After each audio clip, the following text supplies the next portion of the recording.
Hello, everybody, and welcome back to Scales of War. I'm Valis, and I am our War Master for today. We've been on a bit of a hiatus, but we're returning to what will be a camp session in the beginning of the next leg of the Demood campaign. Everyone's equal in the mud. Joining me are my players. Let's start from the bottom and work up. Rasp. Hello, I am Rasp. I am playing the Sabiel First Rifles, and also not Sabiel, Kill Sergeant Nex and Killbeast Moreau. Wonderful. Paul. Howdy, I am Platoon. I am currently playing Sergeant Chinowith of the Saphirid Bunker 260 Inclusions. We are amphibious rifles and grenadiers, and we kind of borked up last time. I apologize. Your apologies have only just started. Mr. Nunn. Hello, I'm big ol' crack in the voice there. I'm Mr. Nunn. Hello, everyone. I am your eye in the sky, and I am playing the program pawns, who have been separated from each other for the past, so far, the entire campaign. So it's really interesting. Looking forward to them getting back together, though. Awesome. And then Haywire. Hello guys, I'm Haywire. I'm playing Ajax the Great. We the Machoan unite. Very, very upset fellows right now, as plans have not been planned one bit, as we like our plans. Best thing we did is we had our chaplain absolutely annihilate some scum so far, so hopefully you guys caught that. And we'll see how this goes as far as interacting with the rest of everybody here today, as the plans, at least what little did succeed, got us to camp. All right. And let me set the scene for everybody. It is currently the 8th going on 9th hour of daylight, which means the sun is currently setting. You have all made it, well, the majority of you anyway, and we'll get to what happened to those that are not with us shortly. But those that are here have made it to the rendezvous point, where basically the majority of 2nd Platoon has successfully set up a camp that has not yet been discovered by the enemy, that is hidden from view, and it's as secure as a site as you're going to get, basically. They got here a good bit ahead of you. They made it a priority too early in the morning, and even in some into last night, taking off and setting up this position. So it's a fairly well put together camp, and it's, once you get to the coordinates that were provided to you, soaked. Some of your boots are sloshing. Most of you have completely drenched gear at this time. I'm not going to penalize you or anything, just a good thing to be aware. I will remind everybody that you are currently in a rainstorm, I believe. Not a rainstorm, it is just decently raining. You know, the Washington Classic. It's not great. There's definitely some of that miserable feel. You've had to trudge through some mud. You're in kind of hilly prairie country. So, you know, there's definitely... There's some misery in that march, but, you know, the operation is still in its early stages, so this is easily shrug-offable, especially for good soldiers of his Imperial Guard. Probably the Machoan fared the river crossing a little less wet because they're wearing full sealed carapace, so they're probably doing a little more dry on the internals, but external equipment's probably still plenty wet. And I believe the pawns as well in their basically hazmat suits. They're not feeling too soaked, but their gear's also plenty damp. You manage to get across the river, and as the hours of the setting sun are coming, and you crest this last hill into the valley in which this camp has been hidden, tucked away, I believe we ended last time with the very first sight you guys see at returning to camp is Kill Sergeant Nex, who was watching this sector, was coming out to greet the rest of the platoon they'd left behind up to this point. There is definitely an arrow notch. Hugs my ass. The god looking over today is Slanesh. Do with that information what you will. And at this moment, So much I wanted corn. at this moment, I will. Oh, and make sure if you. No, wait. You guys don't have fate yet. Yes. My bad. That's an earlier one. That's something I'll be saying way more often later in the campaign. No need to reset fate. I'll give it to you guys. If you can get the chaplain's fate reset, I know that's you. He did use his fate. I will get his back up. Yeah. I do want to add that with the scene setting of the miserable rain, the Sabiel are kind of confused because this rain doesn't tingle on the skin like they're used to. Oh yes, they're used to acid rain on their home world. Yep.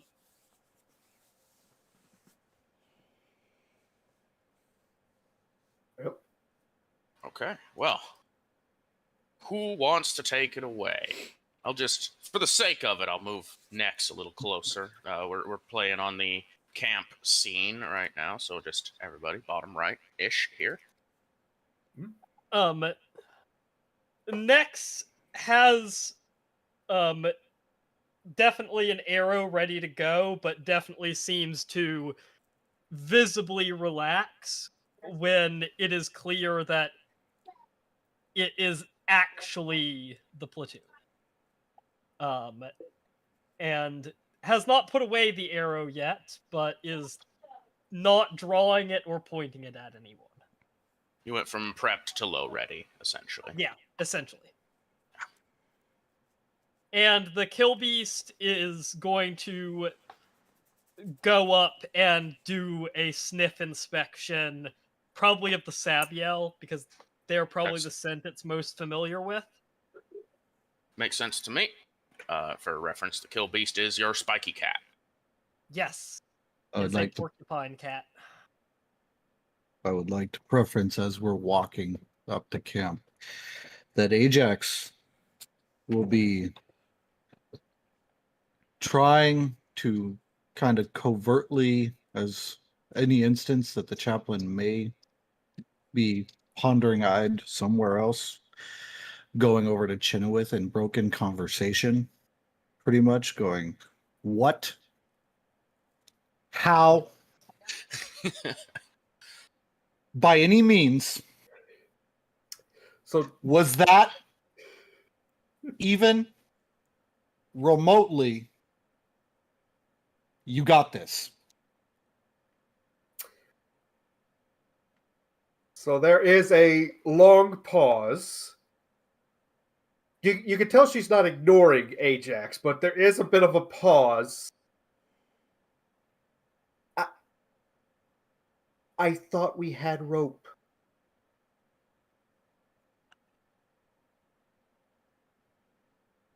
I was That's all she unaware. has. That's all she's got. I really want to preference. I was unaware that there was a time where you came and asked my platoon, or not platoon, but my regiment, what our gear came with.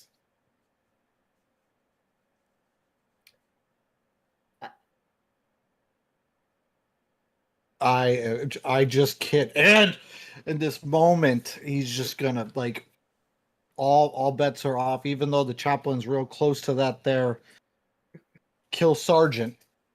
Oh no, it's gonna be a storm across and be like, you have got why this is your fault. Everything, all the bad, all like I'll even give. I almost died. Like we could have been so much more efficient every time, every single moment. But we did this divert thing. We thought you dead. There was there are people that are lost in trying to retrieve you guys because you didn't take a communication vox at any point. My Vox would have interrupted our ability to... 1 second. Real I life would calls. want to take Mhm. a second too to think about what you've done, lady. The most knife-hand thing ever. Oh, It's like checks the chaplain's temperature. I think Rash may have a problem with his real life Shadow Cat. Mhm. Yeah, it's okay. It Yeah. was the comedic moment. It was. I know. Perfect time. I think at this time, fire is going to work his way over here as well. Because it makes sense that he'd be over with the group at some point here soon. you can be crossing over for the Yeah. moment. We'll get you like right there, center Perfect. of camp, because Works for me. we'll say obviously it's the signal traveled through camp. It's like, hey, allies approaching. So I assume fire will move over. I think he could hear the shouting. That's also very plausible. Very plausible indeed. Yeah, like I said, once again, very low demeanor, a broken conversation, trying to make sure he doesn't get caught by a chaplain because, the chaplain was kind of saved by these people, got across the river efficiently and such. So he doesn't want to test that temperature. But next was the reason why the chaplain was like, everybody's watching you, Ajax.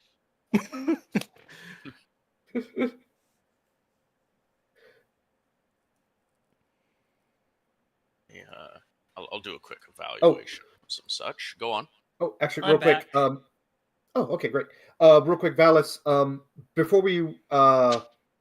Before the session, we talked about what was happening to the group that got washed away. Has that been relayed yet, or is that going to be happening? I figured that would have happened during the crusting of the hill. Yes. Okay, good. You can, the you other can reason- recap it though. We said that off camera technically. So if you want to recap that for those watching. Okay. Short, quick version. Not Methuselah. Good grief. The Machoan. Sorry. The Machoan guerrilla group accidentally got swept away on the river, which was a problem and is kind of the inclusion's fault because we were like, "Hey, we got this." And yeah, they kind of got washed away. What we did get in contact with them again, and they were going to help the malicious group that was trying to cross the river at a different point and had gotten attacked and was under attack. So that was the last update we had for them. So we know both groups are still alive as of like probably an hour ago or so. Yeah, we'll see how things go from there. Yay. All right, and do you want to just kind of restart that scene with Nex, just since things came up and I had to go deal with them? Once again, it was the brief interaction between the trying to get a valid reply out of anything as far as the water crossing went, and it was a dead end, and like Ajax realizes it and he's already amped up, and I can't get too loud with you because you were nice, you saved the chaplain, but then it goes, I'm still mad, and so knife hand directions towards Nex, and is like everything, it's all your fault, the death, the lack there of planning, all this, and just because you didn't take your communicational box, like it all stems from that all the chaos, everything, and I almost died Nex, chasing these scented whims of who's alive, who's dead, where to help, where to be. I almost died. Nex just very calmly looks at you and says, my Vox operator would have compromised the integrity of my own stealth capabilities. You did not approach my flare, correct?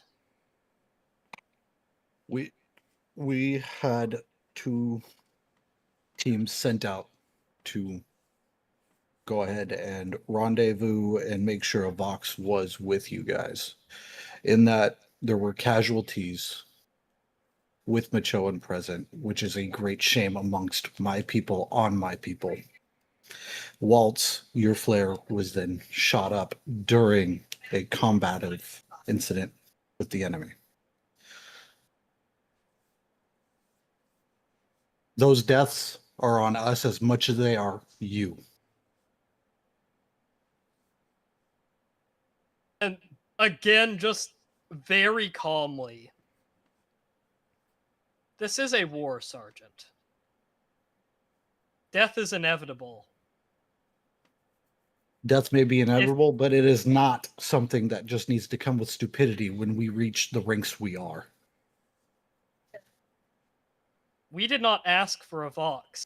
It was your decision to send a Vox after us. It was a group decision of the fellow standing command that was with the group to do so.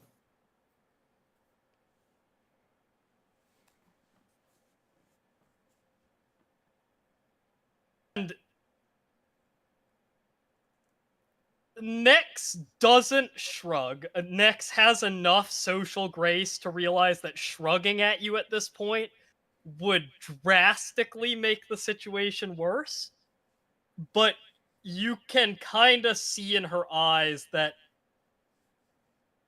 she thinks that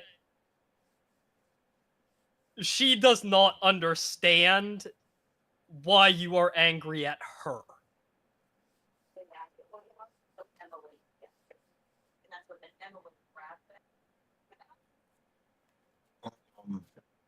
Quick break. I'm bewildered because I think I explained it in. You brought shame to my people, and yourself is kind of the outlook he has. Does he say that? Yeah, that's what I said. He said. Okay. Because you brought shame to the Machoan based off of your lacking of tactical decision. My people do not fight with Vox. My people fight with signals such as the one I used, and with the speed of our legs. Our honor is our skill as hunters, trackers, and shadows. I have upheld that, and a Vox would have prevented me from doing so. Even just simply requesting one of the stealth Vox operators could have changed this drastically. That is a conversation you can have with the other sergeant. As I said, I am not used to fighting with Vox support. Says the other sergeant. Speaking of, there's another sergeant walking up right now. I see. This is where Ajax kind of gonna do like a tiffle thing because of the whole aim and fire situation, bonded pair. Mhm. With how I've already gone at aim in this situation, I'm pretty sure aim is gonna kind of do their thing with fire to make sure that they understand Machoan are mad.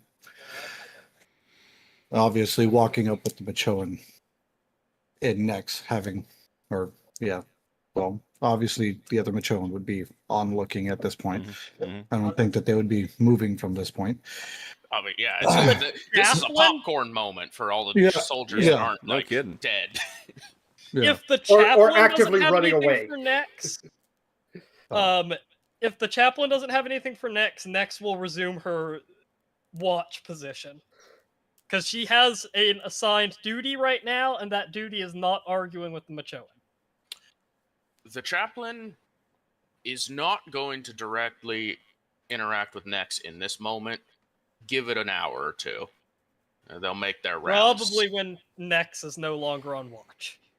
Yes. I feel like that's probably what the chaplain's going to end up doing. Because right now, it's kind of assess the situation, check everybody. You know, there's other soldiers here that haven't had a chaplain overseeing them. They might need they might be having their own crises of faith and such. But the chaplain is going to make a pass at Nex in the sense of there's going to need to be a conversation. But that's just not happening in this moment. They wandered forth. With the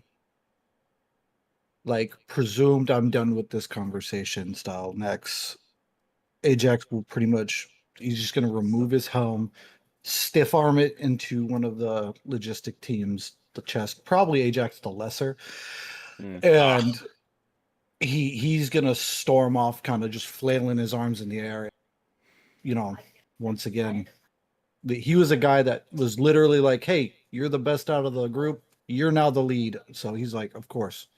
He's just kind of mumbling to himself as far as, I didn't even fucking ask for this. I didn't even try for this. I was just doing my goddamn job. Perfectly fair, I'd say. Perfectly fair.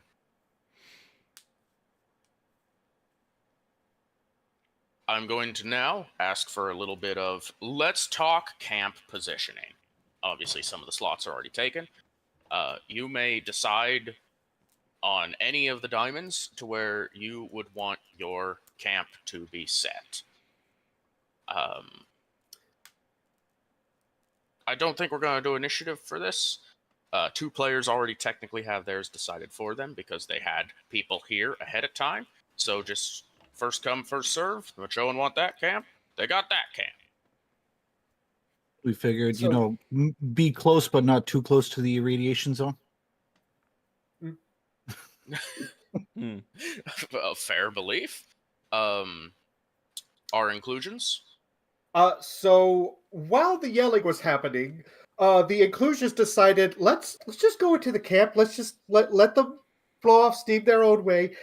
They took a very long, circuitous route around, and they went straight for the mess hall or the chow area.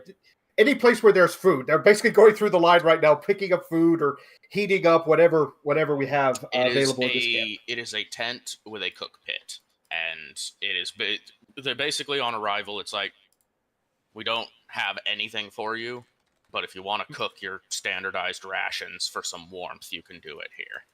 Yeah, perfect. That's where they're going first. So if anybody else wants to place their camp, they will most likely go here, but I will let that for somebody else to...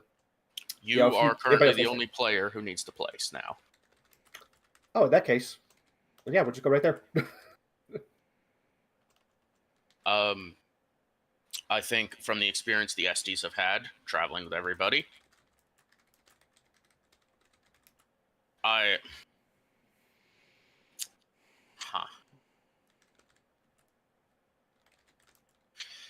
Mr. Nunn, can you roll a fellowship? Sure. Let's see. Yeah, we'll do that. I'm guessing fatigue still applies for all this. Sure, yeah. All right. We'll roll it off of the hidden pawns. Could just make it a luck roll in this case, but we'll see. Yeah. The Estes make their camp in the top right corner, just away from the entire rest of your platoon. Mm-hmm.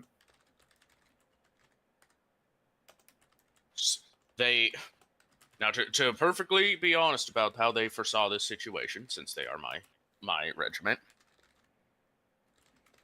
they have been with the Machoan and the main group this entire time. Tactically, that has been the calls made and the objectives accomplished were done very efficiently. There seemed to be some friction between the pawns and some others due to outlook, so they decided not to be near that.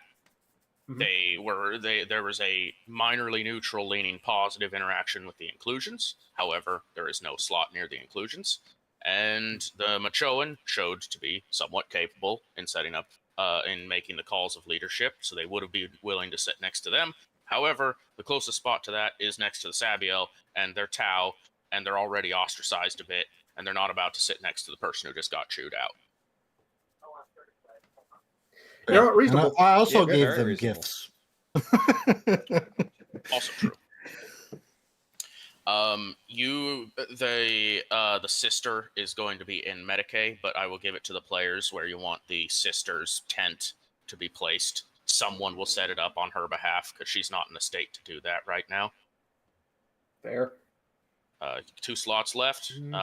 Player preference.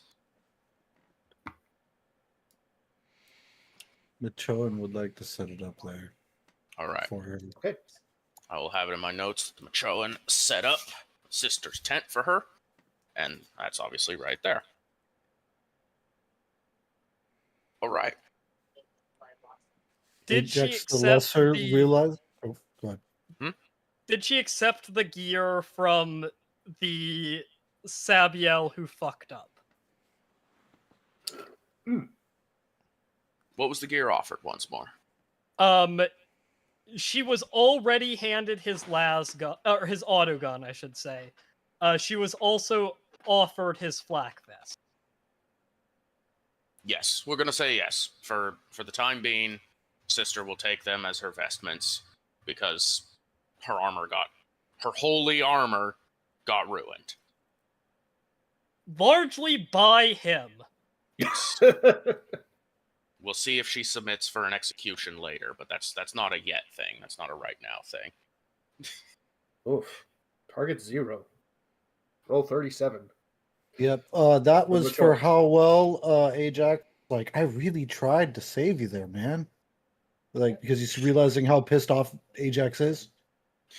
Yeah, Ajax the Lesser talking to Ajax the Great. There was that moment where the Medicaid check failed, and Ajax the Lesser basically leaned down and said, "Nah, he's unsavable, guys." Oh, yeah. So there's some placation happening here. Yeah, Attempted placation. just as like this angry fellow is like, just it's the 3 of us, fucking sister and all this bullshit and so on and so forth, and the occasional pipe up from Ajax the Lesser, just, hey, like we all did our best there, like it's okay, like I really did try, like it was not to be out of line, but the chaplain kind of just didn't pray hard enough. So stagnant RP while we go through. Awesome little moment to show off there. I'll say, just for the sake of advancing time, another hour will pass. We're at the witching hour, last hour of daylight. This is about to become the night camp, as it were. Yep. I imagine everybody kind of getting their tents set up proper. Those in Medicaid are trying to get the Medicaid. And I will say that for our players that made it here early, let us say. Oh, hand raise. As I'm looking over this sheet, I am realizing something is wrong. Everything is like -20 or for this sheet. And which sheet, Ajax? Or no, Fire Team 2. Fire Team 2. Let me take a look. The wound state is wrong. I'm pretty sure, unless it's, but that never mind. I know how wound states work. Fatigue is 0, and all that jazz, but it's like bad. You don't really have any negatives right now when I look at it. Yeah. Oh, mine is full on -20, -20, -20, -20. You like might start by closing and reopening the sheet. Yeah, like exit out and reopen it. Yeah. So I'm looking at That fixed it. Okay. Okay. Sweet. Oh, I was like, this is Roll20 is a not... functional website. Oh, well then technically I succeeded on that deceive. How dare. Oh. So. Oh yeah, you're right. Your target number would have been 42, and you rolled 37. Yeah. How success. Dare this little asshole. So he actually weasels his way out of getting anything That's from you. Funnier. Yeah. That's so you know what it's funny. gonna be? He's just so pissed off. He's not even really paying attention. He's just going, yeah, and Ajax the Lesser is gonna take that as like, thank you. He's not mad at me. He's just mad at the world. Ajax the Great just hearing the high-pitched ringing of shell shock right now. The blood boils, sound fades away into the background. Anyway, for next, for fire, we'll say that you are currently on, watch, so to say, until night falls officially. Then second platoon will take over for the night.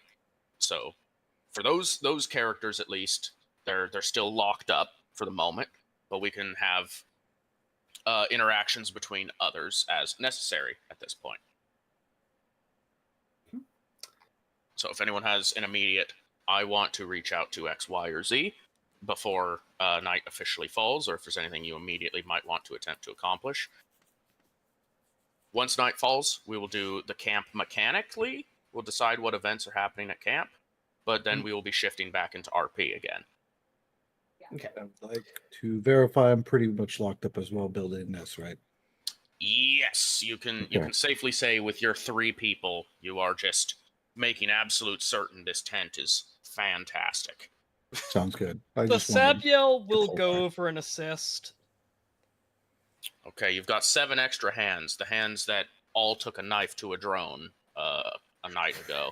Yeah, but they've also gained favor with the Macho and with the respect factor that they've been showing. And Ajax is pissed off directly at Nex, where they've at least been here. So, and they also cared about the civilians. Yep, sounds reasonable then. All right, so it is something that will be accepted, not immediately like stand up, get the fuck away from me.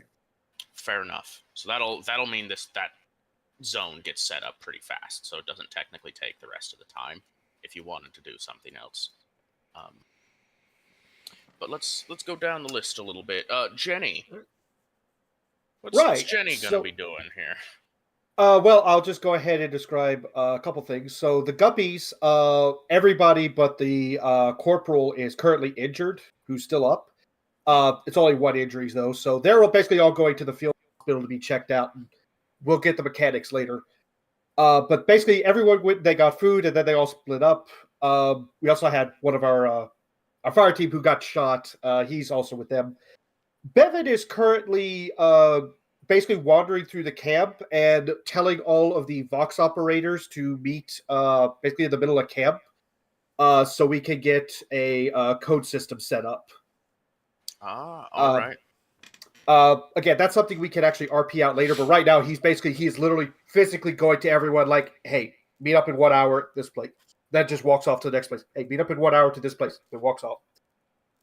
Chenoweth, meanwhile, they've got the camp set up. She doesn't have much to do at the moment. She's looking around. She did hear some concerns on the march over here, though, so she's going to go over with the Estes. Oh, all right. So, tell us a bit, how's the SD camp looking? What are they up to? Well, even though they are primarily a Tau force, you'll find that they actually just have standard issue Imperial gear when it comes to setting up camp and the kinds of basic trooper gear given to them. So they are supplied by the Administratum to a point, obviously. It's very stock standard. It's in their colors. That's just because, that's the baseline for giving out tents in our world. As for most of them, the infantry, as they finish up setting up, as it were, most of them, you can see that kind of breath out a little bit in the distance, where they're finally letting some of the stress go. Most of them are remaining helmet on, but a couple of them do remove helmets and take seats in whatever's available. A log here, a makeshift a quick fold out chair or something, basically. But the majority of them just seem engaged in simple conversation with one another, with the sergeant just kind of still in full ready gear, like a little hard to turn off the combat mode, basically, is the quick evaluation, and they just kind of stand arms behind back in their armor still, kind of looking over the camp in thought, I'd say. Okay. So, not worried to approach a quote-unquote wild animal from behind. She's going to kind of take a bit of an arc so that she's in periphery as she approaches. Okay. I'm going to say she still has her rifle on her, but it's like on her back, so it's more of a, if something happens, I can easily get to it. It's not like threatening or anything. I see. She walks up, basically just kind of stands next to him. Sergeant Arha, do you have a Chenoweth? moment? Can I speak with you? Yes. And they kind of like release their like attention pose and just turn to address Chenoweth with a nod and a gesture. What do you need, Sergeant? Meanwhile, he's in like full ready position. Meanwhile, Chenoweth's is kind of loose. Yep. Her standing at attention pose is at ease for everyone else. Yes, of course. But she'll be like, I just wanted to say, Xena, that you did very good against the enemies that we're facing now, and I appreciate it. Some of my soldiers, though, did voice a bit of concern. Concerns. Yeah, not against you directly, but against the ones we're facing. They seem to think that the well, actually, no, we know some of the vehicles they were using seem to be not needing an organic component.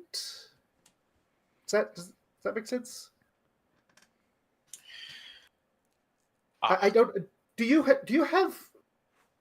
know what an abominable intelligence is? That Is is that not our term name different? for it. Among most of our kind, we fight alongside and utilize various machine minds to support us in warfare. However, they normally function in similar capacity to your servitors. There's definitely like some disdain in the voice when they say that, like that's a very disgusting concept to them. Usually as a supportive role or to offload thinking power to something else. Traditionally, we still majorly utilize pilots and drivers for our own equipment. Okay, so this is where the concern kind of comes in. So you and your squad and your regiment don't really use those. Yes? There's definitely a look of like, please tell me that you're not using this in her face.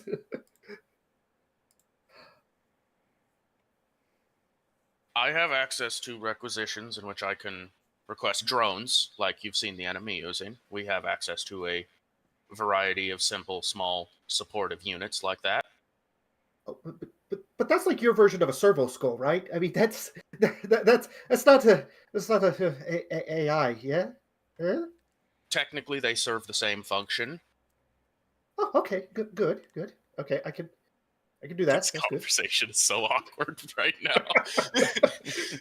Yes. Even with that terrible roll, Arha's like, I gotta say the right things here. Yeah.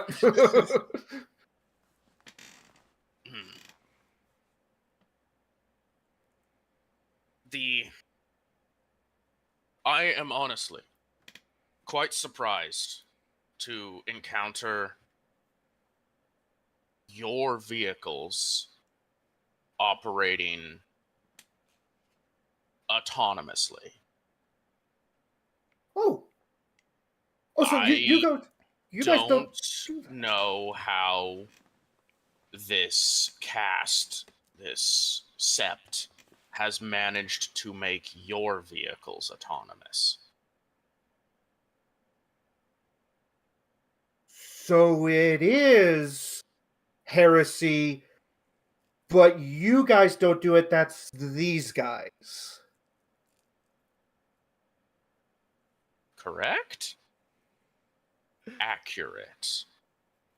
Yes.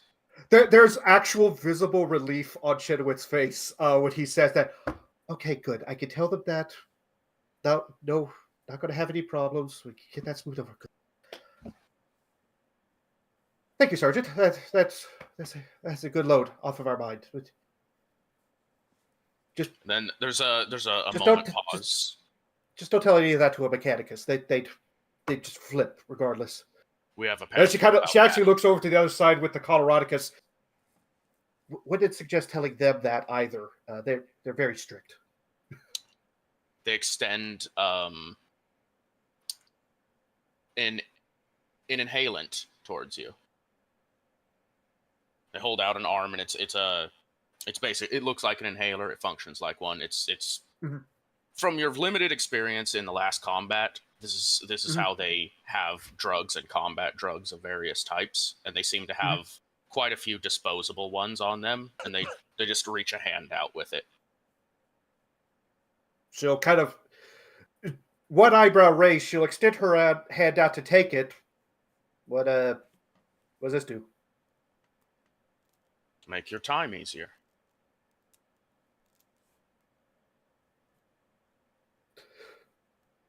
No time like the present.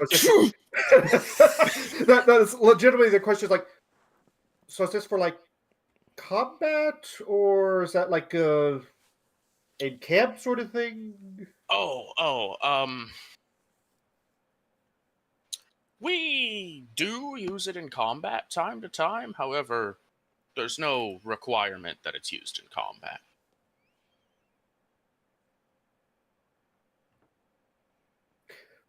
All right. Chenoweth is going to do something extremely. Actually, you know what? I'm going to roll for it. I'm going to roll her. I'm going to roll her willpower.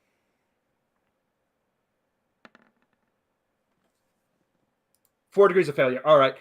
She's like, oh. She'll kind of shuffle around so she's so anyone on the Coloradicus side couldn't quite see her. She'll inhale. All right, sweet. This is a special one. First and foremost, I need a D10 from you. 1d10 coming up. Roll 1d10. Not 101.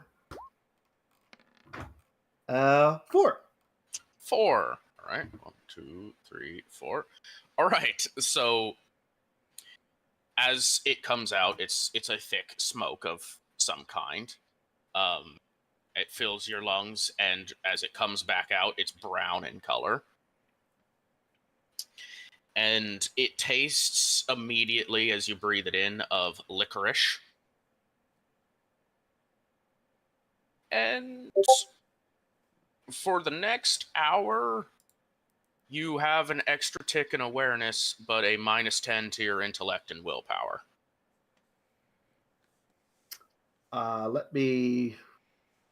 I can't immediately do that. All right, so just in case it comes up, I don't know if it will, but -10 to int and WP. But you said +10 to awareness. Extra tick in awareness. Oh, extra tick. 1 tick. And Chenoweth has no awareness, so hey, she's got a +20 now. Her fatigue. So yeah, Sure. you get that breath in, and your eyes are suddenly more accustomed to the evening light, and you're more focused in that sense. But your thoughts are a little more distant. Oh, that's some good stuff right there, man. That's some good stuff. Woo. They reach back into like a holster and pull out another one. Cheers! And they take one themselves. She holds up the inhaler like she's giving cheers. I mean, there's not like a second shot in it, but she'll take the second shot. Oh, 10. 10 is, I believe there's 9 options total, so 10 is they get to choose their effect. Oh, fun. So they breathe in, and then it comes out pure white, and it smells like ecclesiarchal incense when it passes by you, and there's no clear effect on them externally.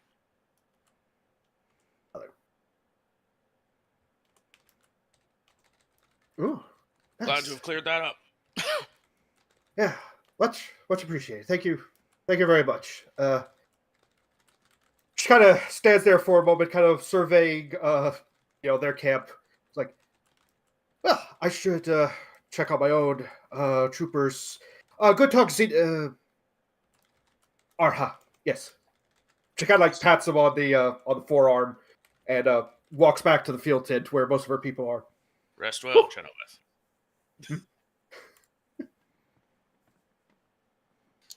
There you go. A fun little interaction there. You got the inclusions, or at least the inclusion sergeant, taking some drugs with the Estes.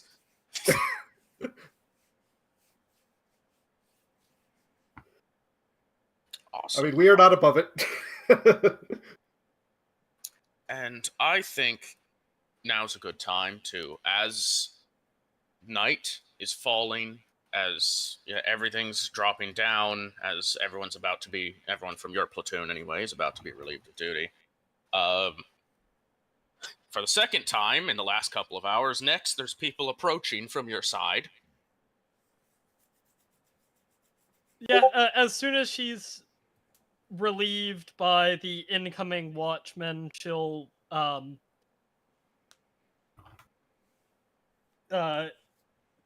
speak to whoever wants to speak to her. And everybody will be notified of approaching allies at this time, as what remains of Gene Fleet Malicious' squad and the Machoan guerrilla force enter the radius of camp. These ones are... Look, these ones are way more tired than the rest of the platoon, all right? They had to tread water, they had to fight, they had to go hard on it, but they don't appear any worse for wear at the moment, at least. It probably isn't noticeable, but it takes next significantly longer to relax.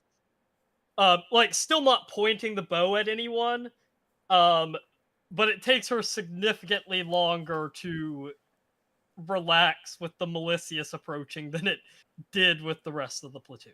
I will say, presently, as a reminder, the Malicious squad are all just essentially cultists. They appear human. They appear as human militia, if anything. I think it still stands, because... You know what they'll become, sure. That's fair.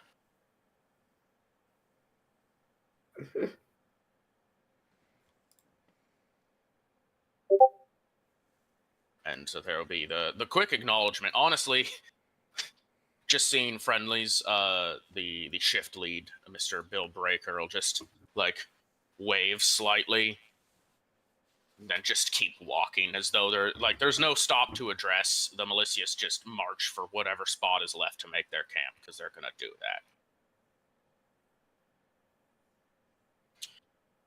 So they'll be slowly passing through camp. Officially, you are all relieved from duty as night is falling, and mere moments after they enter camp, there will be a low droning buzz heralding the captain and their fire team as they just fly over into the center and land in the middle of camp.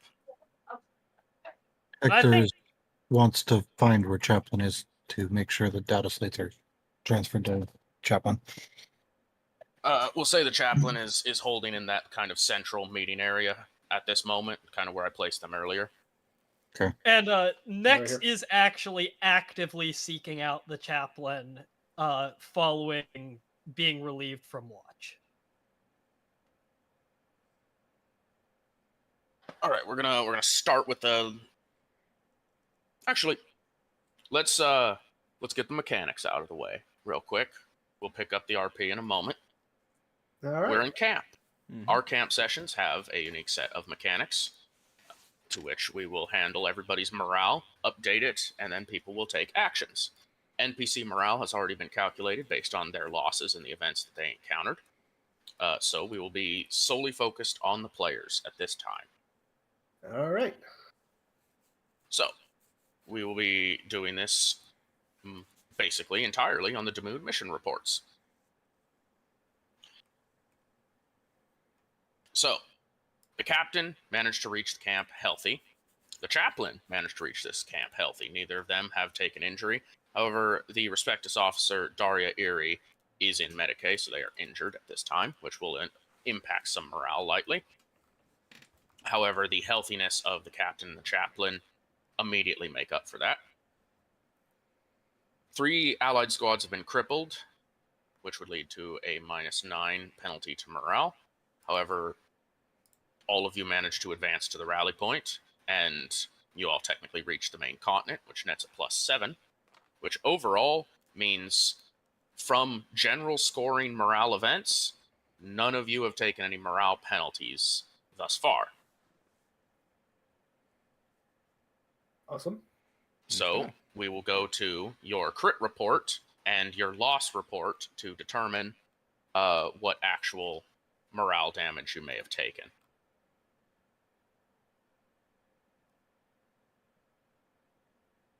Mine is even.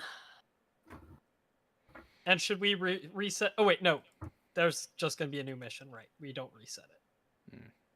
Yeah, we don't reset these pages. We just move to the next mission report. Okay. Right. So you are all technically still in the first mission. So you will be resetting your crit report and your loss report. But Oh, okay, so we won't be moving to okay, mission 2. yeah. This is still technically mission okay. 1 because there's still objectives in mission 1 that are not done. Yeah. I Okay, will fair, say fair. immediately, before you calculate any of your losses or your crit report, you all have a net +3 based on the status of command and the status of completing objectives. All right. So if you're going to lose any morale at this session, you need to have lost more than 3 points. So, Okay. starting from the top, in the lead, we've got the Machoan 31st with their crit report. Since the start of this operation, they have rolled 3 super crits, no standard crits, 2 crit fails, and 1 super crit fail. A super crit is worth 3 in either direction. A normal crit is worth 1 in either direction.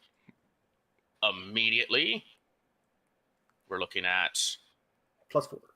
+4. However, due to encountering the breaker, they took a specialist lost penalty because their squad lead took a heavy hit and was downed by the breaker in question.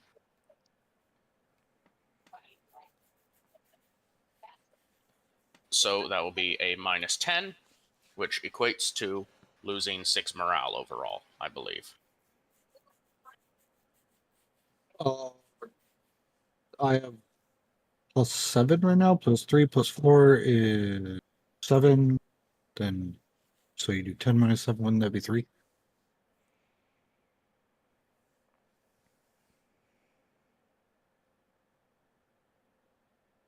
Double check. So Because 9 comes from. Oh wait, let me do math. No, hold on. I don't think I mathed real quick. So it's 4. Yeah, so 9 comes from super success. -5 from crit fail, which is 4. Right. 4 Correct. 4 plus 3 then becomes 7, and then you do 10 minus 7, which would be -3 or -3. So 3. Yeah. Yep. Yes. So -3 morale is your total change, which you represent morale as the blue bar on your camp token.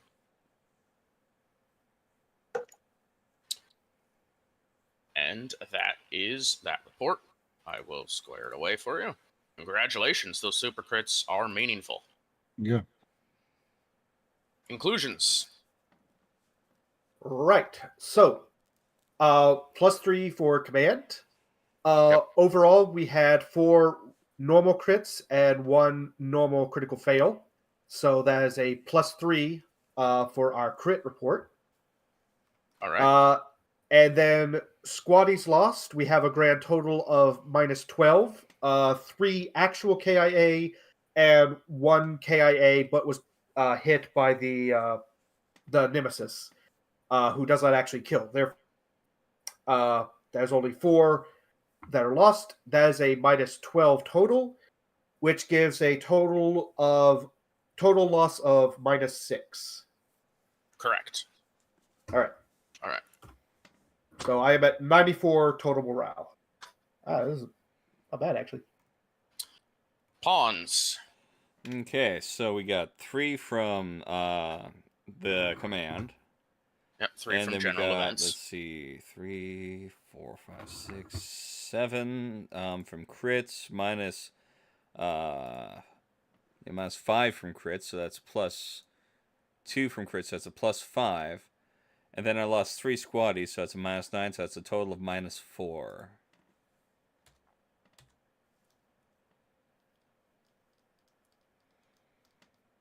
Hold on. Yep. All right. All right. You got that correct. Awesome. Yep. I'll zero yours out. SDs.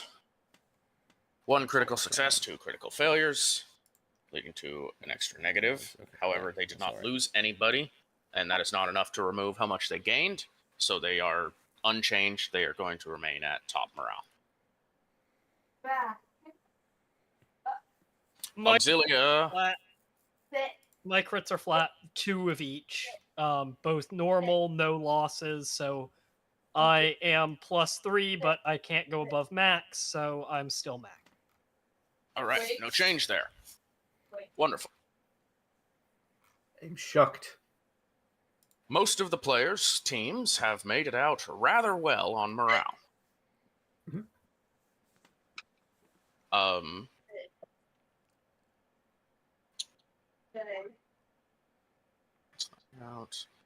Allied forces in general have an extra net. Allied forces just come from a crit report generally here, so we're gonna go 8 total up, thanks to the amount of crits. And who are they gonna try, and who's the command staff gonna try and help out with this morale? I think they're gonna show their support and faith for the sister and give a +8 to her morale. Oh yeah, she needs it. She definitely does. Currently at, was that? 61. Now she's at 61. Yes, now. That 0. definitely needed. That throws her into a higher tier. So she doesn't have. She no longer has the -10 to ballistics as weapon skill, or the no wait, it's the reduced maximum degrees of success on attack rolls. Mm. Yeah, she just has the -5 to all skills, which, but Yeah, that hurts. That minus The 5 enemy to all skills, forces that really hurts. had 5 normal crits, 1 super crit, 1 super crit fail, and 4 crit fails. This gives them a net 1, and at the end of all of this, that means they get to apply -1 morale to 1 group.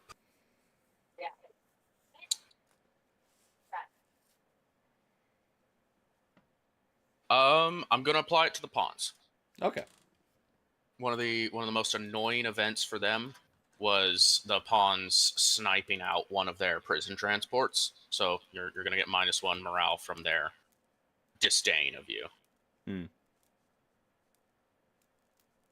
And that will conclude the crit report morale updating. You guys are all going to be at the morale you are at, unless you take actions to change it from this point onward. I may award changes based on the events that occur, and RP that happens, and there may yet be more there.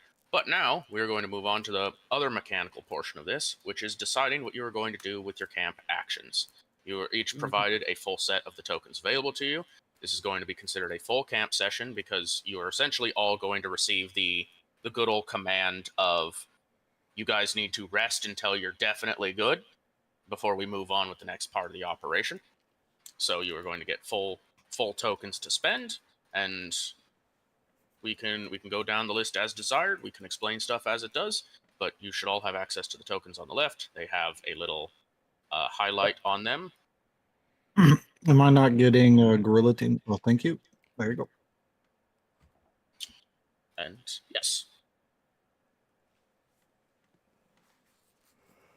Some of the most common actions are, of course, fatigue clearing, getting yourself healed one way or another, aiding and healing others as well, performing various types of maintenance and crafting, as well as planning for the future, scavenging, doing paperwork, etc. And if you really don't want to be approached by a Respectus agent or, say, the chaplain, you can also spend an action to avoiding those individuals. Speaking of, we are in camp now, and the chaplain does have a variety of benefits to morale once we hit camp. I will, I guess, before we get into everything else, make sure to read those off for you all right now. First and foremost, you all benefit from all of the chaplain's abilities regardless, but you have a chance to benefit from your other commanding officer's abilities when you interact with them or when you curry favor with them. Odyssey, firstly, has Ecclesiarch's Faith. If you are a regiment with blue faith, you get a free morale boost, depending on how strong your faith is.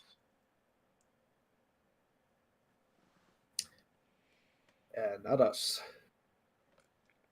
Not us Right, either. we are. It does apply to us, but we're already full morale.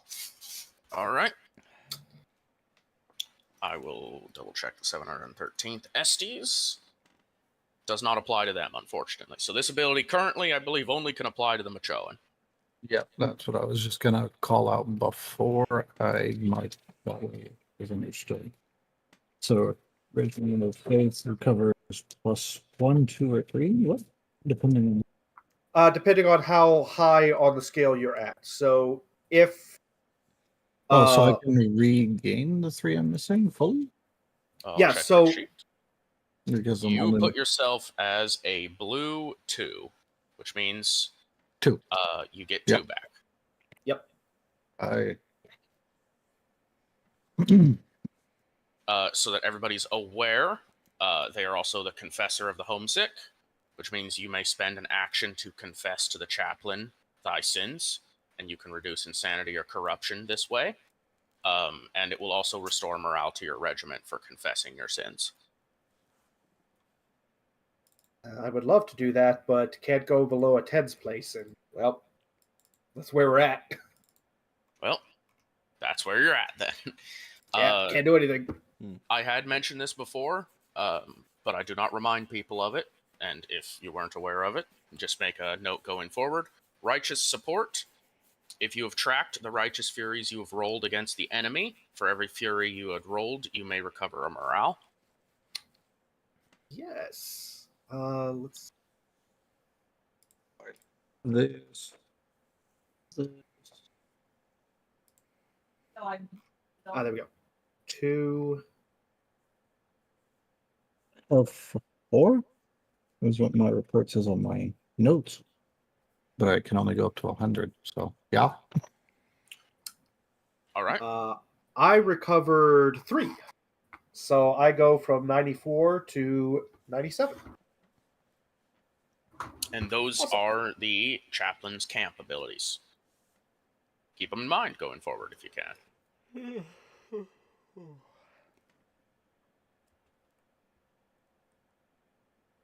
Awesome. All right. We're now going to move into the actual mechanics. We'll go down the list bit by bit, I think. Mhm. Let's get your commanding officers first. All sergeants, what do you plan to do with your downtime? I think this one's, pretty obvious. I need a nap. He needs a nap. Yeah, here, I'll step. Let's I'll see. take a So Good night. Make that easier. full As- rest is 2 actions. Yep. Regain fatigue equal to total hours spent in camp, determined by You- comfort. You'll be receiving, even if you don't technically spend 12 hours here, you'll be receiving the benefit of 12 hours in camp. Okay. So for calculation's sake, you can know that. So, are we taking a full 12 hours for the action economy then, or are we just getting the 2 actions? I have given you your full economy. Then why do I only have 2 actions? Because you're a bonded pair, sir. They count as specialists, not as players. Okay. Oh, that makes sense. Okay. Same thing happened to me at camp. I only ever had 2 actions per bonded pair member. Okay. That makes sense. Okay, the fire change. What am I going to do with you? So current conditions are poor. So every 2 hours for 1 point of recover 1 point of fatigue. So for a half rest, which is effectively 6 hours, you get back 3 points of fatigue for 1 action. Yep. Good. So Chedowith still has 2 actions then, because she only has 2 fatigue. She does need medical rest. She's good on that. Actually, how fatigued are you guys? Oh, yeah, you're capped out. You're not actually capped out, so hidden pawns, you'll just take a half rest. Oh, AIM needs to actually take a medical rest there, so. And your other one will be used as sentry duty. And mechanized, you need the full rest. Which column would I put my token under for crafting? We would call this maintaining equipment, I think. Because yours is a special case. Yeah.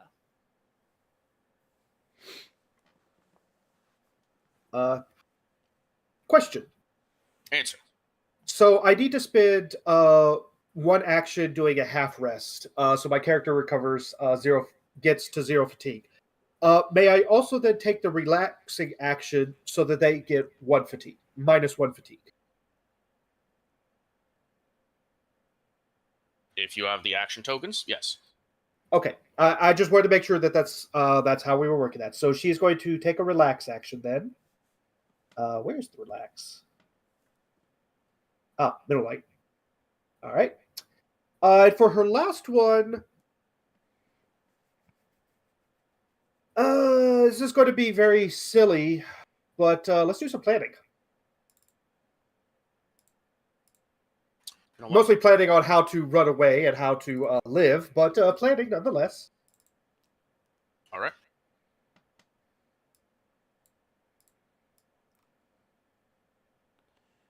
And then Nex still has an action. I'm deciding what I want to do with it. What does sentry duty get me? Let's see.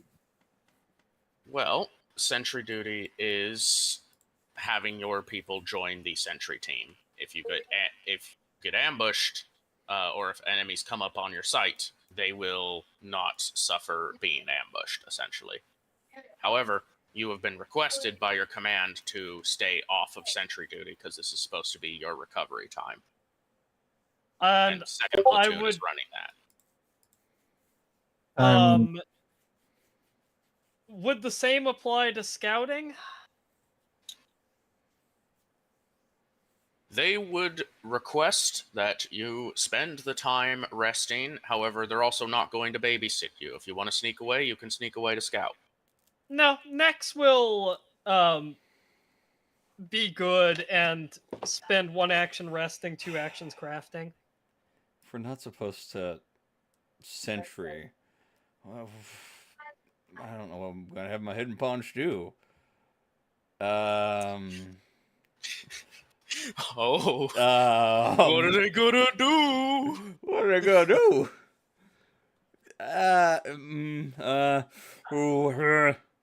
Oh dear, I don't know. I mean, planning is always a good action. Checking bags if you're low on ammo. I'm not Or low on what's ammo. extra ammo? I don't think my hidden pawns, they use like next to no ammo. Let's see. Yeah, my hidden pawns are like 88 right now or something. They're 99 right now. They had 1 shot that they shot. Wow. Yeah. So they're fine on ammo. We can't maintain vehicles because we don't have a vehicle yet. They're pretty good on fatigue is the problem. I might have to move that Ajax token just to be aware. Okay. No, he's I- gonna do. Nothing happens mm, until yeah, everybody yeah. locks in that that's what they want to do. So Yeah, They'll sneak away with fire. I'm gonna guess lock in go my ahead. tokens. okay, white guess we're- tokens may not move. As much as I want the Sabiel to do some crafting, they're on 5 fatigue. They need the full rest.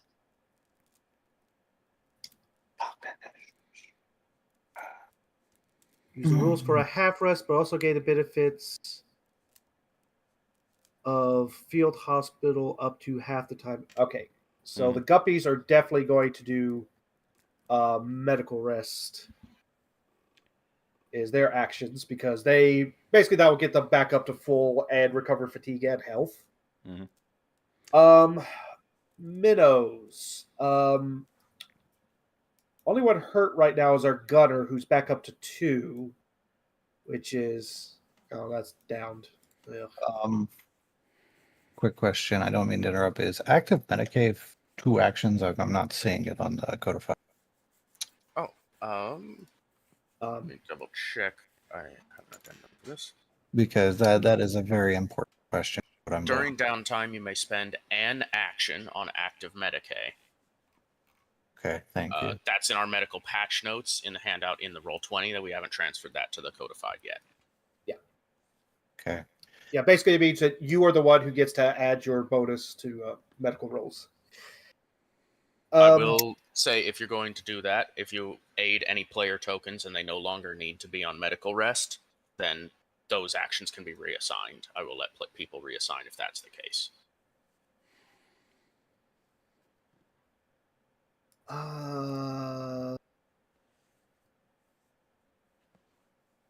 I think just so I could get my gunner back, I'm gonna have to put the next 2. I'm gonna have to put the minnows on medical rest as well.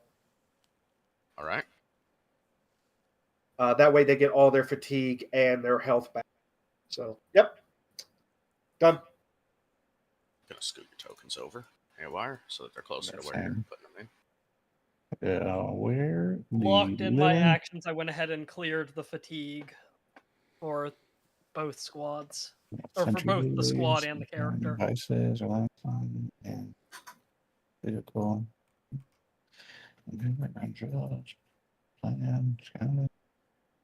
Am I missing? I have to be, right? Am I? Tell me what you think you're looking for. I'll help you find it. I am thinking about making the captain. Is there a specific? I see a void. Avoidance. Oh, you Right. want to interact with the captain? Yeah, that's why I was like, it might be important for me to move Ajax's token because at camp see me. That can be considered an RP action. That's not going to be using mechanical actions in this case. Okay, because I was like, he did, say the whole camp thing, and so I was like, I do want to make sure I, punch in that ticket. So I was like, wait, let me make sure.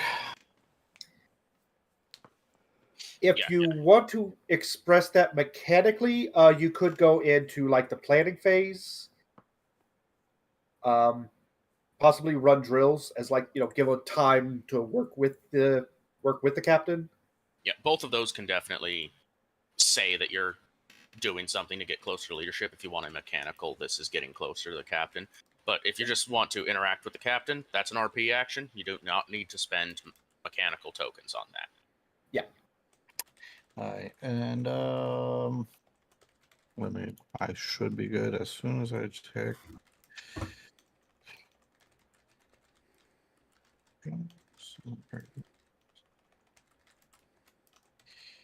And the checking of mags, I forget.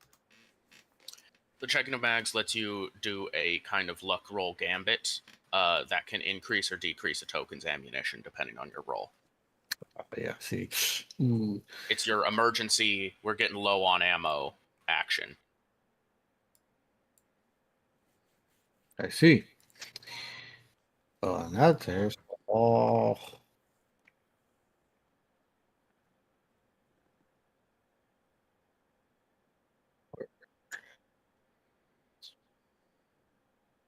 Logistics, and then gorillas are there. I'm going to step away for a minute. I'll be back. Of course. Assuming because the gorillas were late, they're not getting to question me. They should have too.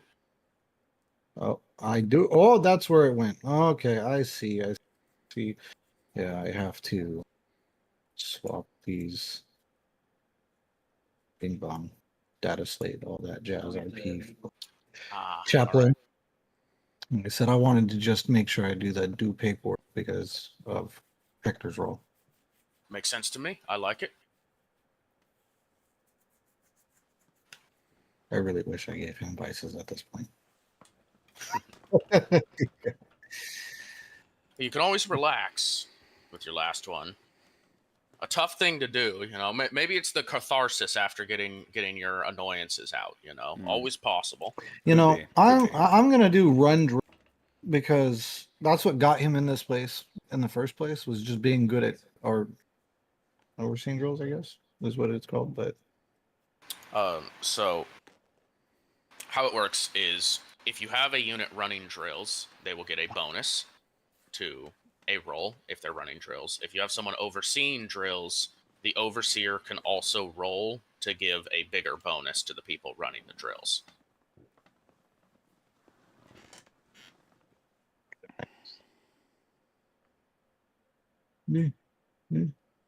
All right. Well, that's all the tokens put in at this time. We're going to start.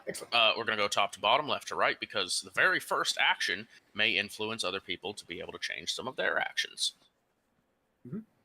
We have Macho and Logistics performing active Medicae. So how this works, during downtime, you get your int bonus worth of first aid attempts that you may perform on any tokens on the camp screen. Oh, that would be the logistics. So logistics over here is feeling good about their int with 5. They will get to make 5 healing attempts, and you may select those attempts to be on any of the tokens on screen. That's a lot of guppy and minnow. Oh, Yeah, they had to basically spend all their actions to heal everybody and restore their fatigue. So yeah. 2.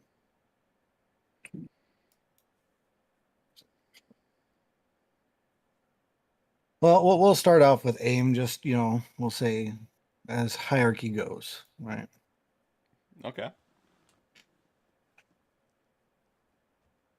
Man, oh my dear Jesus! Am I able to fatigue in camp? Yes, technically you are able to fatigue in camp. That still goes on the crit report, though. I know.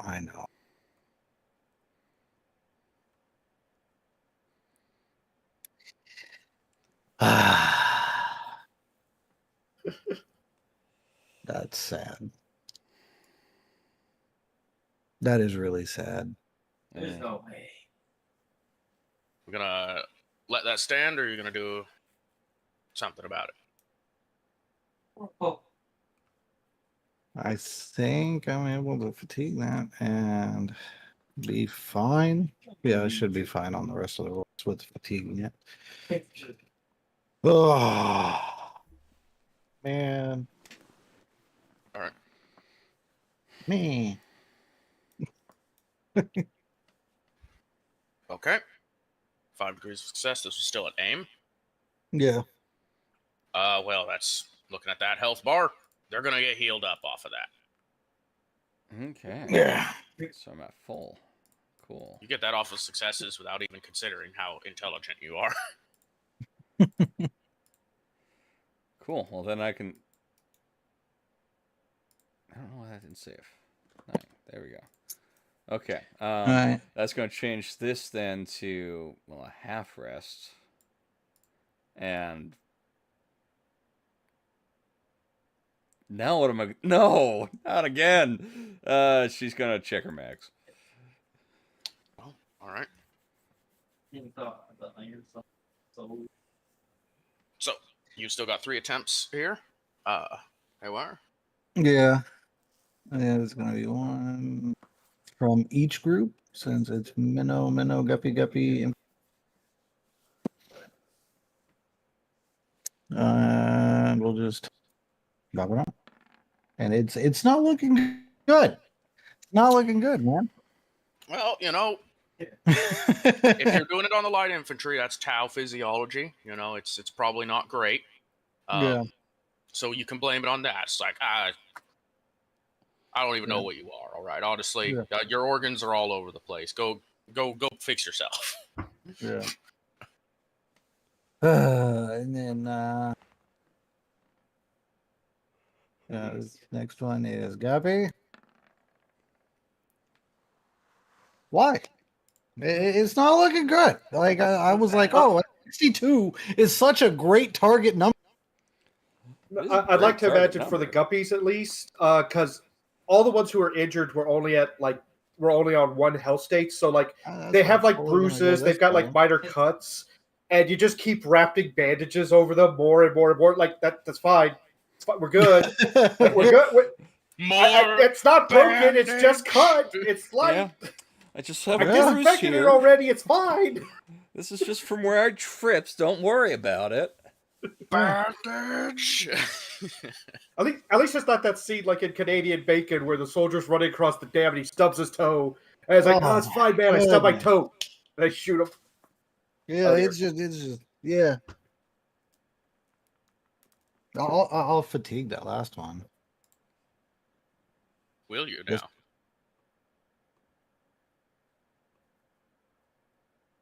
Are you saying no go or like what? Oh no, you can definitely do it. I'm just it's interesting to spend so much fatigue. I don't know what else to like. This is saying. I don't know. I was like, oh, it's gonna turn around. We're gonna blame it on Ajax is like they're just like default. You know what? Go. I'll give you one shot, one opportunity right now, Mr. Ajax the Lesser. Let me see some fellowship or charm. It's not going to be charm with a 2. I will let you do deceive. However, the context in which it is happening may be sad. I have a Take 2 sugar pills and call me in the morning. Yeah. I will. It's not great either situation. So, oh, hello. Fuck you, Ajax the Lesser. After a talk So slimy. with the chaplain will aid your force and use his points of fate to give you rerolls. Because the health of the individuals in this camp is greatly important to the war effort. Aye. Technically, at this moment, I'm giving you up to 3 points of fate to spend if you dare.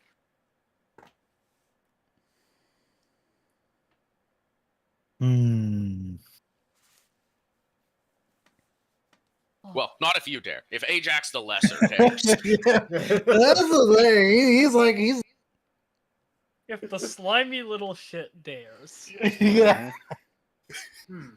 He will literally be doing this with the chaplain watching the entire time. And now your failure has consequence. But you do get a reroll. He's gonna. If you truly believe, I believe. You're real good at prayer, man. He's not good at prayer.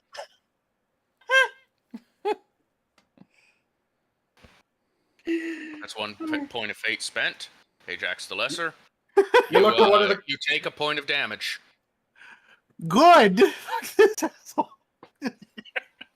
You may continue. You still have up to 2 points of fate to spend if you're willing to do it. It was a fluke. It was a fluke. You know, I'm just like I'm used to you being like an afar watcher, not like that right there is the scalpel 3 2 I have 9. trouble you're performing reading? with you this close. Yeah, you literally are right on top of me, and you know breathing right over that my makes me shoulder. feel a little uncomfortable. I like to imagine he's operating on Why one of would the you be guppy's feet. uncomfortable? Why would you He's be operating on one of the uncomfortable under the eyes of a servant of the God Emperor? Shouldn't that make you more Well, the comfortable? last time they were really under like heavy supervision, where they were was just randomly pulled the group and was like, "Yeah, you do thing, get out there and go kill thing." Otherwise, it was like, "Hey, boot camp, woo, we're learning." Chaplain shows up one day, goes, "Yep, that guy leads. He's really good at everything else more than them. Go." So he's I got can some imagine. feelings. I like to imagine he's operating on one of the guppies, and like they pull off the boot, and like, oh yeah, no, gotta cut it off. Gotta just cut off the whole thing. It's gotta go. And the inclusion just panicked and by instinct kicked, just kicked Ajax. Mm. Well, I'll use one more, and yeah, he'll stop. He will stop. He He's will just receive gonna, another point of damage from the yeah. chaplain. Oh, yeah. Like just the gib slap to the head. Like get the. Yep, the classic. Yeah, the chaplain's also like, "You're the team that's supposed to be watching me." He ended up Lloyd Graham, who was the most injured out of the minnows. You like put him in like full triage. You're like tighten him up. Like, all right, now I need you to stay there overnight, but it gets too tight and it just breaks and it goes slap right in the face. I like it better that the chaplain is just physically violent with this soldier. Yeah, like you just saw me like absolutely eviscerate a Tau, and you dare fuck up in my presence. Mm. Oh, You call this treating the God Emperor's warriors? you were so close. You could read the serial number on the scalpel, sir.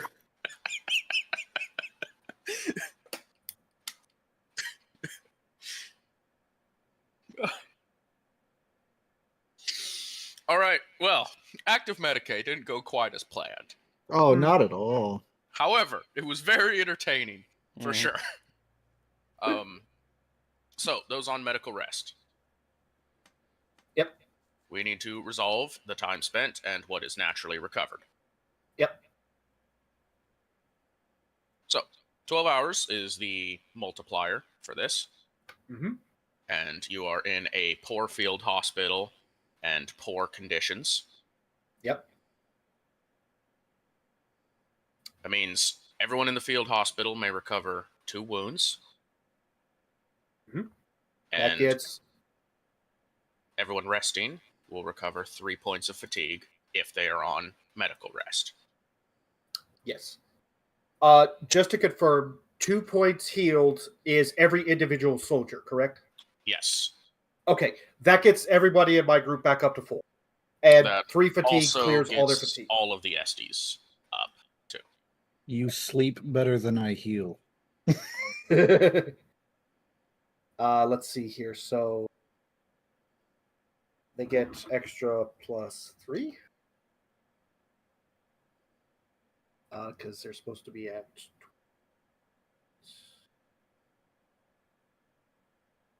And then for those on full rest, you're getting the benefits of the 12-hour for fatigue recovery.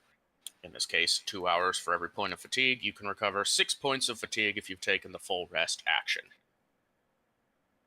Yep, already cleared on my sheet. And Chidowit's the only one left. She's at 0. And those on half rest, again, it's very similar.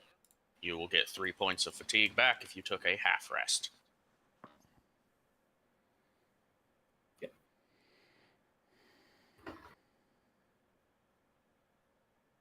Oh, that's right. Chenoweth took the half rest. Yep. I got her to 3, and she is clear of fatigue. Yep. Good. All right. Everyone good? Still doing numbers? Yep. I'm good. Okay. Well, Arha will be celebrating the accomplishments so far, but they're basically having a private party, as it were, when it comes to the mechanical actions, so there's going to be nothing really that occurs there. Mayhaps we can make something RP-wise of it later. That's fine. Chenoweth is relaxing. Yep. If you are at 0 fatigue, you are at -1 fatigue now. She was at 0 fatigue after the half rest, so she is now at -1. All right. You know what? We'll come back to Nex. That's a special thing for Nex. So we're gonna resolve everything else before we get to the fancy custom things. Paperwork being performed by the gorillas. Yes. Double checking. Well, nothing to be rolled, nothing to be resolved. You're just successfully doing paperwork, and if for some reason you do need to roll commerce, you get a +10 to it. Hi. Drills, training, preparing yourself for the upcoming encounters, the upcoming war. Those who run drills can take +5 to a single skill until next camp session. So pick of the litter there.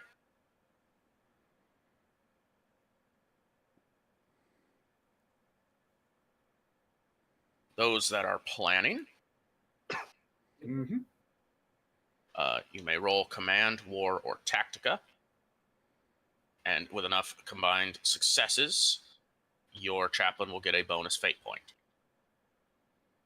And any squad that participates in it gets +1 to their next initiative roll. So in that case, All right, it's with and Arha. Wish me luck. It's 22 to roll. Luck, be 11. the There we lady. go. That is 1d1. Has 2 degrees of success. Very nice.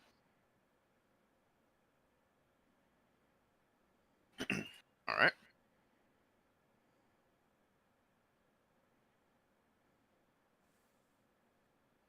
+1 initiative. Nice.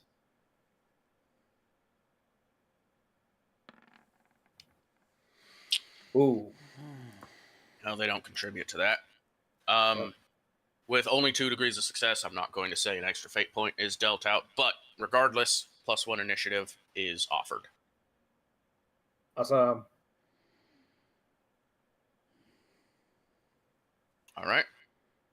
We have some people who snuck out to scout. Mm-hmm. That will be resolved at a later time, Okay. as you in can put after that there. RP. And AIM is checking mads. Roll luck. Alrighty.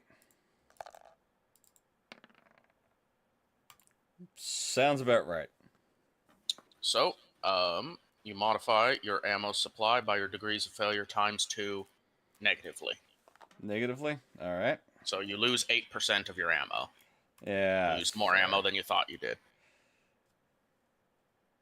Let's see, where are you? AIM, there you are. Yeah, there must be a... All right, the weirdo loner leaking who of broke off power. next. You're doing some crafting. Yes, I will put this in chat. I am Survival making... crafting. Every home pattern item for this regiment is made through a series of survival checks. Successes on these checks are cumulative.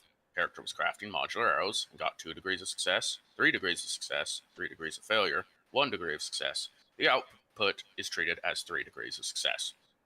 Some checks include gathering materials and crafting rolls. Others require specific materials that must be obtained prior to attempting the check. Character may make 5 crafting checks in camp by taking the craft items downtime action. For this moment, it is considered the maintaining equipment action. Normal requisition rolls cannot be used for items that use this system, including the ammunition used for items created using this. All right, we're playing Minecraft, boy. What you got?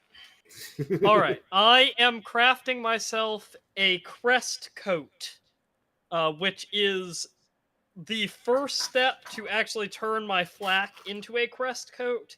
Is a -20 because it counts as rare. All right. And there will be some RP when we get to the RP that actually goes into what this looks like. I'm excited to see it. Check. Oh, before that, tell us a bit about what does this suit do for you? Yes. Why don't I explain it when I finish? Okay. Fair enough.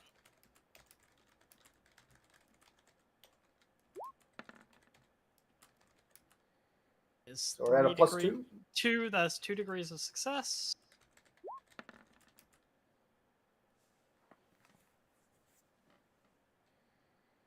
Four degrees of success. 1 degree of success. Wait, Nice. it's a very nice number there. That is a very nice Do you number. want that to be successful, Rasp? No. You sure? Yes. Okay. Because the 5th roll was another 4 degrees of failure, which put me to -3. I will flip it to +3.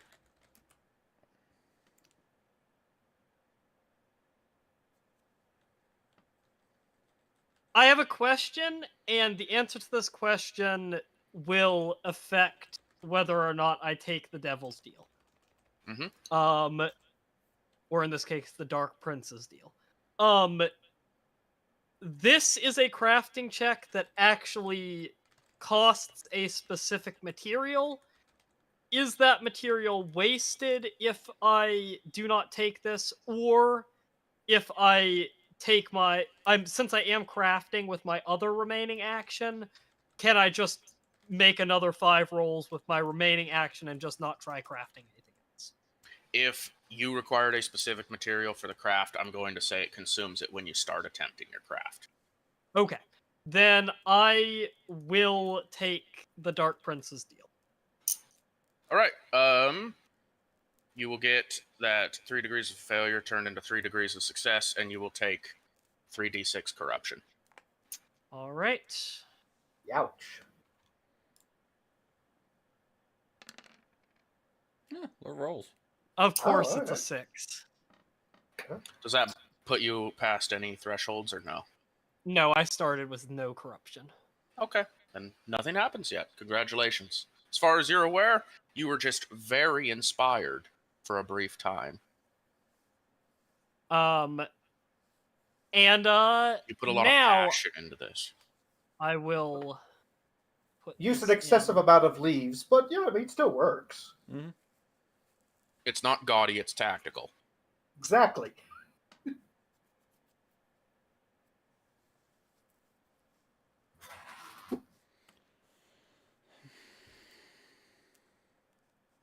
This is a modifier that goes on my armor. Oh, nice. When not color shifted for stealth, gain +5 to charm. When color shifting for stealth, roll 1d10.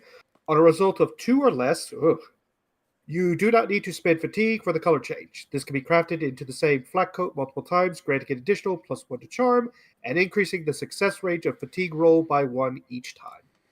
Rasp, your charm will start at +6 with this.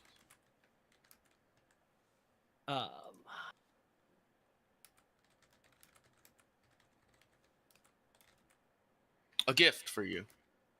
Yes. All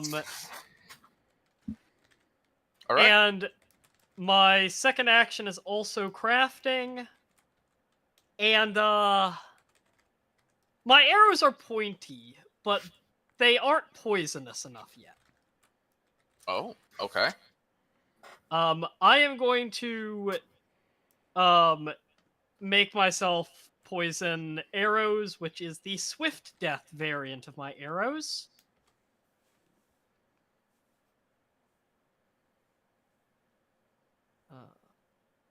Oh! I misread the crafting on my crest coat. It's fine. We'll just take that result and not retcon.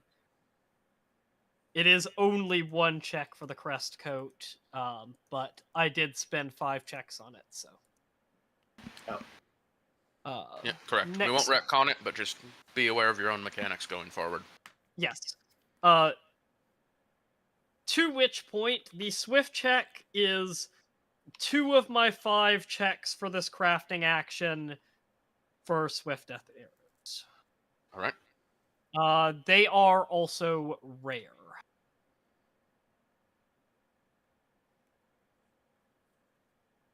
Let's see it. With continuing target of 43. All right. Starting 2 off with 2 successes? degrees of success, and netting another 2 degrees of success. Okay. Nice.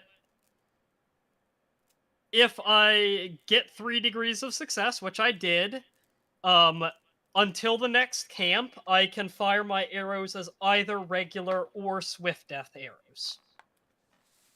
You have crafted which- a selection of poisonous arrows. Yep, which does change the tier of my ammo from 1 to 2. Makes That sense. only uses 2 of my Crafts. crafts, so I've still got 3 left. Let's see. That uses 4.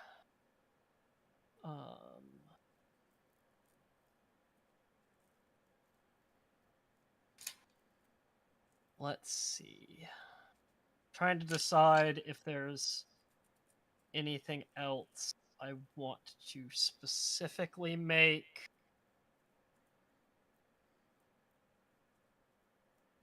I will... No, I don't have enough checks for that. I mean, I guess it costs 3 checks. I'm going to try to make Starsight, which is a drug, and it is scarce.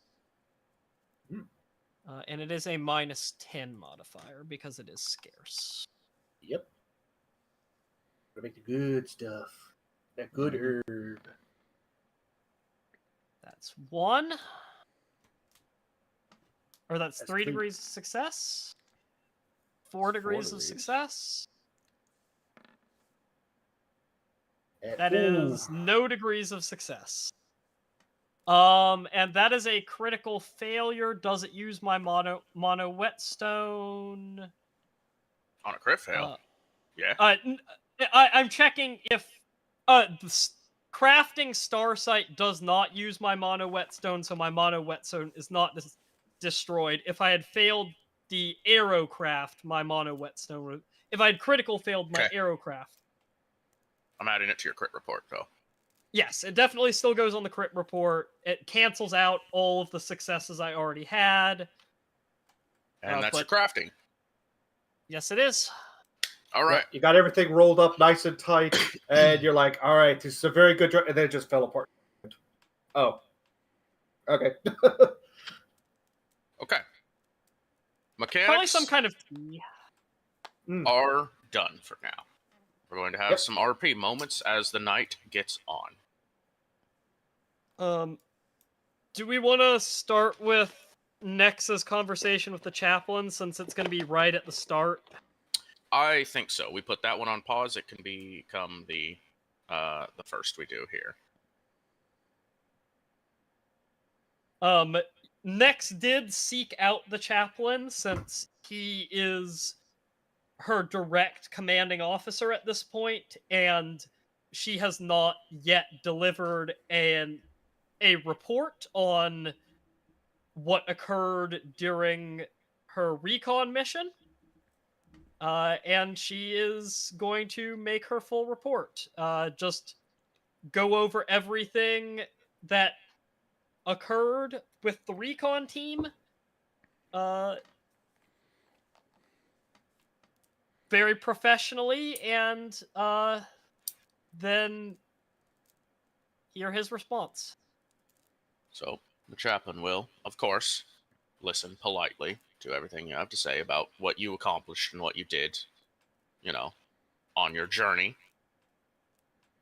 And after such, will, of course, take it down and, accept it. That'll be a moment of consideration. And the chaplain will regard next and say, is it an overabundance or a lack of faith you have in the rest of us here? What do you mean, sir? It's not hard to tell that you are very confident in yourself, and you are more than willing to be the only one who does something. Do you not trust your compatriots to keep up with you?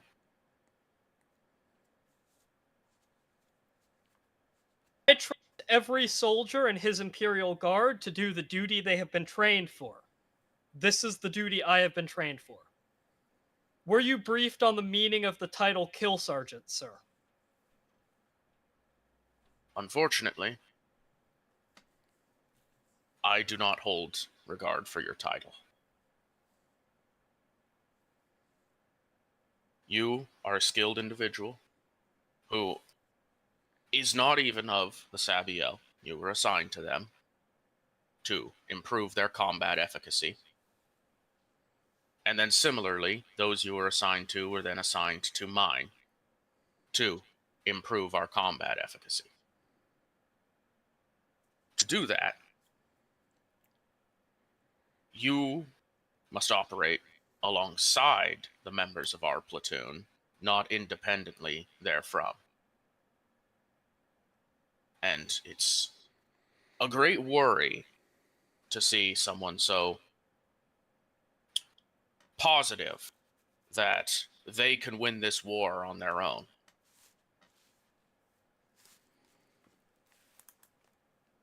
As your actions seem to indicate that you hold that belief.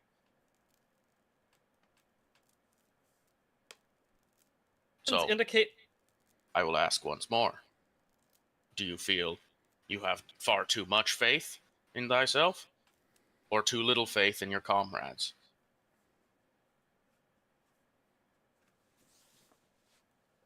Due respect, sir, if my actions have indicated that I think I can win this war on my own, I apologize. However, as I said before, I trust every soldier of his Imperial Guard to perform as they have been trained. Those of us, she sort of looks over to where she was expecting to see the hidden pawns, and they are not, because they went off to. Actually, I guess they're still here at this point. Yeah, we're still here, so. Those of us who have been trained for stealth and reconnaissance serve him by doing stealth and reconnaissance. Those who have been trained for other duties serve by performing those duties. Is that not the way of his Imperium?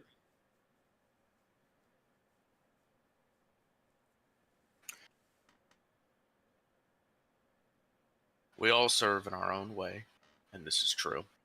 However, you yet serve as a member of the Imperial Guard, of his Imperial Guard.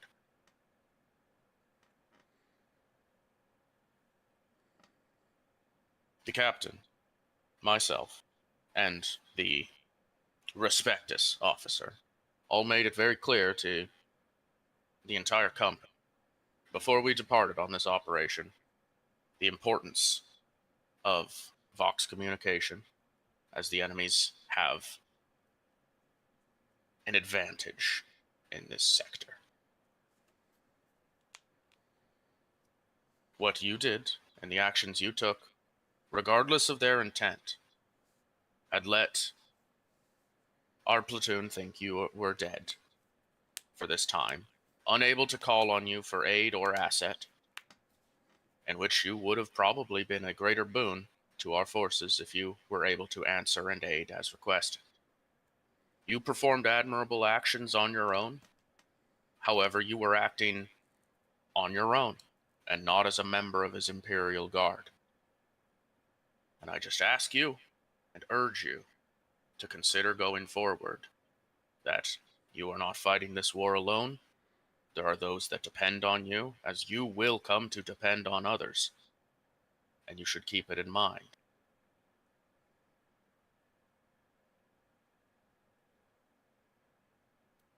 chaplain can probably tell that Nex has bitten back something. And not replied to this because she very clearly still disagrees, but she has reached the point that she realizes that she is being reprimanded and it is not her place to argue with a reprimand. I'm just gonna do a quick roll. Don't mind me.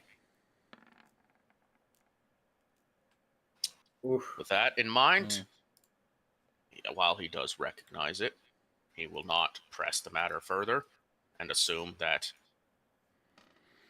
this is going to be enough, and any further anger will be saved for the next time there's an offense.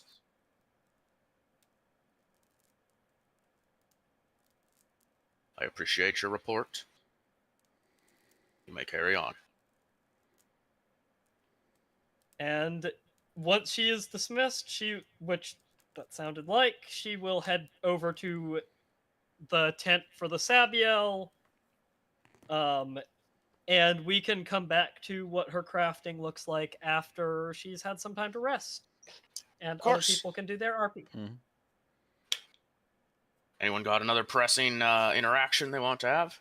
Yeah, Fire's gonna actually go and talk to Ajax the Great, and actually deliver a bit of a report, as it seems the chain of command is Ajax seems to be the second in command for the chaplain right now.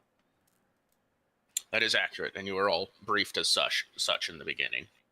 So Lead It's squad. also why Ajax is very flustered.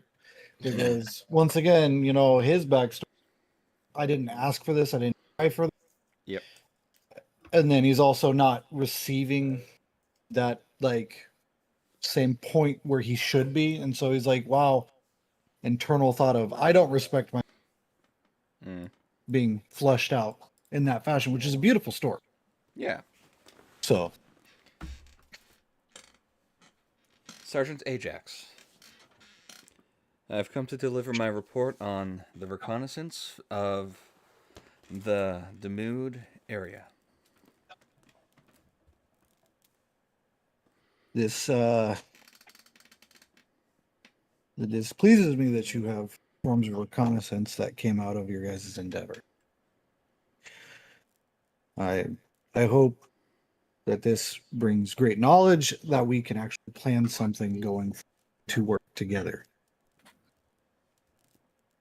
He's going to hand you the data slate, which has all that he observed through the process of their reconnaissance, including the note about what he assumed to be a receiver on the gun. He doesn't know that it's AI. He can't think that it's AI. It's impossible for him to comprehend that, as that's against the what the Mechanicus have programmed him to think. Please explain your displeasure. I don't understand.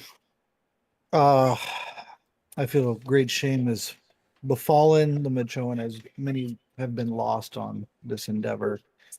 With us present, we feared you all had perished or wasted in your guys' reconnaissance thanks to the flare. I see. Then let me... You can see he's struggling with finding a good word, as he doesn't deal well with emotions. He doesn't know what emotions really are, even. Let me apologize for the miscommunication. It was my decision, as well as the kill sergeant's, to not include, as you have so noted with the kill sergeants, a Vox operator in our reconnaissance endeavors, as that would have put communications at risk, as we are off in the field without close support, sir. I I I understand that it was a decision that was to be had amongst your ranks. But I also am at a point where I need to, in the way I've understood from AIM, to know that there is efficiency with each other.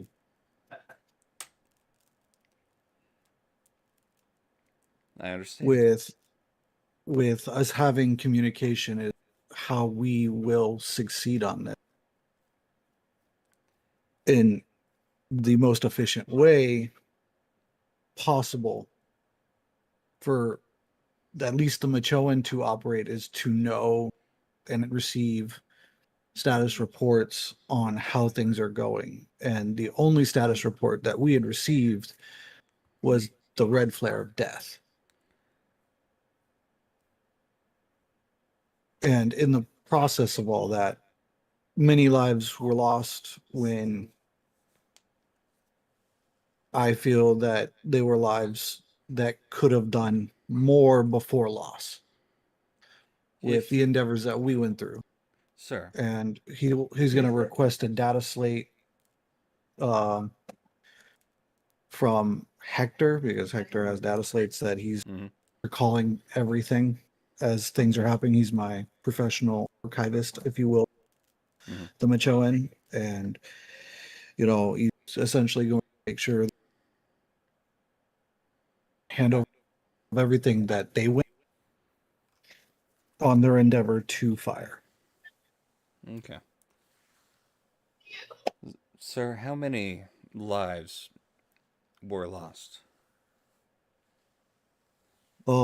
Lives that were lost with the absolute presence of the Machoan were, what was that? Crap, I have it broken 2 of down. the inclusions. Yeah, two of the inclusions were they were guppies, right? Yes. Yeah, so yeah, it'd be 2 from the guppies. I think by the grace of the Emperor, knife boys all survived. And then your small guys are pawns, right? Didn't you guys lose? Yeah, you guys lost 2, correct, or 3? We lost 2. Yeah, okay. Yeah, so a total of 4. Now I understand that there will be losses along the way, but I can for sure say that there was a life lost from the inclusionists that wouldn't have been lost, and because we tried to get a Vox operator out to you guys of stealth nature. I understand,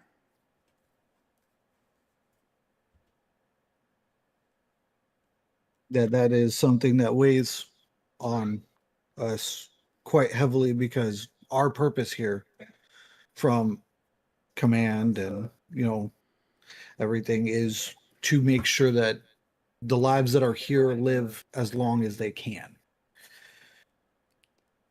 And that was just poor tactical planning, and we didn't try to operate with efficiency in that moment.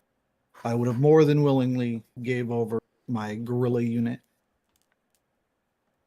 in exchange for a Vox operator of one of yours. Sir. That way we could have stayed in. With all due respect, sir, it is the Pawns' primary mission to make sure all human lives are saved, as many as we can. That includes yours. As a pawn, I am but a tool. In the reconnaissance mission, only 1 life was in danger, that of Kill Sergeant Nex. It was my decision, whether it was right or wrong, to assist and reinforce Nex in her reconnaissance mission as a tool to be used in supportive fire if need be, and as an extra pair of eyes. I understand that your belief system is that you are a tool. And I just hope in going forward it can ring true to you that if you are a tool, I would like to safely have you in my toolbox as a piece of equipment that I can take care of and maintain well. To see that you function and those who you command function as the tool that you can ultimately be.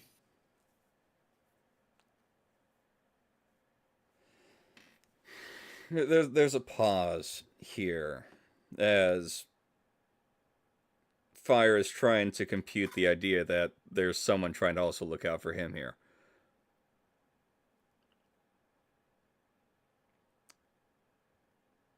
Well, during that pause, it would simply be as how I would tend to my weaponry or my armor.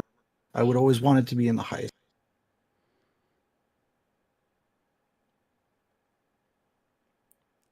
I understand, sir.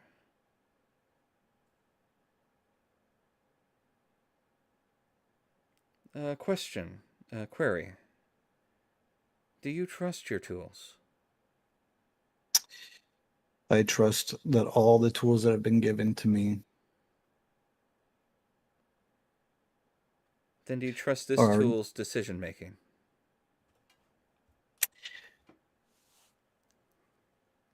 if I did not trust that you and are they is AIM sergeant as well, correct? No, AIM's corporal. Or no, okay, corporal, AIM, or kill sergeant.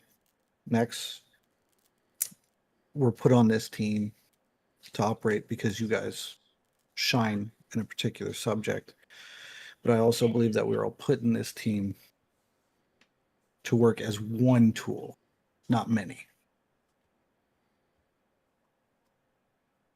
We are all part of the machine of war.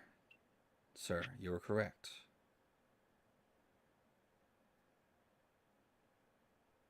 Then in trusting your tools and in, I hope, trusting this tool's decision to not bring a Vox and to not stress returning to the group when we were cut off.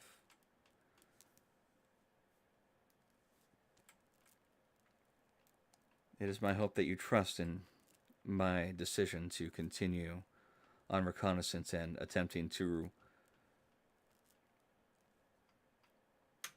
regroup with other members of other companies, sir.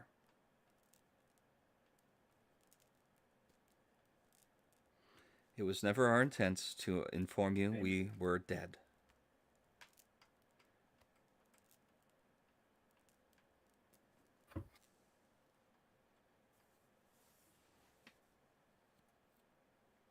There'll be like a big pause, inhale, and kind of like a forward shrug. And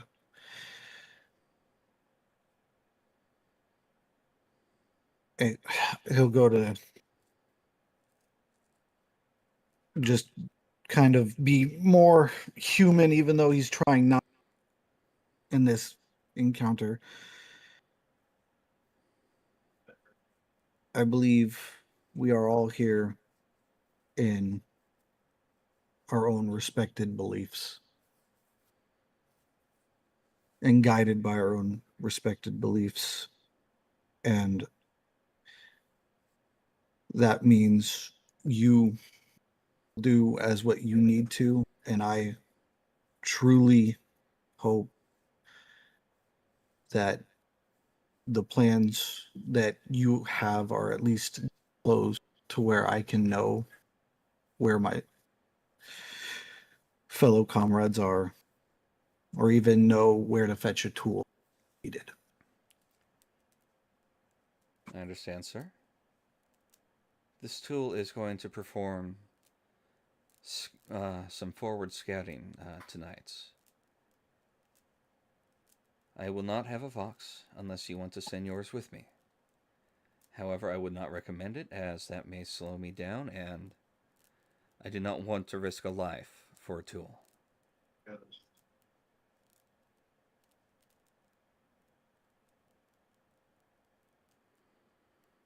I understand.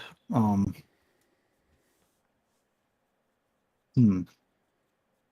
have a quick question for Game Master. Yes. With the pawns, could I assign or ask for my fire teams to be able to paint them for +5 to stealth? You can make the request of, hey, allow me to modify your armor. They have to accept it. All standard armors are, I say standard, all Imperial armors at least are 100% compatible with your cases.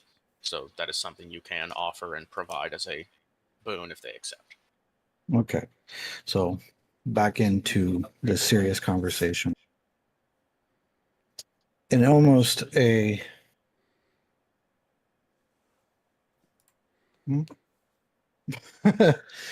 almost just kind of looking to give a good shake of the hand, he'll do a request where if I cannot aid you in a fashion you're comfortable with, could I at least have some time with your hidden pawns and yourself to give you an advantage in staying hidden? I believe that would be fitting, sir.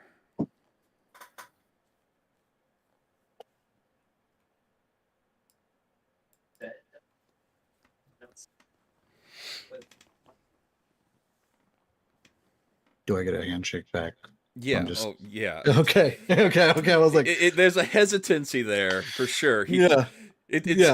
You know the scene? I don't know if you've seen Narnia, where they just met the beavers, and he says, "I'm not going to smell it if that's what you want." That's kind of the hesitation here. It's like, what do I do with this? Oh, I shake it. That's right. Okay, I'm remembering the primer I was given. Both of you, please roll fellowship as well. I'll give you a +10.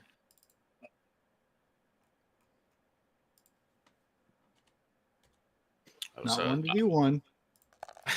That was a solid little scene of interaction. Oh my god, I hate you. Yeah. Whoa. Yeah. No. Don't worry. I would have rolled 69. I would have been like, give it all.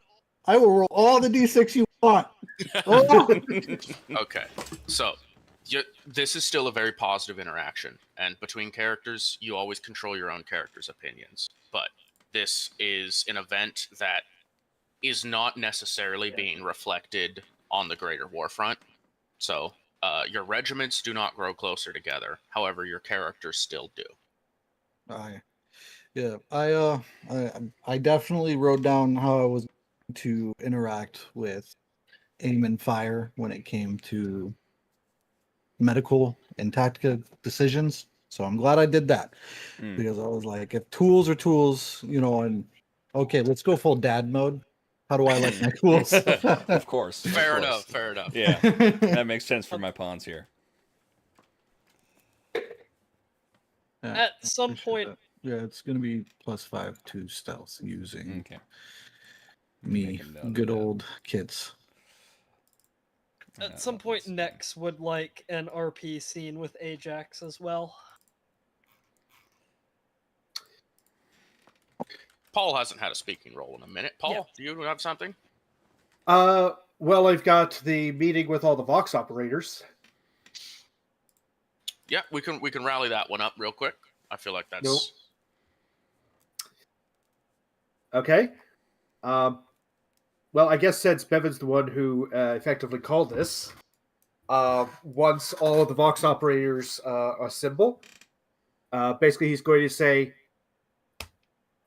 Methuselah... Real quick, I need to know, because timeline, Bevan did this before the gorillas showed up? No. Probably right after they showed up. He was going around camp already, getting everybody. So when the guerrillas showed Yeah, up, he would the have guerrillas caught them and said, showed- "Hey, Okay, I was just letting it be discretionary. Originally, his timeline was going to be basically the first hour of night, and you guys showed up right as night fell. So at the top of the first hour of night, where he was planning it to be at the end of the first hour of night. Yeah. Aye. yeah." So there would have been time where, as you were walking through the camp, he probably would have seen you and said, "Hey, box up, need to talk to you." Okay, got it. Good luck. So once all Vox operators have gathered, he will effectively tell everyone. Need to double check this. 1-2 White Spear, Sister Duke's Vox Op was compromised, captured by enemy forces. Also believe that 1-4 Methusius, Isaac Dubose, is also compromised. False coordinates came in at first, rerouting and double checking through the Muldine. We were able to ascertain actual proper coordinates. We need code phrases. It was 1, 2, and what? Sorry, I want to make sure I get all this interaction. 1-2 and 1-4. He definitely knows those two because the Sister of Battles. We were all there for that. And 1-4 called in false coordinates, and then he contacted the Muldine and said, "Hey, can you figure out where Methusius is?" And they rerouted and gave actual proper coordinates. So both of those numbers he knows are compromised. I don't think he knows anything about the Einhyari not having a Vox, though, unless somebody mentioned that at this point. But he knows of those two, so he's already saying, like, we need code phrases. I think the pawns would chime in with the fact that the Einhyari Vox is missing. That would be something Fire would have informed his entire squad about. Captured, in fact. The operator and the Vox. Operator and Vox is captured, yeah. So that's definitely something he would inform his entire squad about. All right, dismiss all Einhyari communications during this phase. Code phrases. That's literally all he says. He's not going to elaborate any further. He just expects people to start saying code phrases. The Maldian gets a whole lecture ready. All right. So, who's got 3 hours? That's the basic primer version. To do the full Take a course whole would day. take several days, if not weeks. I'm trying to be polite on everybody's time. We Yeah, only yeah, have a no. day of operational time left. Yeah, no, the Maldian is definitely offering the 3-hour primer version, but would also note that next time they have extended downtime, that they would be happy to provide the full course. Exactly. So basically, we got the excited Maldine, like, all right, so this is my jam. Short version, I got 3 hours on how to make this work. Long version, if you've got downtime, I can give you the 3-day class.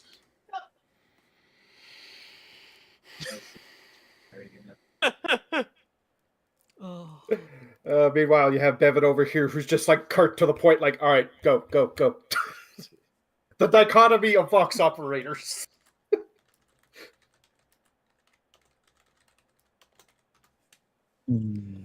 So, you are looking to establish a call and response phrase, essentially. Yeah, what I figure is when everyone reports in, you'd say your squad number, Vox operator name, and then a one or two word code phrase, and then it's if you say the code phrase and then the other person also says their code phrase, that's confirmed. We know who we are, right? You're looking to have a unique code for every operator? Potentially. We could do that, or we could just do a simple call response phrase for by platoon. I definitely think we should split up numbers just so it's harder for the enemy to figure out. We can't just be 1-1. You could do platoon. Like platoon 1 has a particular when they're calling to say, and platoon, they also have a specific one they're supposed to say in response. But I definitely think at least breaking that up by platoon, if not by squad and Vox operation. All right. Just so it's harder for the code breakers to get it. I'll let this discussion be also a bit above table here. You don't have to have your character be the one who makes the suggestion. This is a bit of meta thing, because this is where the Vox jousting comes in. So you guys as players can work out whatever system you want, and I will aid as necessary and make sure, once we confirm it, that it's in my notes.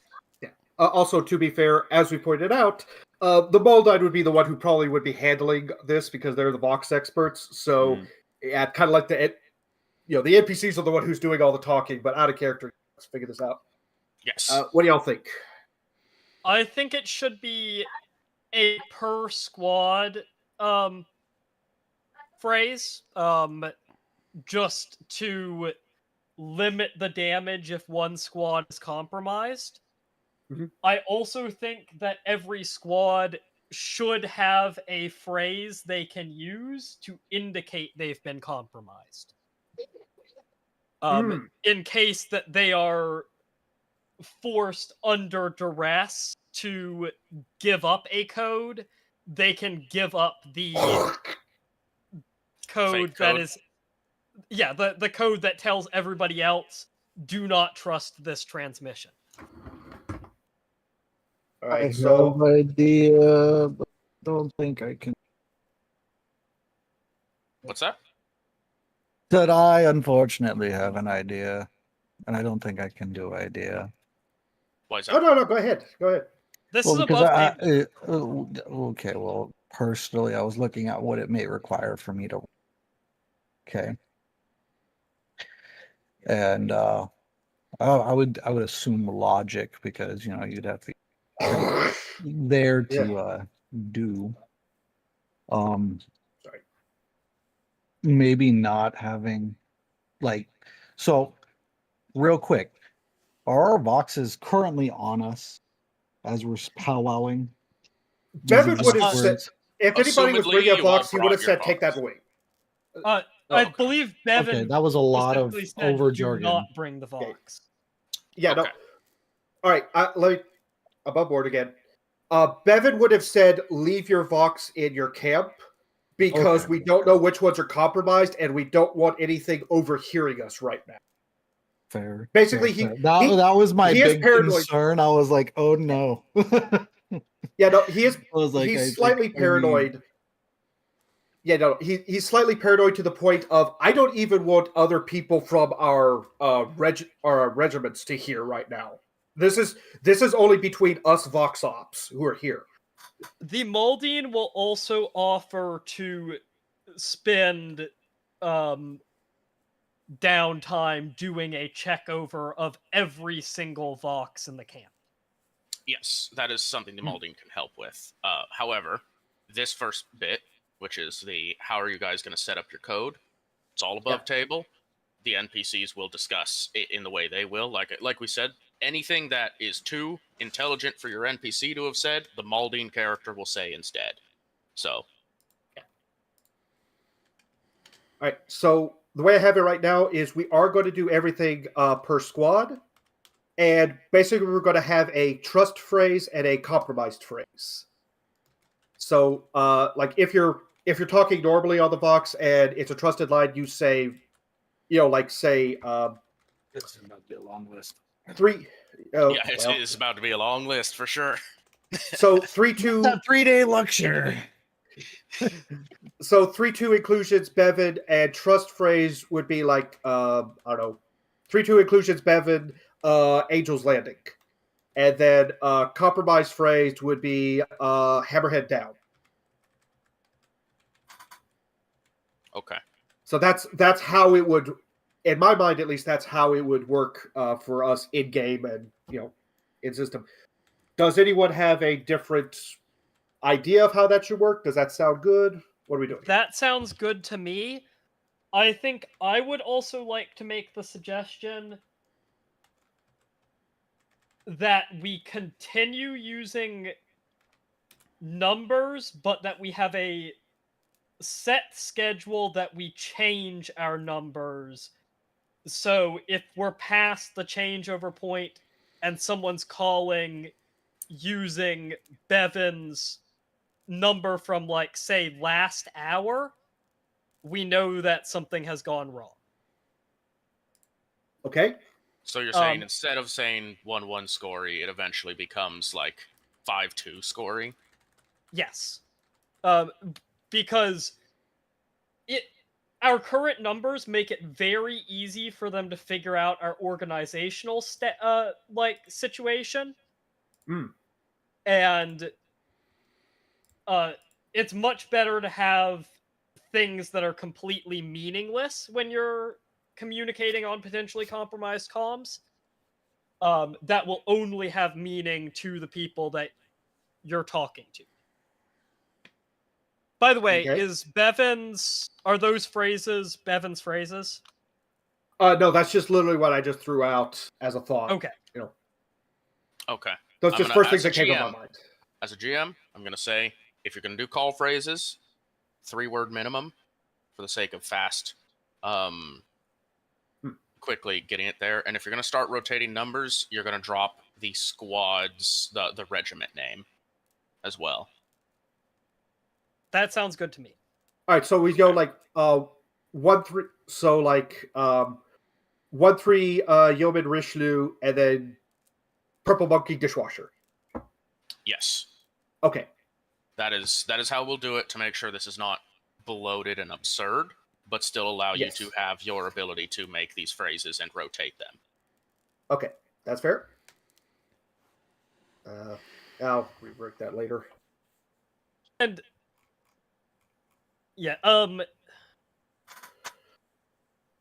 for squad number rotation, can I suggest that the squad number rotates up on the hour, the platoon number rotates down on the hour, and if it gets to the end, it just flips back around? For a number rotation like that, first and foremost, I like the complexity you're spitting there. However, I'm not going to make you guys all do the math of which hour of the day it is every time you need to make a call. So, for the sake of not getting too bloaty, whatever system you create, you shift per camp session if you're going to shift it.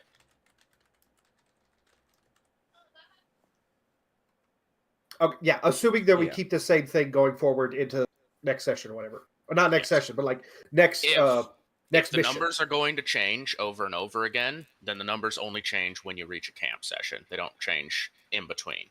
You know, that'll be a little too Okay. much to track not only as a GM, but I think asking each of you as players to track that can get a Yeah. little intensive when we are playing a game already as complex as this.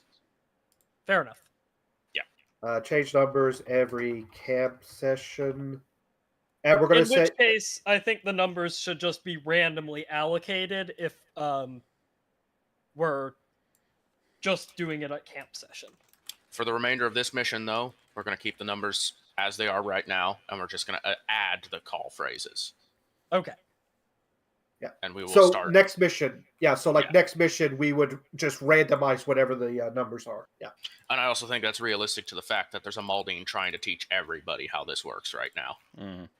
Mid-mission, true. you can only get so much done with the people fatigued, hungry, in a rainstorm, with compromised voxes. We're going to start with the easiest thing that Maldine can teach, and that's have a passcode phrase.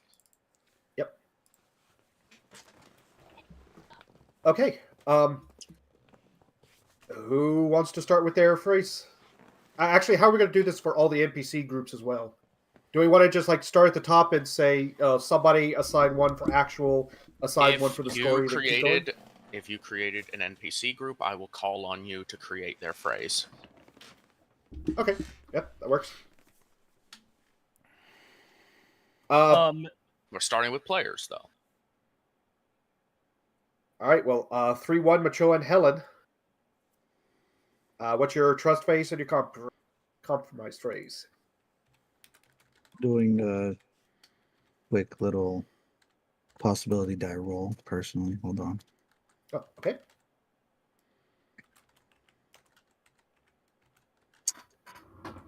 Okay. This is fun. So, for all is well, it's going to be orc, right? And for very bad things or compromised, gladiator. All right. So we have Valis. You said 3-word maximum. 3-word maximum for each. 3-word maximum. Oh no, Okay. no, Helen's not doing Yeah, multiple. no. It's just she's like Yeah. orc No, I'm just. thumbs up. I was just And then confirming. she'd be like gladiator down. Just confirming that. All right. Bevins. What would be a good one for him? Tree sap is his trust phrase. Compromised phrase. Stick with the same one I said earlier. Hammerhead down. Actually, no. Change that. Hammerhead up. Give it a positive connotation. Exactly. So tree sap for all's well, trusted. Hammerhead up for compromised.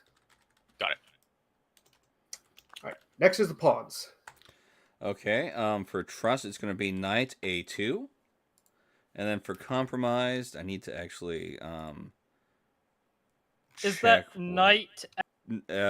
Yeah, it's like chess pieces here. Yes. It doesn't matter though Okay. if it's KN or just N. It Well, really true, doesn't. I'll Do give you you pronounce it differently? that. No, you don't. Knight. Knight. Yeah, It's a knife, isn't it? Knight A2. And then You just see the piece move. Oh, sorcery. and then for compromise it'll be black. What is the part where the king sits on?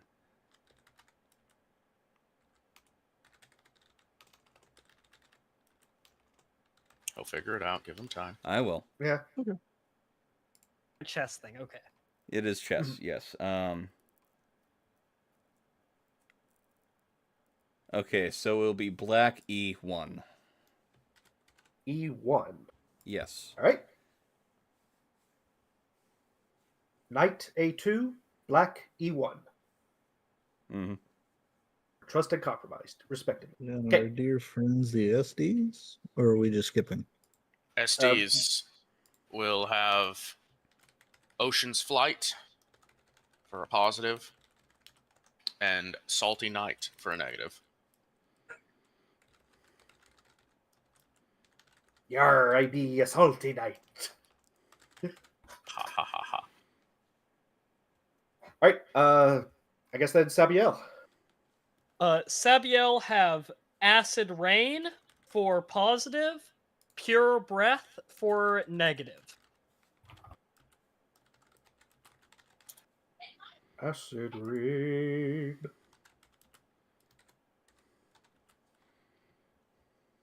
Everything's okay and it's falling down. The acid rain. Yes, rain and what?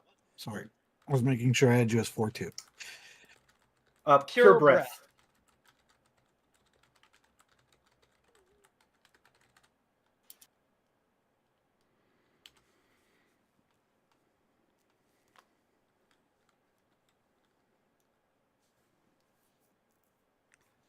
Okay, so we got Tree Sap, nice. Hammerhead Hup, Gladiator. So what was the first part of the Machoans? The good one? Orc. Orc. So it's Yeah, Orc, yeah, just- Gladiator. Yep. Okay. Yep.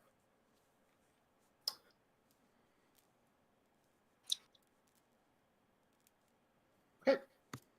Well, to finish out for the Roamer battalions, that's inclusions 2. Yep, that's you. So for them, Panther is their trust phrase. And Seaweed is compromised.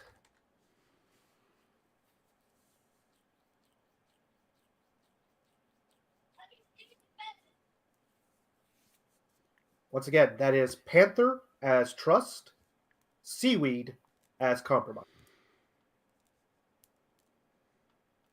Alrighty.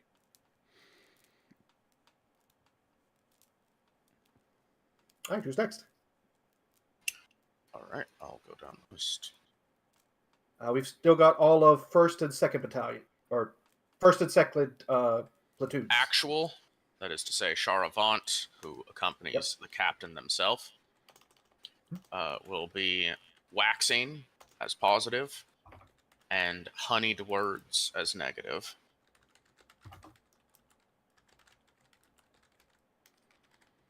I've heard Waxing about you and your honeyed honeyed words. words. And who was that again? Charavant of actual. 1-1 actual. Yeah.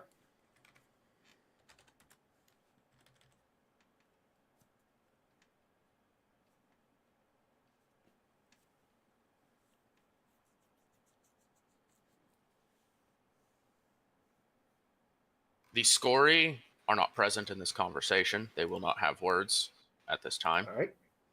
I'll just put like a dash by them or something. Yep. You left them behind. Yep. Next are the sisters, who we still have her Vox, right? She is the Vox operator. She is the Vox operator, but we also know her Vox was potentially compromised. Her Vox is destroyed Her Vox is destroyed. Well, never mind then. with her armor. Yeah, I I was did gonna not realize say that. it was probably built into the Yeah. power armor. Yeah, fair. So that's the Flatburn. Also not here. Mm-hmm. That is true. They are also not here. Good grief! First platoon took a hit. Yes. Okay, now Major Malthusius. hit, yeah. Malthusius is here, and they have their Vox, but it's also one that we're pretty sure is already compromised. Yes. However, they will still provide their phrase onto you. Okay. Positive is clocking in, and negative is pay raise. Only in the Imperium of Man can a pay raise be a negative. I should have started talking to him as Butcher about getting everyone else unionized. Darn it! I knew I was missing something.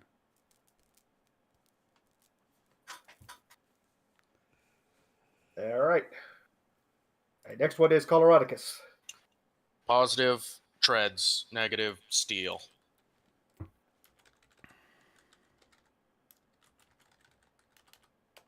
All right. Moldine. All right. So the positive is going to be Rich Delve Sunset. The negative is going to be Azurvane Sunset.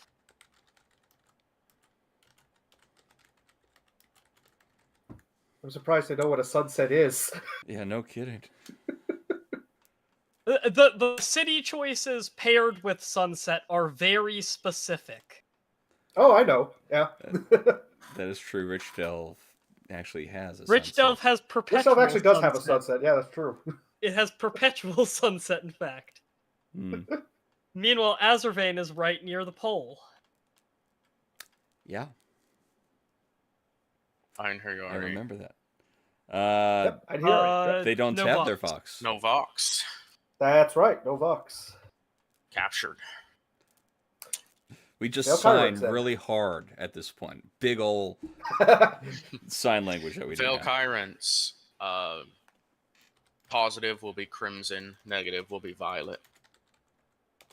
Of course. I mean, yeah, that's makes sense for them. All right. So we are down 4 Voxes right now, Yep. and one more is compromised. Let's put an asterisk.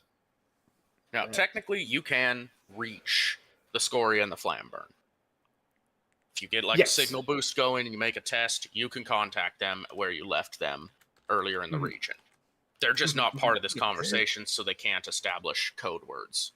Yeah, That's and true. we do not want to establish Vox codes over Vox. Yeah. Yeah. Exactly. The Molding might actually physically smack somebody for suggesting that. All right. Everyone got it? Everyone caught up okay? Mm-hmm. I think so. Mr. Nunn? Yeah, I'm caught up.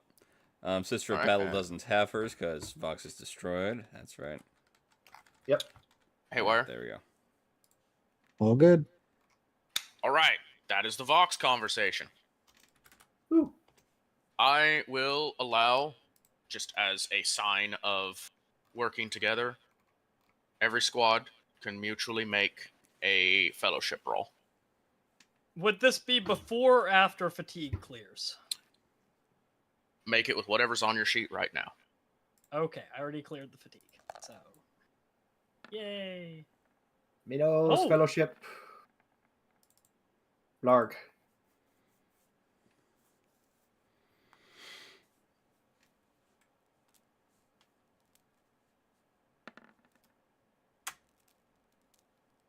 Oh. Mm-hmm. So That is 1 success for the pawns, 3 success for the that's what's it, Samuel. okay. I And then will Haywire and the Machoid and the Inclusions both had failed. I will allow, first off, we're all part of this. Pawns, you may select another regiment to gain 1 point of relationship with. Well, we'll choose the inclusions because they suggested this. Oh, okay. Awesome. And Sabiel, team building exercise, you get 3 points of relationship with one other regiment, or you may diversify. I'm gonna say that it's just +1 point with the other 3 player squads, as Gallianus Half handles himself more professionally than perhaps the original impression the others had of the Sabiel was. Okay, that's fine. I've amended it. Congratulations, little team building exercise, and hopefully your lines will be extra secure now. Woo.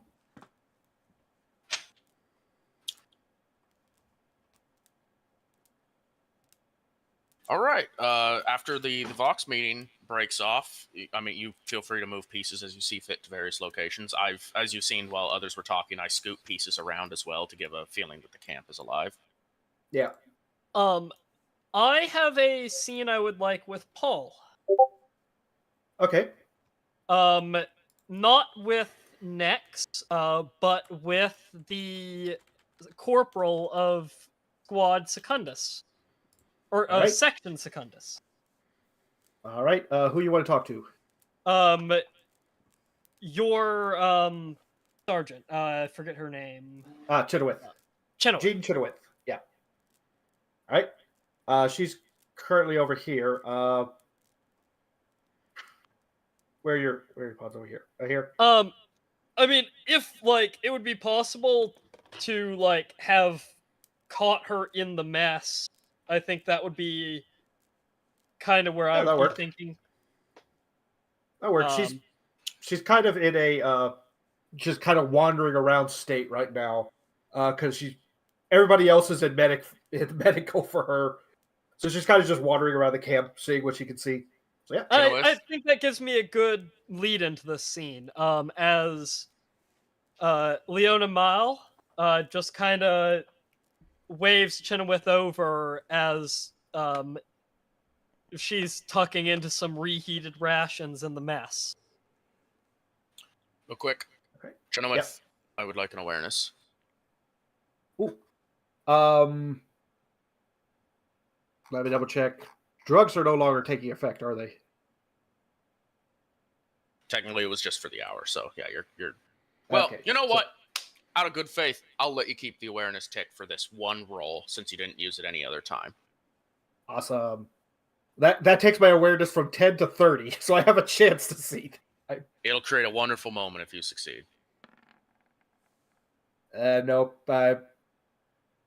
I'm coming. She's coming down from the high. Just kind of going like, "Oh man, the world was so beautiful."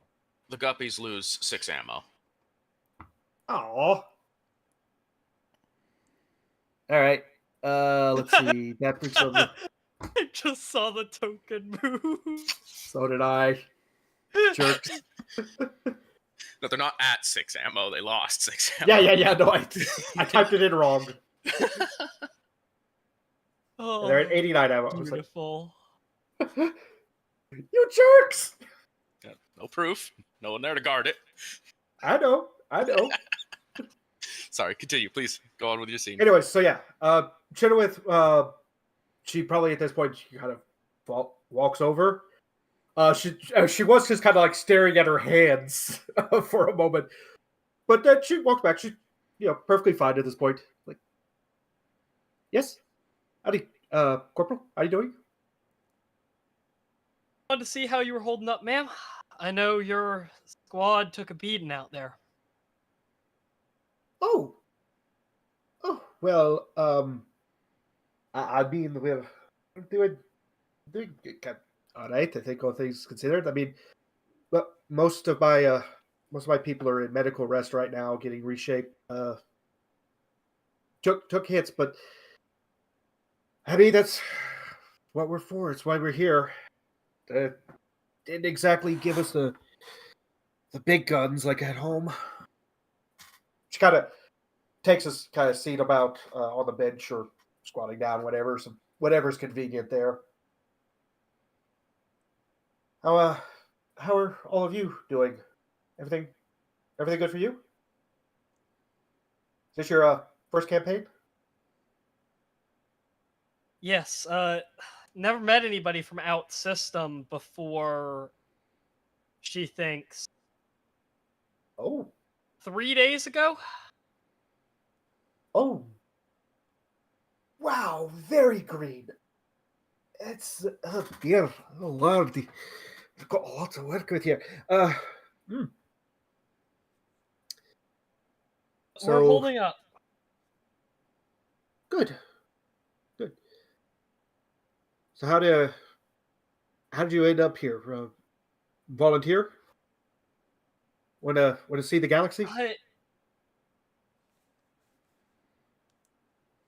I mean, when they pulled us all in, they said, you can either volunteer and get a rank, or be drawn by lottery and be a rank and file lasman.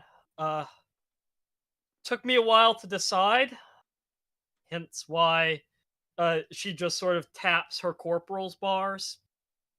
Not that high up, but I figured I'm not the luckiest. My number was probably going to come up. Might as well get it over with, go in myself, get something for my trouble.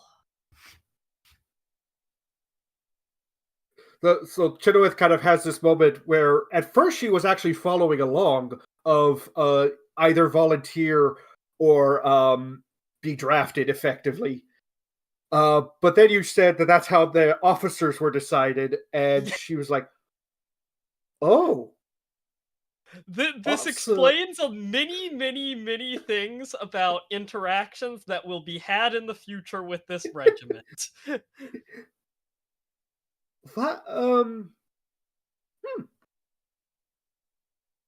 It's not exactly a not quite the same way we do it on Musa Sapphire. I mean, it starts out the same. Well, they got back our physical results, or we went through basic training and basic schooling, and then when it came time to graduate, we had our conversation of either, join the infantry or, well, nothing. Actually, there really wasn't a second option with that. Huh, always interesting how the regiments find their leadership and find their recruits. Yeah, certainly learning experience for me. Hmm.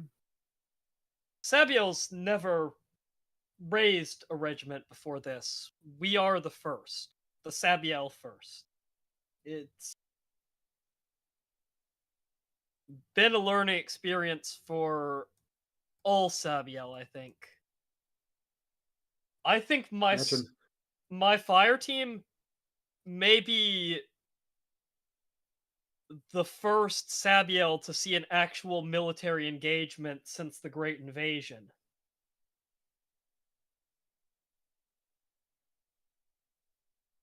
When was that?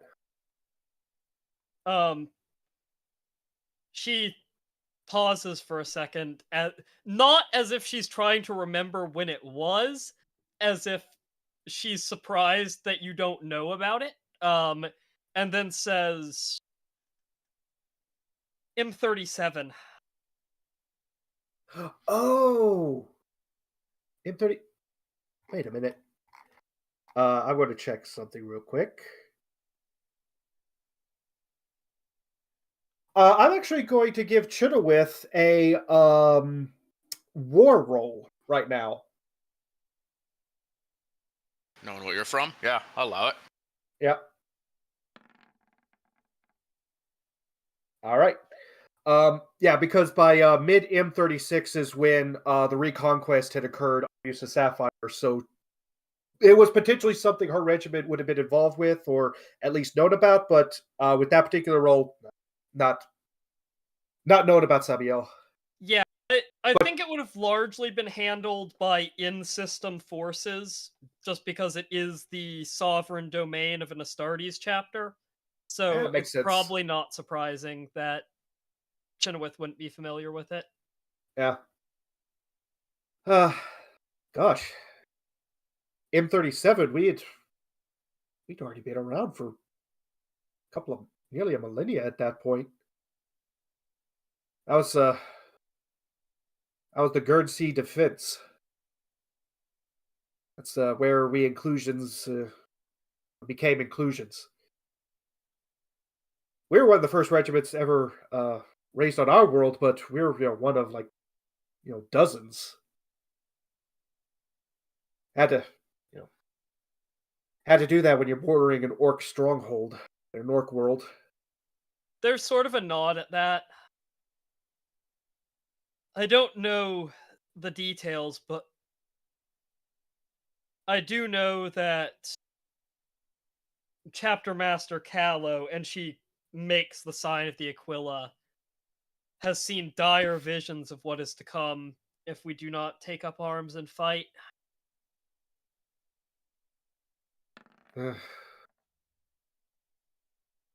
Dang, nice rolls. Yeah.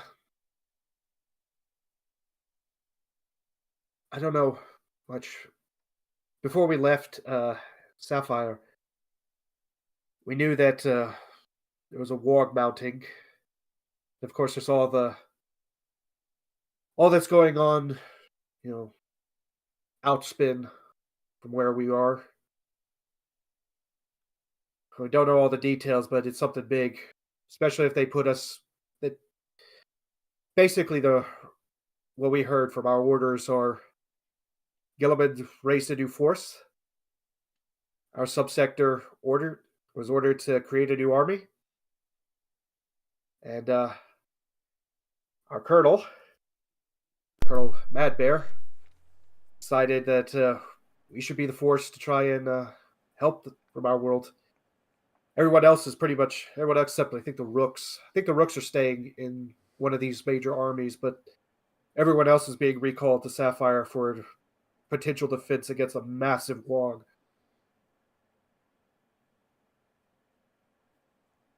Well, we're doing something good here. We're doing what we can to save our homes, save the Imperium. I It should be worth it. Has to be didn't worth really get it until we struck that convoy, saved those prisoners. But now I think I understand what it means to do the Emperor's work. At least better than I did before. I'm gonna make a quick secret roll. Whoop. Redo that one. Okay. Chenoweth kind of nods a little bit at that. There's always one moment where it hits you what you're actually doing, what's going on. Bit of a I just kind of morose look in her eyes. She's definitely having a flashback to something. And gonna make another secret roll real quick. Oh, okay. That was a good roll. For me, it was... well, civilians aren't really a thing on Musa Sapphire, but for me, Cadia. Seeing my squad mates around me being taken out one by one, forces closed in.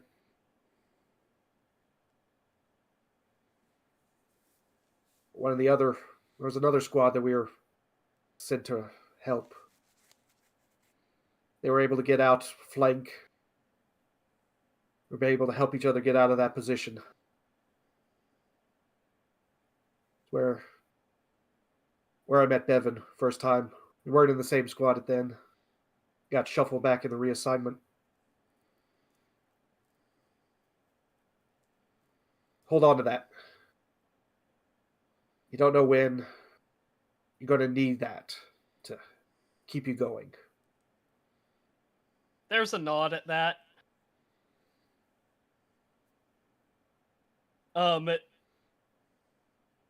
Then I think she'd ask, have you eaten yet? I'd offer some of mine, but I've been told that that may not be the best idea. Oh, yeah. Already ate. First thing we did when we got here, then everyone else went to Medicaid. I'm just kind of wandering around the camp right now. Thank you, though. Even though might be... Why would it be bad? She's actually looking you up and down, like... There's kind of this moment of like, you're not a Xenos, why would it be a problem?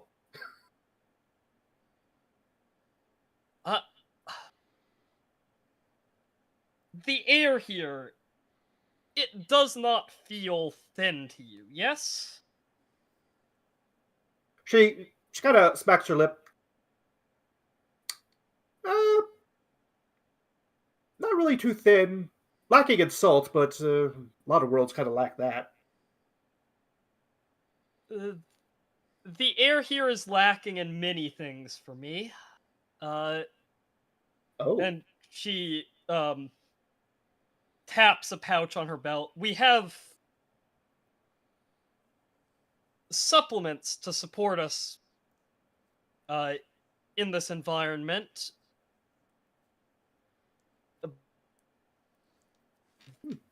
There are many things in our air that pervade our food, our clothing, our skin, that I am told by... And she sort of looks over to where Nex is probably sitting at the campsite right now. Mm-hmm. I'm told by others from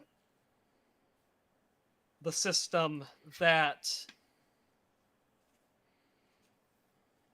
it is not common for others to be able to eat these things without bodily harm. I am warned that the same may be true for our medicines, which is unfortunate. My my squad all have capable training in the basics of the chirurgeon's art.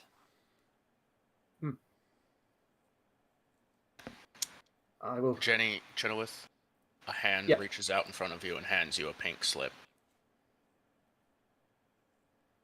Just kind of an eyebrow raise.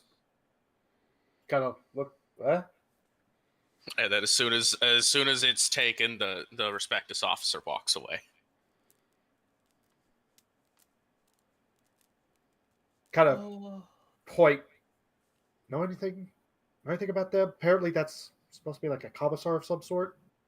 It's on I the have- paper is written, pink slip, reasoning. Put ally in an uncomfortable position, explaining their cuisine.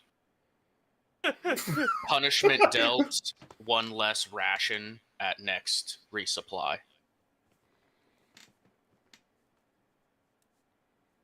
There's a shrug.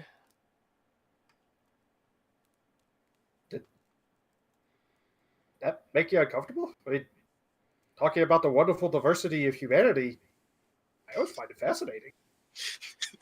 I agree. I've I mean, but never met an out system before, and it's been a great learning experience. I'm glad she kind of just folds the pink slip, and there's not literally a fire or anything, so she's kind of like, yeah, I should just like tuck it in somewhere. Sorry, respectus gotta respect this, guys. You know, I know, They're the HR it's department. good. And yeah, I think that as far as like actual RP scene goes, unless you have something to add, it kind of ends there. Though I figure they probably continue talking for some time. Yeah, I figured they would, but yeah, this last thing that I was going to say, which kind of ties in with this, is like basically just the diversity that the God Emperor has blessed with humanity as we left Terra and changed so many. That's great things. Then I got a pink slip for it apparently, so I don't think it's going to actually affect Chenoweth in any way, shape, or form. But she's very confused about why the apparent commissar thinks this was a problem. But yeah, I'd say that's good for scene. Awesome, love it. Advance the clock again.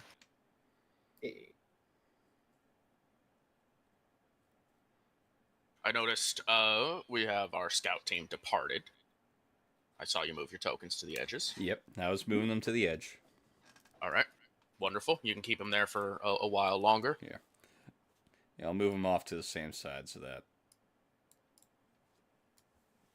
it makes a bit more sense. Oh. Nope. Let's see. At some point, I do still want to have a scene with Ajax and Nex.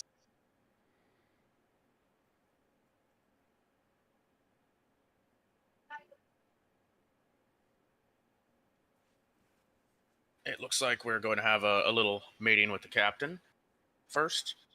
We're just a simple, hey, you asked for me to check in with you at camp. I have arrived as requested. So the captain, who again is a Gene Stealer-esque creature that looks kind of like a bumblebee. Yeah. They turn and nod and look up at Ajax. Yeah. I was like, oh, let me move my token, and then I was, oh, don't stand on him. Don't step on the captain. No.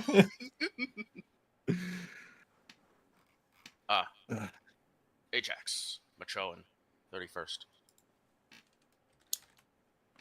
We spoke briefly, but we were in a combat situation before. I would like to inform you that I greatly appreciate and respect your ability to answer the call to action and aid in the completion of the side objective as presented to you. In addition, I have observed a strong showing of cohesion and capability from your platoon that has not been present amongst my own platoon. I feel as though you have shown great merit, and if there is something you would like to request or need, I am willing to put my name on the form, as it were. Understand, of course, we are not in supply lines at this time, so this offer may not be as applicable, but know that I am a fair being and will reward you for your endeavors.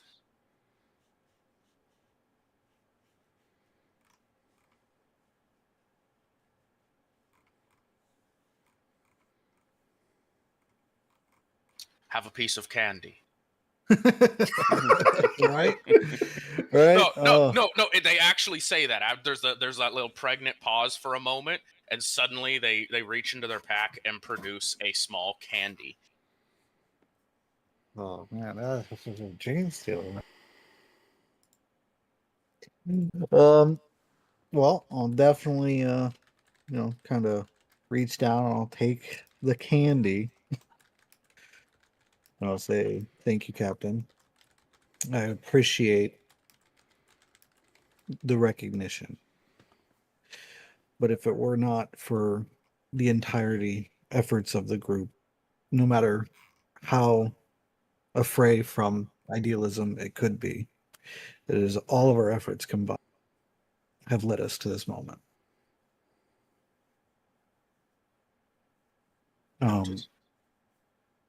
As far as a ticket to punch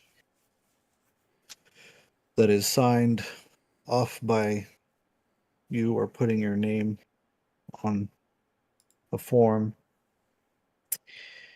it would mean much to myself and the rest of my regiment that is present, or a letter or form of data slate that is turned in the chaplain that states of our progress that we have made in your eyes. That would mean a lot. I don't think, due to the lack thereof, requisitions and all, being present, you're just not present here. I think that would be the most meaningful thing that I could. There's a nod, and the captain ponders for a second, looking off into the sky. Nods again. Worry not, Ajax. I will gladly pass on my words to your chaplain. Please continue to perform optimally out there, and I look forward to seeing your platoon continue to succeed. Thank you. And I'll kind of give a good, departure nod, but also like salute of please, just don't mind me awkwardness. As you as you do your little salute and start to turn, they go, one more. Oh, of course, thank you. Who would you said performed best under you? Best under me or as Amongst those under you?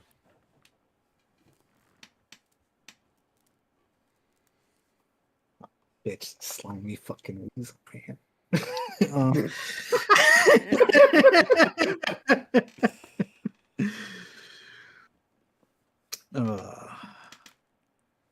And please tell another of Platoon 2 squad leader, I say, to report to me as well. Though that who you think is deserving. Oh, I see. Well, I truly believe. Let's see. toss-up, man. It's a toss-up between the two. Because there is, what just happened at camp versus the slimy weasels actually got them.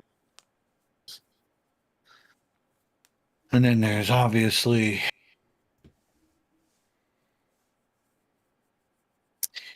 I will say that we're going to see what squad gets it because they're in separate squads. It's slash on. D. Is it a 2 like this? No, not like that. No.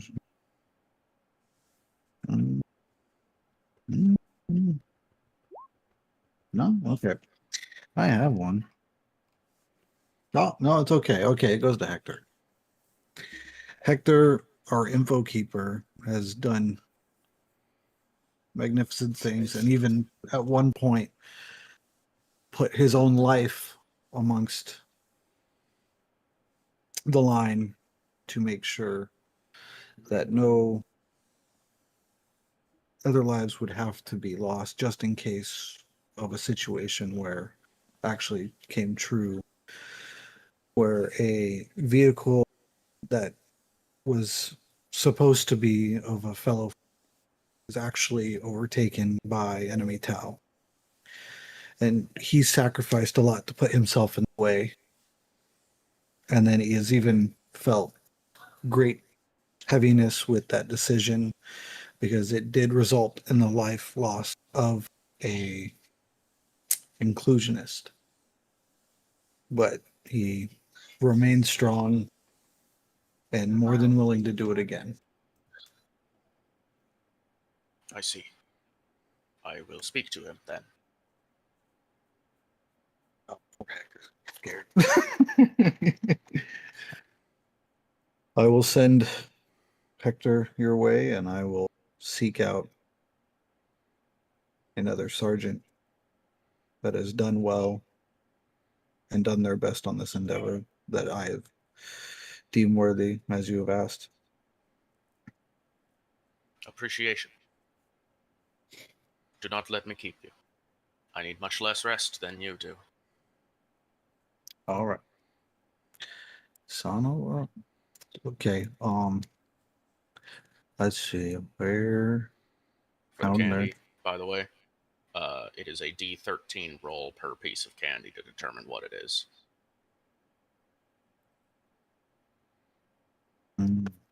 I see.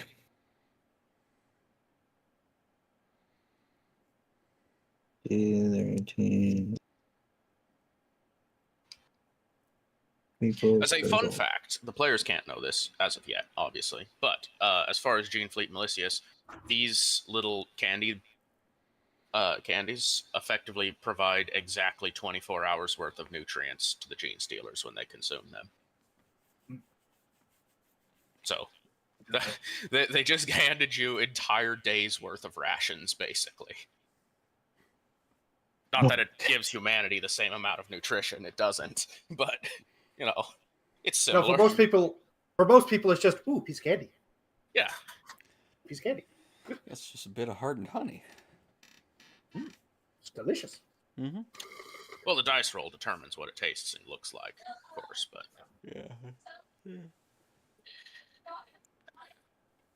also, just to say, Hector will basically the conversation with Hector and the captain will be like, "You have been recommended to me for your actions and your diligence. Have a piece of candy. Please go on with your night." So those candy, but 1 Hector.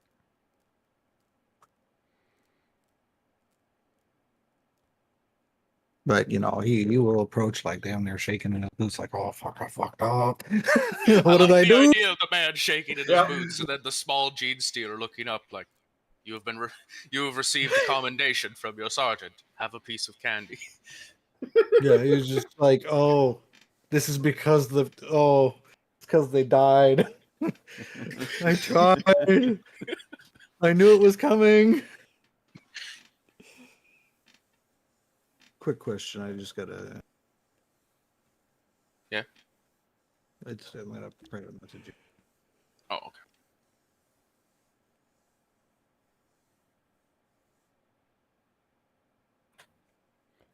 That's fun. I love having Sonya Laven out here. Mhm. Hey, the bees are great when they're not trying to kill us. That is true. Right? Aren't they? When Aren't they're they? not Everybody cutting off loves a the foot. bees when they're not Yeah. trying to kill you. I think most people feel the same way about a lot of wild creatures. I love those things when they're not trying to kill me.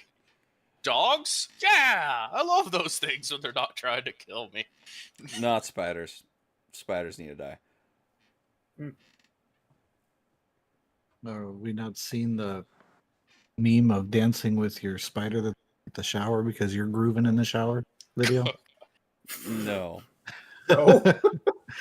Yeah, man's just got a huge AI spider just grooving with them in the shower. He's just singing and you got the backup dancer spider. I'll let you elect whoever you want there. Oh, okay, because I was just trying to make sure I do scope versus like sergeant, you know. Yeah. The request was one member of yours and additionally a sergeant to receive a reward. However, I'm gonna be perfectly honest with you. You can definitely also like approach other people and be like, "Hey, the captain has candy. You want some candy?" And they have a certain patience meter in which they will share it. Yeah, because I see that there is like, for instance, AIM is a corporal, right? Or But they are colonel. My technically bad. a leader as a Yeah. corporal. Yeah. I you know me, and as far as like D&D goes, I'm very big on wording, so I Yeah. wanted to. Yeah. Technically, aim and fire are both the squad leads, so They occupy the same squad leader role, even though their Yeah. ranks are different. Yeah. Similarly, there's a Sabiel squad leader and the kill sergeant. Technically, both of those are valid options too. You know, it's just Go as up to long the as kill they are a beast. squad The leader. candy. He's got candy. I mean, you could try to feed the cat candy. I don't know how it's going to react, but. And again, you gotta roll to determine what you got. Oh, Yeah. also, I didn't think I mentioned I this. didn't know if you wanted me to roll now or win partake in candy. You can roll now to just know what it is, and you can either do it standard roll or you can do it secret roll. By the way, I did not mention this at earlier, but this is a ratling-sized porcupine cat. It's as big as the captain. Yeah. Wow. If you wanted to silent roll, by the way, it's /GR instead of /R, but it's your call if you want it to be public or private. Wow. No. One. It says red, but ones are usually nice. Just not when it comes to Dane. Okay. I'll let you know the effect ahead of time, too, so that you can use it when you desire. You want to send it to me in Discord and I'll pin it? Sure. That way I Add can it to keep your it inventory secret. on your character sheet, too. Yeah. I'll get you the whole thing right now, and I want to let everybody know, the general how this stuff is. So, this is a special thing to my Gene Stealer group. It's called a Candy Maker Hive. The captain does not have a Candy Maker Hive, but they're a captain, so they've been provided a certain amount of these for the operation. Here is your allowance of candy for the military operation. Yes. Oh, sure. Okay. So, how the Candy Maker Hive works is when my Gene Stealers kill a bunch of enemies, the hive of bees come out and collect their biomass and then render it down into a nutrition-dense honey out of whatever it was that they consumed. And the color of the candy and the taste of the candy is determined by the creature and or being that it rendered into candy. Corpse starch for everyone! With a roll of a 1, this candy is golden in color. It tastes like recaf mixed with honey, so coffee with honey. and it was made out of pure human biomass. Cornstarch with honey for everyone! You cannibal. And you know what? Just as a bit of funsies, since it's Slanesh Day, and I'm a big fan, I'll let anybody who wants to take on a single D6 of corruption get some candy. Without any RP required. You can just straight up trade for a candy roll. I'm good. Yeah, my troops don't deserve candy. Oh, okay. I'm tempted. I'll give You you may that. also I'm barter tempted. for it with something out of your kit. Yeah, this I guess would be pretty interesting. All right, well I signed. I picked 3 and where?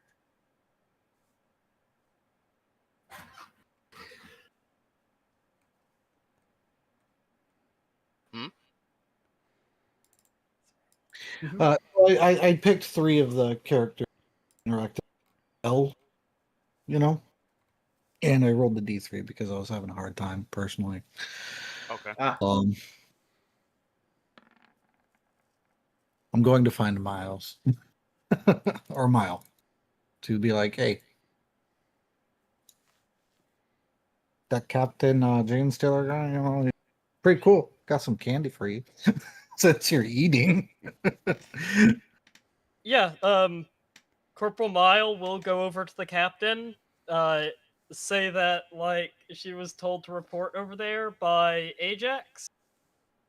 By Ajax. Congratulations on your efforts. Consider this a commendation. Continue to perform optimally, and they will extend a small crystalline sphere towards you. That is a piece of candy.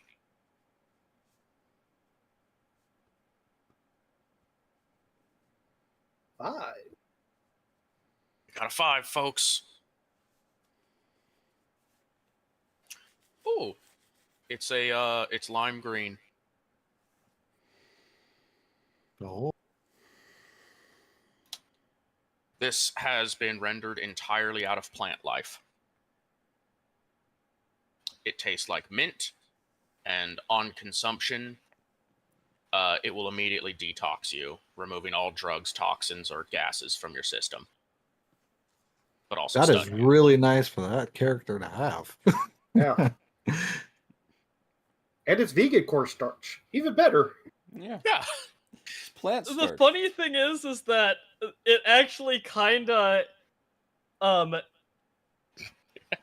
actually kinda isn't good because, She'll she go through wants withdrawal. to have toxins in her system. That's the normal state. It's okay. true. It's okay. You can trade it. It's like it's Go like gambling. if you were given it's like if you were given something that would dehydrate you with no other benefit. I At least it above tastes good. table have heard of, you know, some. The what? Hello? Some Oh, I am robot. You Hey cut there. out at the word some, just so you know. Okay. Well, I above table, right? Because I did not witness some of the gambling that may or may not happen with Guppy and all them. Mhm. So if you just don't want to be gambling, you know, I don't know what else to say about it. The inclusions have, in setting, been gambling before. They do their gambling. That is true. And most of them are in the Medicaid right now, but there is a chaplain who's nearby, and they're kind of. They don't do it in front of the officers, you know? Yeah. Oh yeah, my bad. They've been there a while. They can rotate out. Also, they do know Respectus is the commissar, so they definitely not bring out the cards just yet. Well, it's just a friendly game, you know.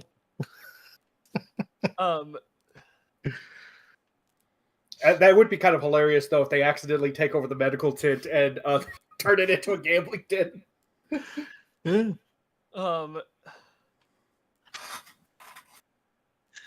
Yeah, it was Was like, there- Right now, while Respectus is there, they are just heroically, moaning or, like being, very stoic with their wounds. Not let command know that they've been taking an injury, that they'll be ready for the fight. Oh yeah. Ajax or Haywire. Yeah. One of you got 2 pieces in total, one for Ajax and one for your squatty. Do you want to roll Yeah. for the other one? Certainly. You are free to hold on to them or just use them however you see fit. As a meta point, you get to know what they do so that you can use them when it's tactically efficient. But if, as an Yeah. RP thing, you just want to consume them, I'll also allow it. Yeah. 8. If I was playing it on Hungary, I just Yeah, I know. It's that simple for us, Oh. really. That one is orange and tastes like a cough drop. Mm. And it was rendered entirely out of biomass taken from the Tau. Oh, Okay. Oh, that's a fresh one. Yeah. It's potentially a fresh one, yes. I mean, given that they've been Oh. using human auxiliaries, the human one is also potentially fresh. Yeah, Actually, good point. it's Yeah. true.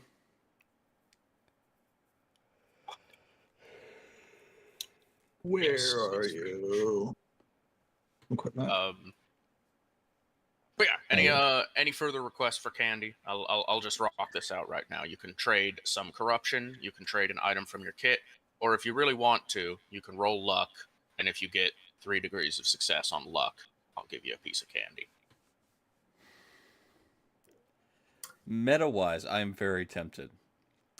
However, in character and in pawns, I don't think I can because that kind of goes against That's fine. what they do.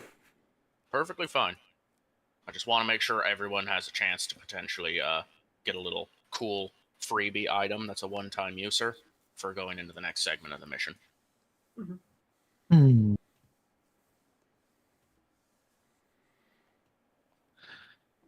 All right. Well, I got 2. I don't want to be greedy. You can be greedy if you want. Well, I'm looking at it and I'm like, It's a trade no matter what. Either you're taking a luck roll, which is already a tough thing to do. You're taking corruption, which is definitely worth whatever you're getting out of it, or you're trading something else. of course. No good there. You know what? How about this? Chitterwith is going to be, again, wandering about. She'll come over to where the captain is, give a salute, because, captain. That's just going to be a luck roll. Mimic the salute as good as possible, but it never quite works out. I'll give a luck roll. 20. 3 degrees of success. 3 on the dot. Nice. Chenoweth, I Sir. heard perhaps you overestimated your capabilities at the river crossing. An important lesson. Yes. Yes, sir. However, you still managed to get most of yours across. I only had... This is for you. Do better. Oh, God, it hurts more. Hurts more than the reprimand. Mhm. I'm not not mad, mad. I'm just disappointed. I'm just disappointed. Yep. The most, take this candy. I want to see you put it in your mouth. I swear it's not cyanide. Mhm. Oh, God. Go ahead and roll your number. See what you I'm got. so- feeling- Chitterwith will take the candy, and she'll just kind of say, yes, sir. We'll be better prepared in the future. Main issue was didn't realize we didn't have rope, but not here nor there. Yes, sir. And then gives a sign of Aquila again. All right. 1d13. Yep. High numbers are where things get weird. 6. Not too weird then. Oh, I would have just made 6 and 9 some weird. well, 6 is kind of a weird one. First off, it's bright Oh. pink. Oh, no. Secondly, it is sour and citrus flavored. And thirdly, it was rendered from Tyranid biomass. Oh, Yeah. Oh, this Okay. thing's probably Like hundreds Christmas. of years old. It's an old one. That one was special in some way. Bright pink and citrus. And special note. It's not going to be useful in this campaign. I'll warn you right now. Of Oh, course dear. not. You know, fine. I'll take one. Everyone else is. I'll take one. I love peer pressure. Go for it. I'm taking corruption for I just this. imagine it's one of those things of we just happen to be like walking past. Yeah, no, the that's the all captain, this was. he's Is like, "Hey, I'm walking have a past candy." here. As interactions Ah. happening, I want candy too.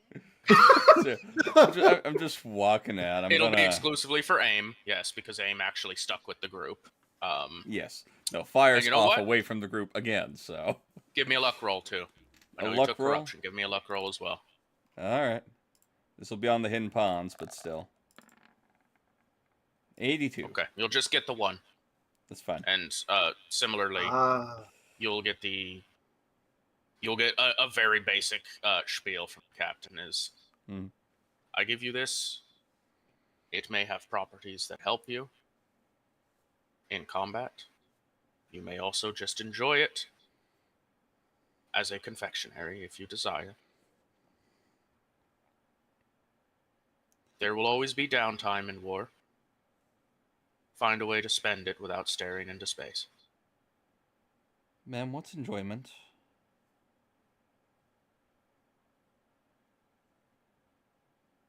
Oh, I love the pawns so much. Please hold. And after giving you the candy, she will hover off and go elsewhere in the camp. And I'm going to remove her from the board for temporary. And you have been told to wait here. I'm standing here staring at the confectionery. That is. Please be a high number. 1, of course.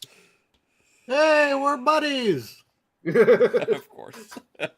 We know a secret nobody else does.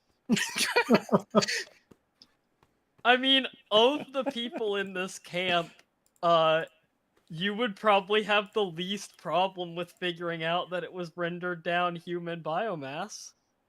Yeah. I trust what my superiors say all the time. Mm-hmm.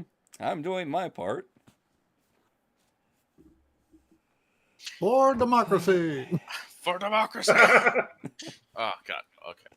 I'm looking up something now. You have invoked a question to this captain who is about to be like, how much can I fuck this person's life up right now? Love it. Yep. Yeah. All may witness this from a distance, from your camp. You may choose to witness as AIM has a brief conversation. There's that pass off of that wonderful confectionery of candy. A question is asked. The captain looks confused, and then they raise off the ground with their flight wings, and they zoom off. And a couple of moments later, they return with Sergeant Arha.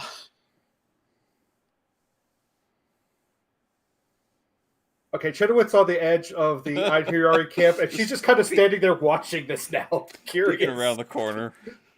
Yeah.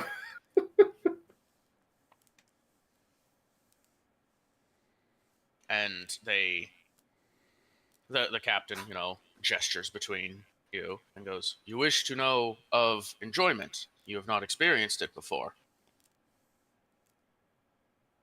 Ma'am, I don't experience emotion. I see.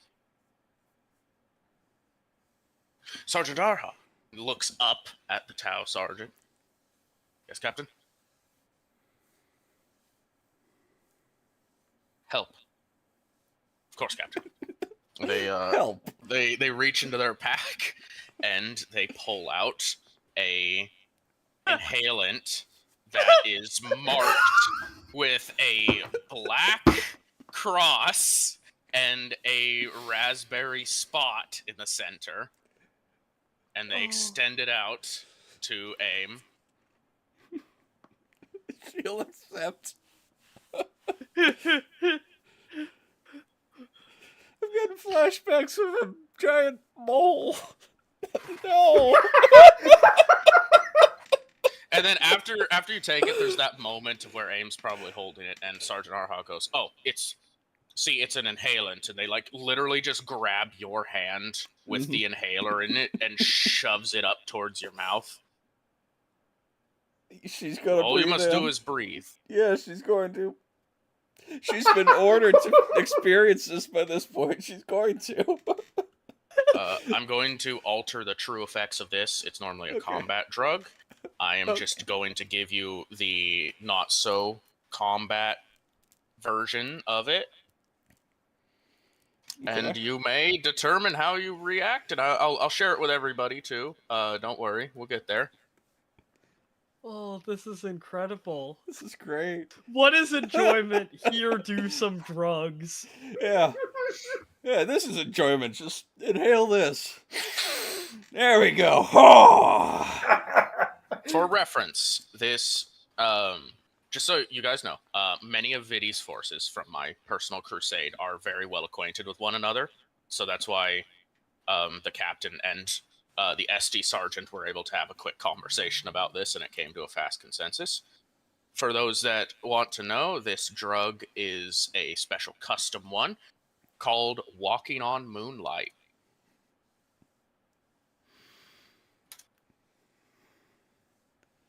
A hallucinogenic, euphoric, perception-warping drug of a deep raspberry hue. Imbibing this drug temporarily induces states of comfort and hypomania, making the battlefield much more tolerable for the SDs, if not the opposite for everyone else. The imbiber gains the effects of the hypomania and cosmic comfort malignancies, which are unique corruptive mutations among Vidi's forces. Okay, how long does this last? For this, we're gonna say camp. Okay. Let's see. Who's the closest sergeant? I gotta read up on this first, but who's the closest sergeant? Who's been the Oh, I know who's been the friendliest. No, I know who's been the friendliest here. I know who I'm going to. Yes, Paul. Yes. I'm going to you. I mean, the guy did say, "Hey, go to here and get some candy." That's good. Yeah. I left and I was just given this candy, and now I'm breathing in drugs. So, I imagine it's that kind of thing. Is like as it's hitting and AIM is like we got the eyes rolling in the back of the head almost. There's like a genuine like quick handshake between the sergeant and the captain, and the sergeant goes back to the comfort, the just relaxation, the break tent, and the captain just at that point goes off to get a report from the Baldine, and then after a couple of minutes, AIM finally reactualizes into sentience again. Yeah, her eyes. Normally, her eyes are decently sized. She's a spotter. She needs to see well. However, they're about the size of saucers by this point. Her pupils are about the size of like a dollar pancake or quarter pancake or whatever it is. Little tiny pancakes. Can't remember the name of them off the top of my head. And dollar. Silver dollar. dollar. The silver dollars. Thank you. Low state of euphoria. Okay. It's fun. And she's gonna start walking this way. Just wandering around. Accidentally stumbles in. Looks over at Jenny. No, Jenny's not in here. Jenny's over here. Wrong way. Sorry. She doesn't even know which way she's walking anymore. Walks over here. Accidentally bumps into Jenny. Looks over. Hey. Hey, and she starts touching your face. Squishy. Soft. Mission What accomplished. the Poke. what the bloody hell? Poke. Hey, do you want this? Ooh, I have candy. Ooh, and I'm gonna eat the candy. All right, wonderful combination there.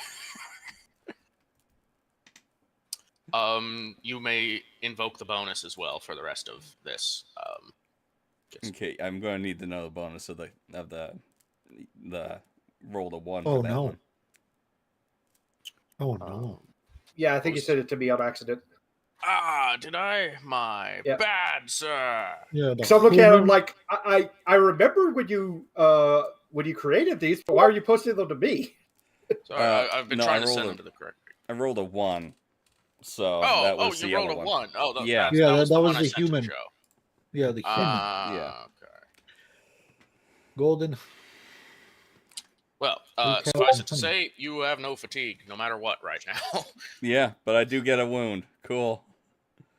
Okay. No, spending fatigue gives you a wound. Oh, spending fatigue gives me one.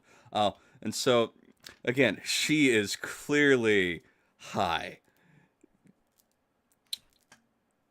Okay, I know Chudowith has dealt with people in this situation before. Do Like- you hear All right. colors? I think I smell green. No, lass, I think you're.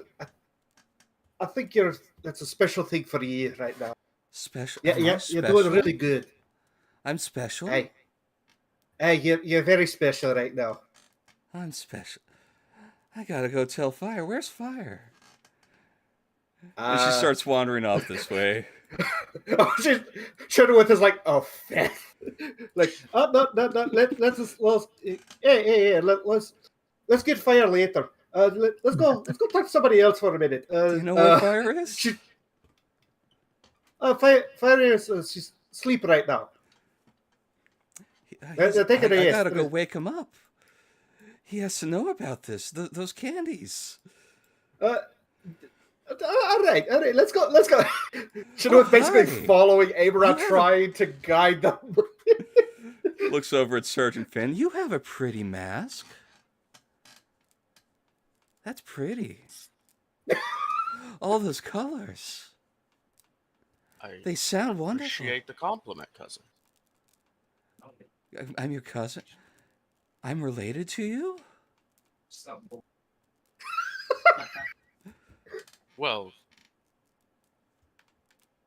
yes. Oh, that's great. Have you met my friend back here? The veiled Jenny- Chiron Jenny. leans over.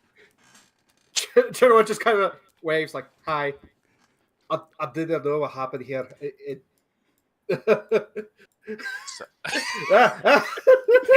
As you pass by, best of luck, cousins. Thank you. They're gonna need it. Starts wandering back over this way. Over to the... Oh, that smells good. Can I Chudowith is have a just sip? following you around like, Reaching out for some of the meat from the Einariari.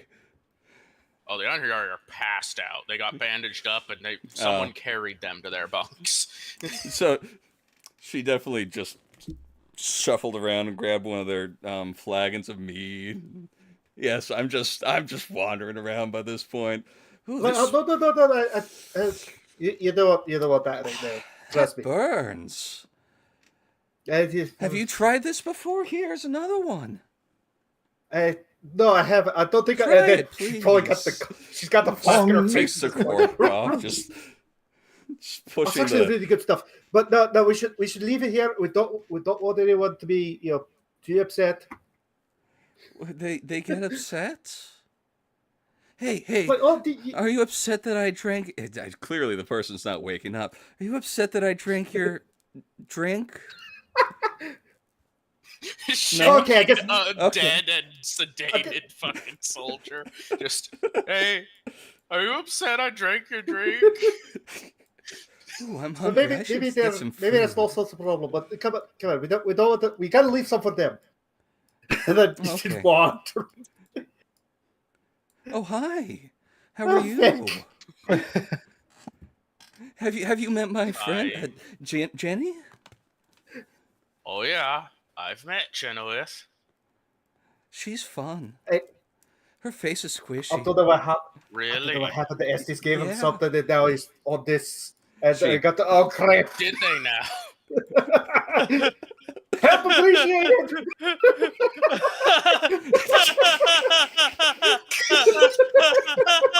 Can I have some more? This stuff is great.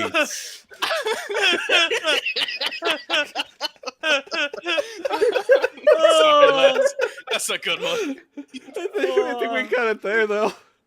Eventually, I'll catch her. Did I would they like to- now? Oh, yeah. I would like to excellent, just say- excellent. Nope.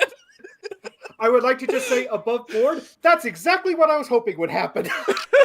I know your forces, lad. All right, let's take a moment, Dave. Let's go in here. Okay. Go in here. Okay, I'll go. Is there more of that stuff in there? Walks in, respect this. Oh, pink slip run too. Respect let's us might have have a to give seat, Dave. herself Let's have a a seat. pink slip. Let me consider. One moment. Hold on. Let's have a sit down. Let's have a sit down. What? Hey. She wanders over to your people. What happened to them? They don't look good.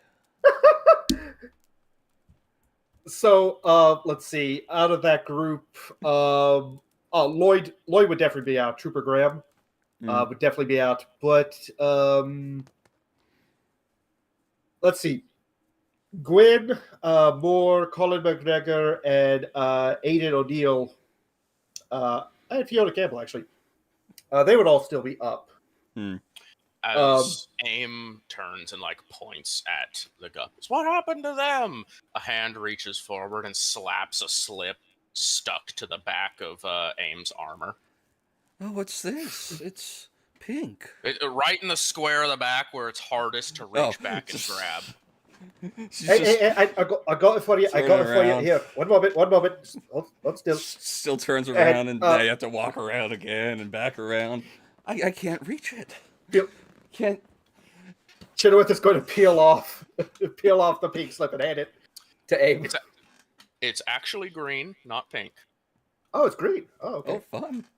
And in the notice of why this has been given, it says expanding your horizons.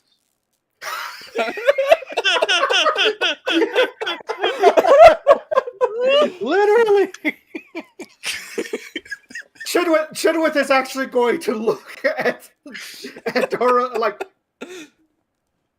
just kind of the fate of really? Oh, The it's questioning comments are. You hear a rip, and they extend a hand with a pink slip out to you.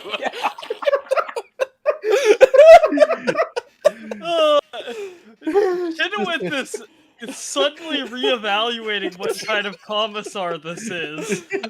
Yeah. I'm gonna go show my friends this.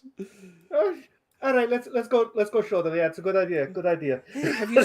Look what I got. She holds out the pink slip to the Veil Chiron. It's green.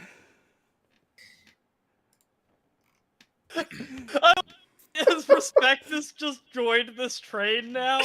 They're following with their arm extended with a pink slip. Like, hey, What about- this one's yours. Come on now. What? After a few minutes, Where- Chenoweth will take it fine, whatever.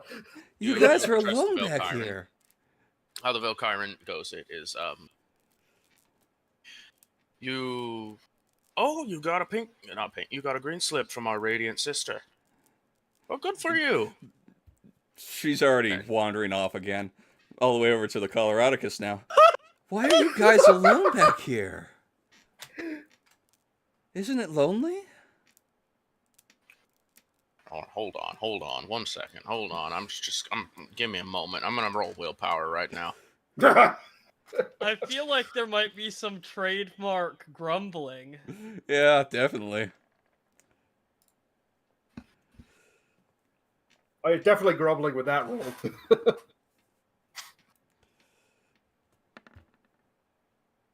Well, that also makes sense. Yeah. So you get a good old combination. First off, it starts with grumbling, and then obviously your pester keeps going, Mm-hmm. and finally one of them. Let me double check names real quick so I can call the right one forward. Hold on.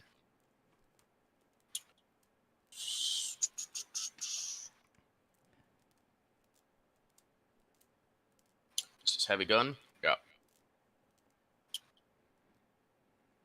This is one PFC Bertha, who stands up, slams the knife hand forward, just says, "I don't know what's wrong with you, but get out of this camp right now." You know that classic anime girl just kind of pouting lip? That's the look that she's given, and she just mumbles to herself, sick in the mud, and she wanders away. No, Guppies, you stay there. Bap, bap, Chitowith. bap, bap. Chitowith is right behind. Oh, you guys aren't awake. No, you're not awake yet. What about... Hi, did you see what I had? Look what I got. I think there is a look past fire at Or Chinowith, aim. like, yes, past aim at Chinowith, like, help, what's happening here? What? Chitowith just kind of like, I'm just trying to keep her in the camp at this point. What's out back here? No. Let's not be interested out there. Let's not. And as she gets close to the leadership, no. I'll go back. Let's go. Let's head over this way. Let's go. I'm just gonna avoid the She's medicine. literally at this point. At this point, I'm literally just grabbing by the watching this whole thing, like, nope, not getting involved. Fuck that. Not Okay, this time. It's more like there's a kill beast and a kill. Not necessarily. Just So at this giving point, the Chitowith- side eye, like, yeah, I know you're there, but I'm doing something. Busy. All right, Chitowith is at this point like has hands on Abe's shoulders and is trying to steer her, like literally physically steer her back into the camp. Like let's go to the mess. Let's go to the mess. All right, let's have a nice cool drink of water. Oh, hold I on. like water, right? Water's good. You said I got rid By of the way, from eating the honey. You said I got rid of a point of fatigue. You I cleared actually all did. fatigue. I clear. Oh, nice. All fatigue is cleared. Yes.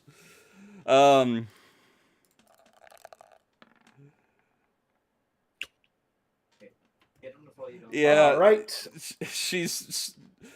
You're definitely pulling her now. She's trying to walk forward. Okay. She doesn't understand why she's not. It's like this. I'm going. I'm moving my legs, Back? but I'm not going forward. What's going on here?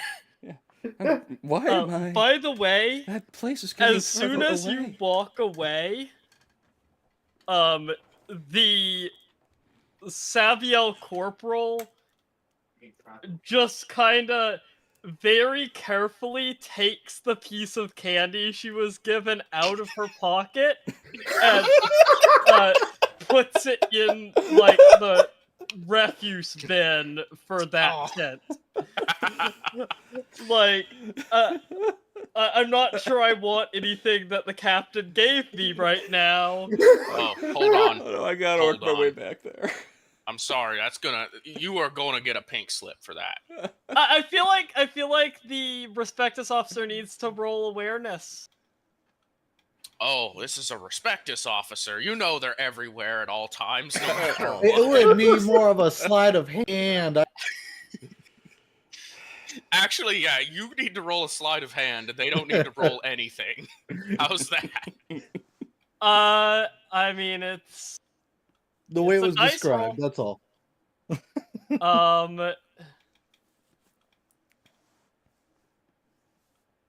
No, I've got a great thing if you fail. Here, hold on. it was. I mean, if the dice had been flipped, Yeah. Right? Yeah. Hey, You- hit location counts for this, right?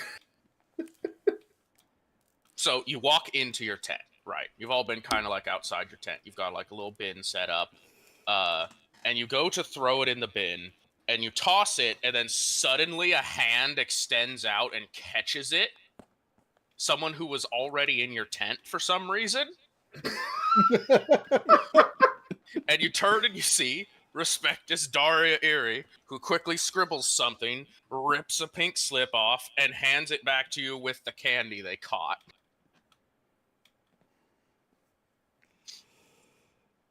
I would like to roll to make excuses using trade chemistry. Go ahead, try to excuse yourself. I'll allow it. Mile will explain that the Sabiel require very specific food chemistry that is different from baseline humanity, and they accepted the candy because they knew it would be rude to refuse it, and that they were just going to quietly dispose of it without the captain ever needing to know, and that they were still honored to receive it. Genuinely reasonable explanation. Roll the dice. Can I roll this with Trade Chemist? I will let you. Just no modifiers. Okay. I am going to roll this with Fellowship instead of Int, even though Int would have been better. Ooh.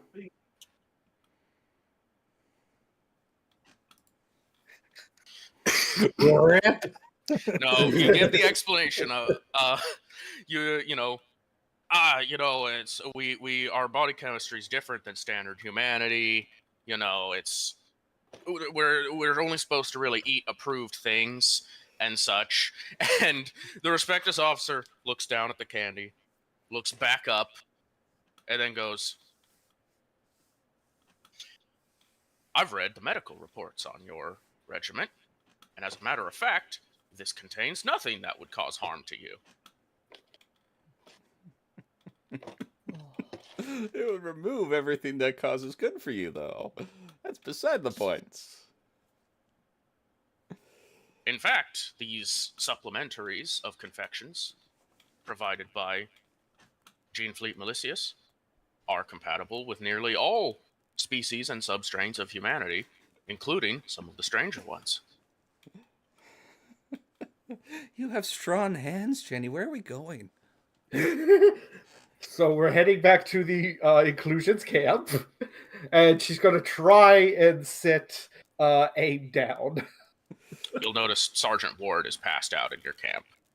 He's passed out. Okay, good. Heck.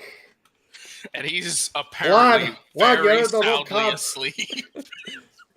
Chidowit's going to get, again, steering AIM the whole time. He's going to, lad, you're in the wrong camp. Kind of kick him in the ribs. Lad, you He takes a point of damage. He stays asleep. You kicked him. I had gorillas follow and stealth to make sure. Did that hurt him? Is he okay? Nah, he's fine. Hey. She starts shaking him violently. Are you okay, sir? Are you okay? It's one of us. He's fine. Is he? He's not moving. We're gonna cut the camera on that. We'll let that pause for now. Let's go to Ajax and Nex, and just remember, this is all happening in the background of whatever conversation they're about to have here. The Which entire is going time. to be a much heavier conversation, which makes this even funnier. It's within eye line the entire time as they circle the camp over and over again. Nex will approach Ajax with Killbeast in tow, and will say, Sergeant Ajax.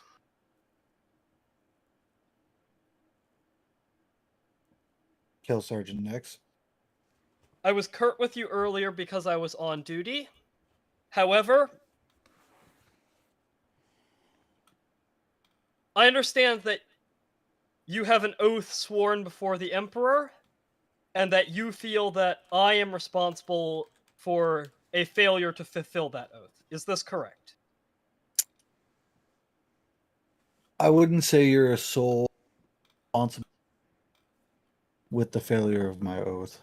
It is more of a failure as a whole, as me being second to the chaplain is equally. my responsibility to make sure things stay safe and sound. That we swear. And one of the hardest things that we faced was seeing.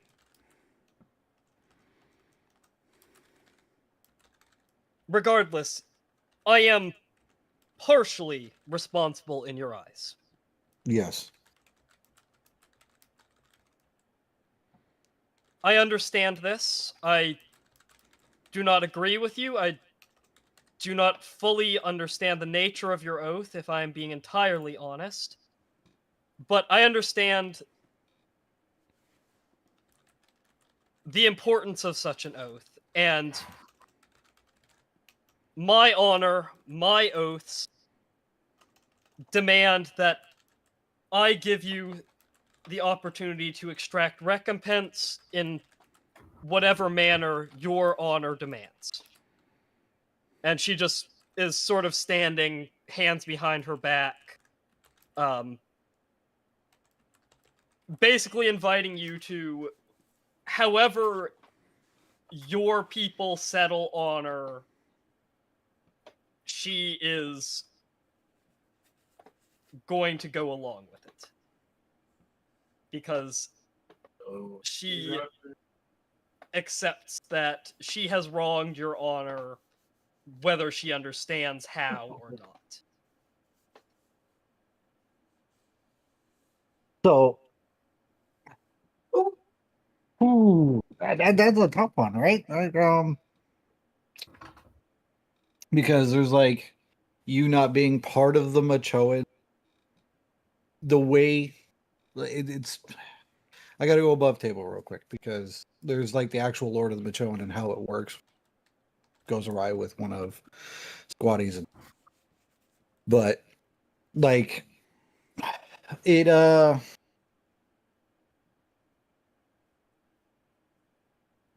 I feel like it would be much more to the extent like the direction I would want to go with it, kind of fire earlier, where I understand you have your own role to play here next. That you have yours and your duty bound honor movements, but the way I honor the Emperor, the way I honor this platoon, this force, is by making sure that every lasts until they're meant to go. And one of the things that I face is that I did not speak up before you left about the Vox issue.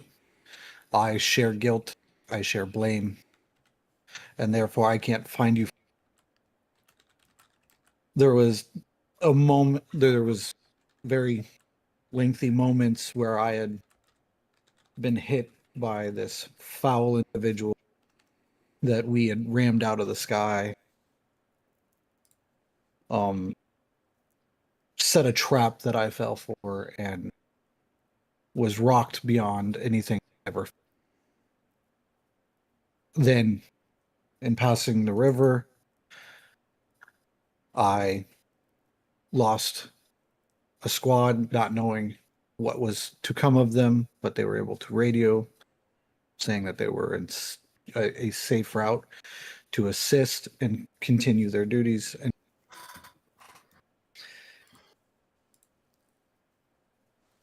I did not have moments in which I could reflect and calm myself, and I may have out too much via how the Machoan are supposed to.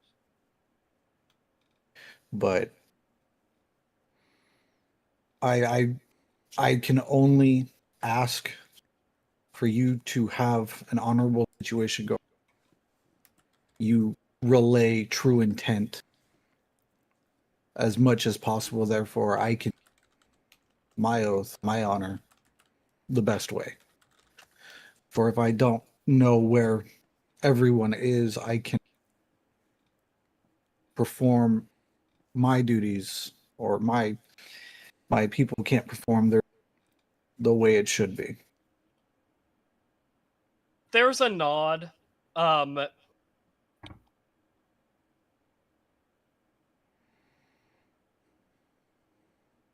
And she will reply, I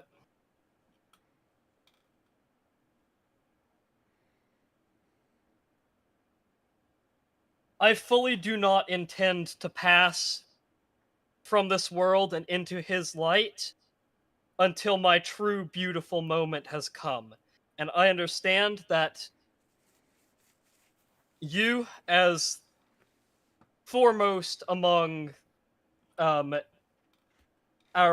platoon's Medicaid detachment, will have a great role to play in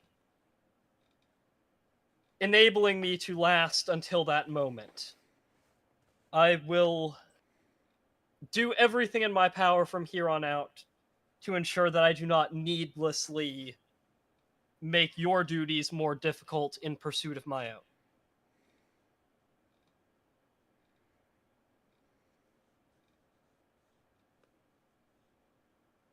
I appreciate that. And I would also like to tell you that your Corporal Mile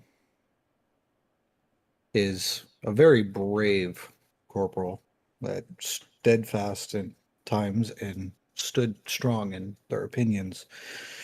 We came across some civilians, and it was a very tough decision that needed to be made as far as leaving the civilians behind for me and also for them.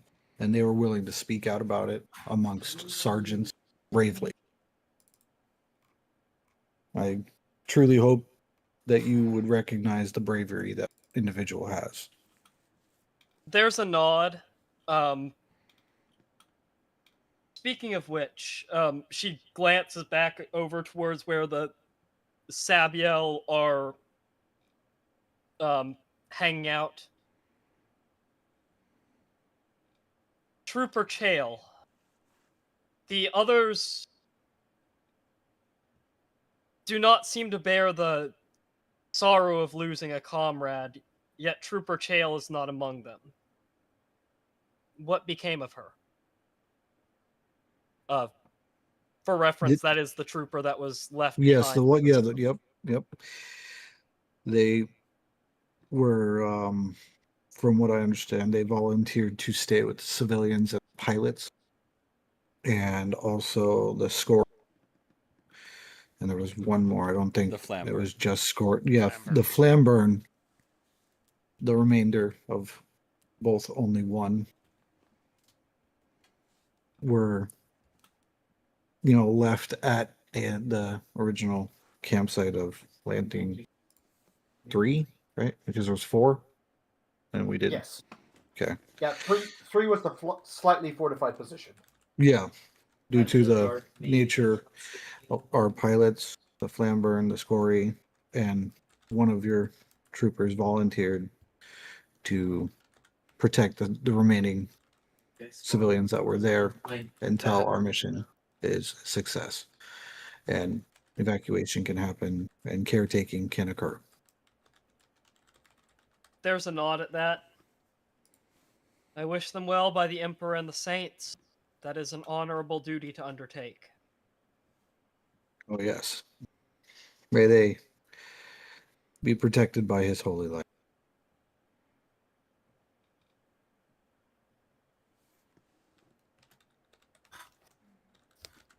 And at which point, wherever the meandering starts hitting the danger zone of out of camp, Ajax is going to give the signal. Yeah, the signal to the guerrillas to go stealth. They did pretty well. And just make sure that they stay within camp. I gotta go get the medics. He's not waking. Mister. The medics are right behind us. What are you talking about? No. They're stealth. They're stealth. That's why I rolled the awareness. Oh, they're stealth. Oh, okay. So the guerrillas are just making sure you're staying in camp. Yeah. Oh, okay. There's one person not waking. I think he's dead.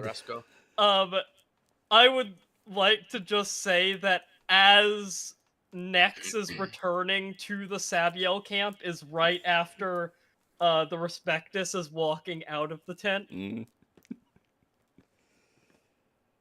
and Nex just kind of gives the fire team a quizzical look.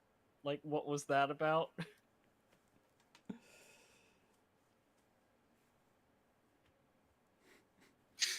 And then just Prospectus will say nothing. They just walk out, turn. You just see the visor that reflects your face back. It turns back to where they were looking, and walks off. by the way, Nex, just for some flavor related to the crafting, we'll go into the or we'll sit down outside of the tent, pull out her war knife. This is like practically a machete, and start cutting off most of her hair. Because that is the crafting material that is used in making a crest coat. Oh, fancy. Interesting. Mister, I'm talking to Ajax the Lesser here. There's someone that I think he's dead. Follow me, and she's gonna grab his arm and start pulling him this way. He's not. He's dead, not moving. He's just tired with the sleep. No, I don't think he's breathing. He's not. Mister, is he okay? I see. You pick the guy who doesn't have awareness. Huh? Yeah, I picked Ajax the Lesser. Yes. Oh, good job, Okay. Ajax. You know, I think it's fair to have the assault, right? Because we have the saucer eyes. And Yeah, she is obviously, high off her rocker right now. Ganter, and just see like the quick raise of the chest and exhale and go. Okay, yep, exactly what this. And What? Sorry, you cut out. Yeah, you're cutting out there. my freaking connectivity is bouncing. I would say that in the awareness, we're gonna go do the he checks the breathing, like is there obvious chest movement? Oh yeah, he's breathing. And saucer eyes here, right? Yeah. Is Ajax the Lesser with his personality traits. Oh dear, this seems like only something that someone of much, much more capability than I could possibly fix. Oh, you fucking arsehole. We need prayer. we need to find the chaplain. Okay, I'll go find Only the the chaplain. chaplain, we're gonna have a death in camp. This is gonna look so bad. He's fucking high, damn it. And Ajax the Lesser will simply, as AIM starts running off, give you a big thumbs up, like one of the. Aha! Yeah. What's wrong with you? Ah, fuck! He's gonna go back to camp. Mister, what's his name? Odyssey? Mr. C, Mr. Is it Mr. ODC? Miss? ODC? ODC. ODC. Is it a guy or a girl? There's a guy. It's a guy. Mr. C. There's a, and he's he's on the ground, and I Fucking hell, Abe, slow down there. I think he's he might be he's not moving. He's not dead. He's just passed out. It's been a long day. How the fuck aren't you passed out, to be honest? I'm not tired. I feel fine. I By apologize. definition, been more alive. I am very Linguistic sorry, Captain. stammering. Linguistic stammering. Welcome to having to deal with like a 4-year-old.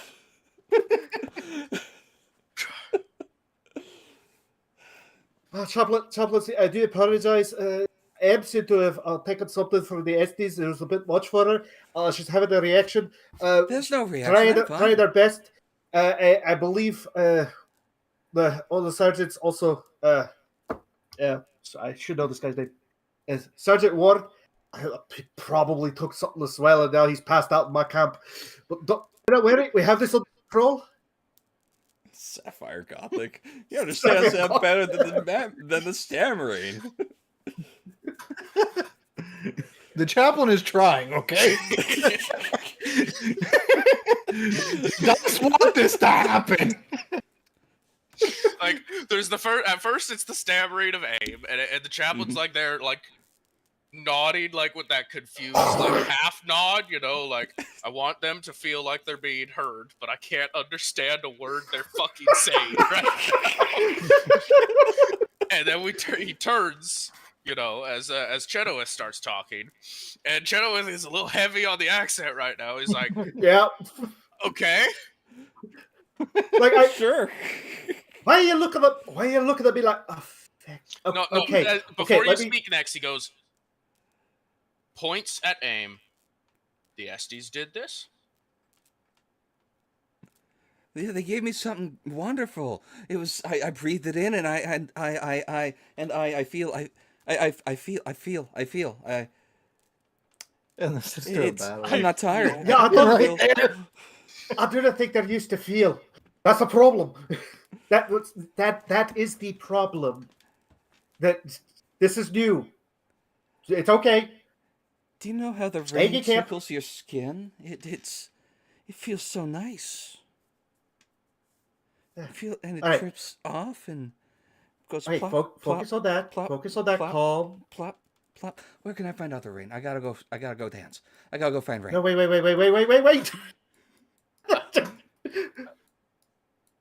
Trying to get aim into a calm state. The She chaplain, starts I don't know, dragging man. him He's out. just like, Mister, do you do feel I the need rain? to go talk to Did you- somebody?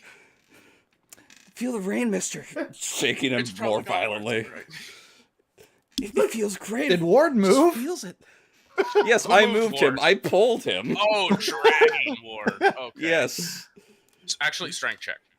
Sure. Come on. Just for the uselessness, give me something good. That's not something good. All right, he is You have to on the choose ground on infinite. outside of the tent. On the Okay. ground outside of the tent. As- That's as as far long as you as- get him. As long as his Honestly, head's out in the should- rain, that's perfect. Chenoweth would have stopped, but he's like, "Yo, this ass fell asleep in my tent. Let him stay asleep outside. Okay." So it's kind of like, okay, actually, I'll go along with this. This one's fine. Here, I'll help. Jenny, the rain's not helping. Well, okay. When you get I gotta go. when you get really tired, don't you? Okay, stop. Focus. Bumps into Ajax, and Ajax No. is just gonna look. No. Oh, no, now no. she's walking up to Nex, cutting Yeah. off her own hair with a giant knife. Oh, yeah, that's wonderful. Miss, your hair was pretty.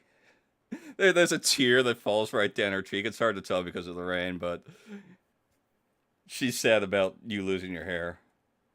Why'd you cut it did have off? actually very nice hair last. I hope it's a good look for you when you're done. Come on, we. Blah, blah, blah, blah. Why are you so late? Can we try to go to sleep, please? God, let's sit down. I don't feel tired. I gotta go find fire. No. We're good. He doesn't Do know we want about to cut at this point and figure out what the scout team has been doing this whole time? All right, at this point in the wonderful wandering of camp, you're gonna, everyone's got to catch sleep when they can catch sleep. Nobody actually sleeps the full 8-hour bunch here in Imperial camps. You get like a 3-hour, Especially a not Jenny 2-hour at up, this a point. 3-hour kind of situation. Yeah. Troops have been getting sleep when they can, and then getting back up and doing what they need to do. You're all gonna receive some info that the forward scouting of the night has been completed, and that sometime tomorrow, like morning-ish, we're going to set out. So we're officially entering like a planning phase of sorts. Wrap up anything you need to do before dawn, because as soon as dawn breaks, it's go time to fit. We're gonna consolidate everything we've scouted, and you guys are gonna start formulating a plan. Just one of those, hey, how are you? Right, I think Oh, I think at this point Chenoweth Oh, fire, is hi. going to try and get like thank the God Emperor. All right, fire. You need to look over a very careful. Wait, sorry. You need to look over a very carefully. The Estes gave her something, and she's feels right now. Do what you need to do. It's your problem now. Good night. And she's going to go back to her tent. I've been following this person for 3 hours now. It's sleep time. She's in camp. She's not hurt. She was messed up, but okay, we're done. And yeah, Ward is staying outside. I don't care about him. He passed out in my tent. I don't like. You're on your own, dude. I'm gonna look over at the weapons specialist of Coloradicus, and just right now, aim is not thinking straight at all. However, Fire is very much still in his program state. Help me get her to my tent now. Are you talking to Chenoweth or are you talking to No. Weapons Talking specialist. to the Coloradicus. The Coloradicus who understands straight-laced.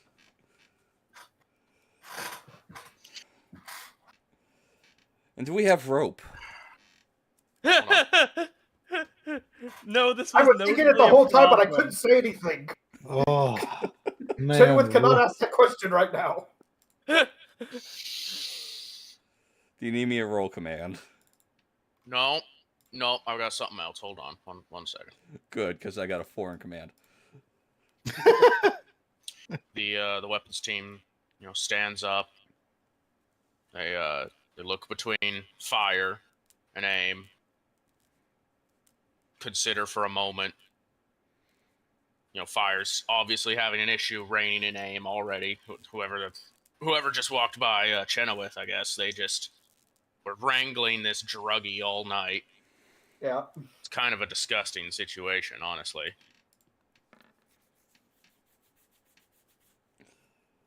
Oh god, they knifed her, didn't they? There is an absolutely vicious punch straight to the gut. Mm-hmm. And Aim begins vomiting up some kind of black sludge. Ah. And after about... we've been at this for a few hours. After about 2 minutes of solid vomiting, the drug will completely clear Aim's system. Thank you. And she passes out cold. And he carries her all the way The back. Coloradicus will just nod and turn back to the mess hall and get their meal after just having returned from scouting.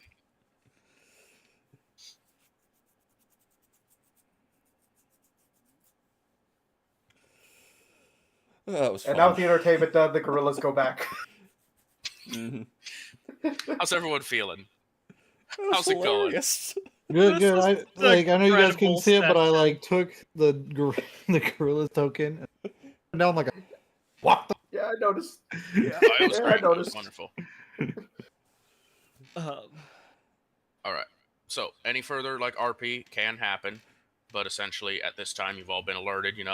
As dawn breaks, you need to be ready to start formulating a plan for what your platoon is going to be doing. I will note that in the morning, Nex's armored coat now has her own hair woven into it in a way that makes it somewhat prismatically shift colors. Basically has RGB lights on her jacket now, made out of her own hair. Trippy.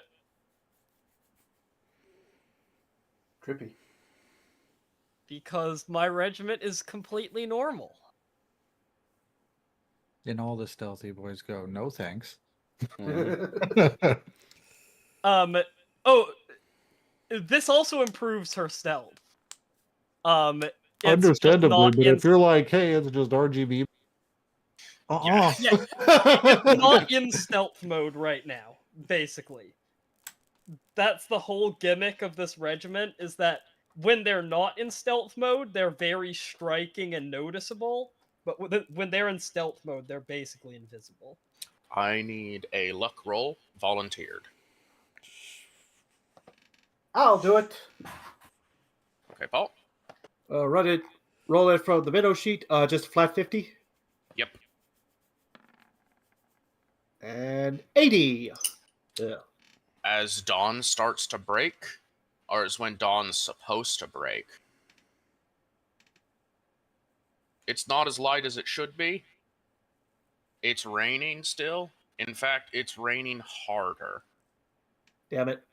Sorry, guys. As dawn comes, you can even start hearing thunder in the distance.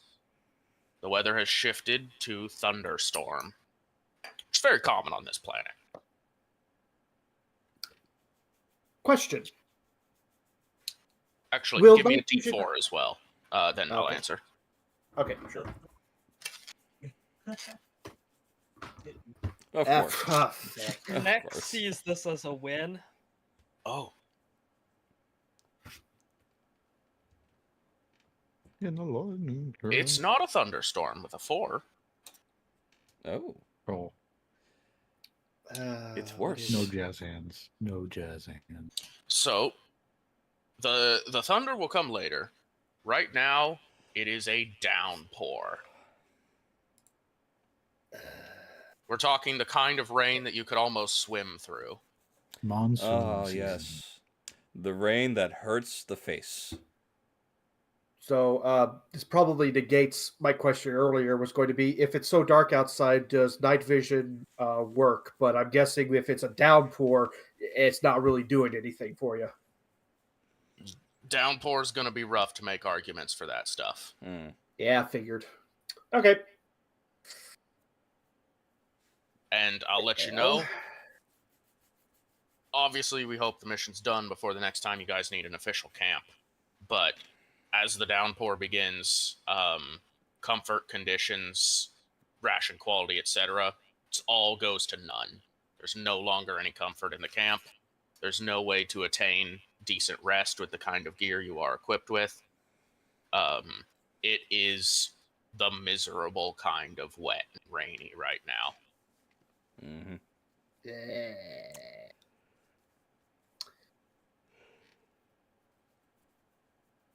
All right. Well, what information do we know about the upcoming location and where we need to go for strategic locations and all that?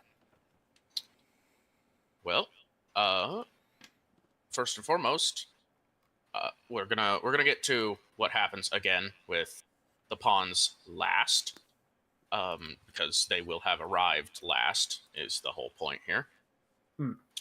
I'm going to ask everybody, where do your sergeants want to go? Who do you want to talk to? Who do you want to interact with? Because every team gathered their own intel. Some of them before you guys even arrived. You can inquire of your allies before you guys officially start your actual own operation today, but you have to actually inquire of them. So Next, we'll approach the. I'm gonna roll 1d2. So do we approach an officer, or are we approaching the squads that went out? Squads, Okay. Next Moldine. is asking the Coloradicus. Some of the Moldine went out, correct? every team sent somebody at some point. Even the inclusion floaters technically have information, but they had that information since the beginning of you reaching camp. Okay. I'm going to talk to the Moldine, because if anybody has Vox communications, they might know something extra. So I'm going to speak with them. Okay. Got those loaded up. Looks like Ajax is getting ready to talk to the pawns when they return. Yeah. As All we right. know of their endeavor and Want to make sure everything is swell. You'll approach. We'll start with Nex. You'll approach the Coloradicus as they're breaking down their camp already. They're just getting ready to haul right away. You know, they're prepping to move out pretty quick here. And Sergeant Faraday, while overseeing their men break the camp down, will turn at your approach and over kind of the deluge of rain, a little on the raised voices sector. Sergeant Nex, what can I do for you? There's basically we'll cut straight to the chase.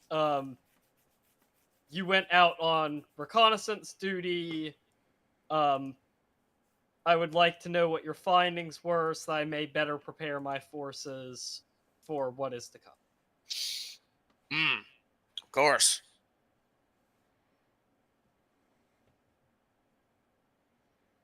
The enemy has a defensive structure of their own design.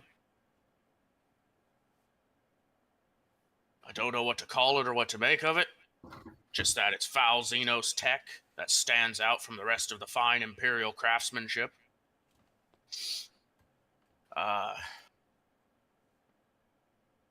Lots of vehicle movement out there all night. All of it conventionally Imperial. They seem to have some kind of logistics issue because they're still moving troops in. It's not fully staffed to defend that town yet. We found signs of armor. Recent. There were tread marks in the streets, but we have no confirmation on if it's actually still there.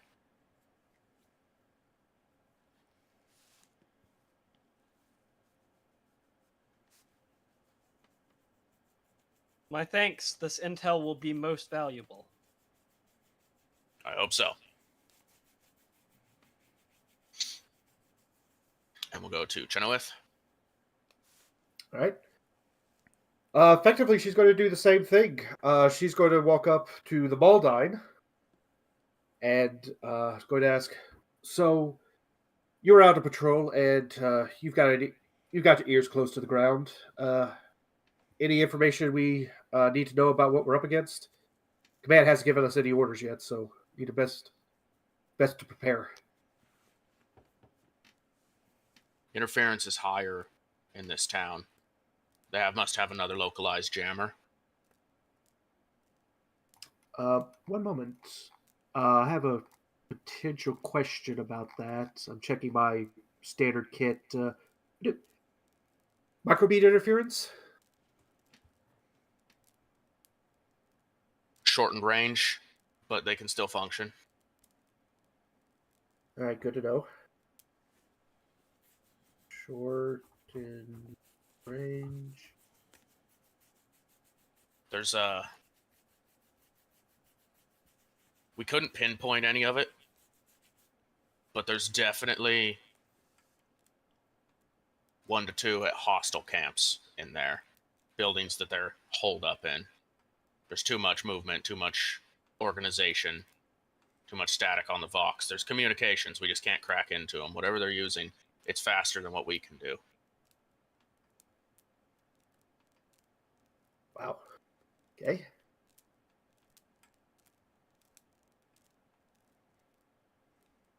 One sec.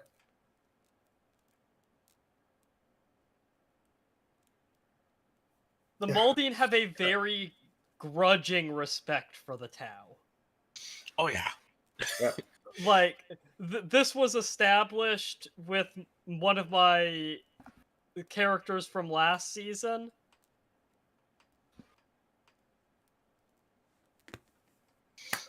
Okay. Sorry, I had to flip IRL. Yep. All right. Chill's gonna. Okay. Still got microbeats, so small ambushes might be able to. Said there's a lot of movement. Moving things in, building something.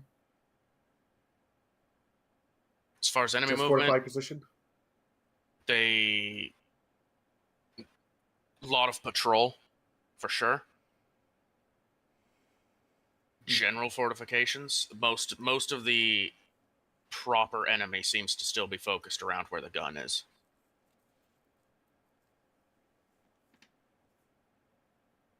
And it's our objective to get that. Okay.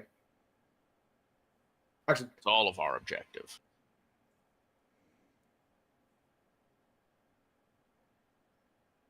It'd be a Alright, lot just- easier if we could have jumped out over it. And then we gotta walk in. It's kind of annoying, honestly. it'd be one thing if we could just take our own guns and shoot from a few miles away, but it's not really an option either. All right. Oh. Well, y'all got this. We got this. The Emperor's on our side. Fire 2 stealth rolls first. Alrighty. Where's fire? There's fire. Alright, 2 stealth rolls. This was under the cover of night, so I'm guessing I get the 30 bonus for that. And then the 5 for... Or is it 20 bonus? No bonus for night in this case. Alright, well I just get the 5 from the temporary thing. Yes. Oh, come on. It's okay. There have been so many close rolls. Okay, no, I am fatiguing that. I don't care. Okay. Really? There. I will take my 2 points of fatigue for that. Okay. All right.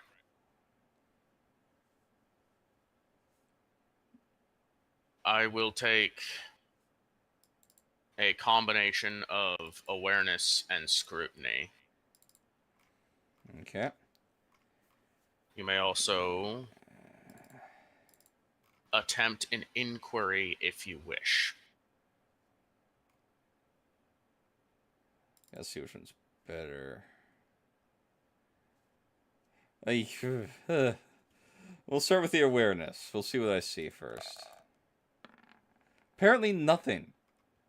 Today, luckily it's just been an RP day, but still. And then we'll go scrutiny.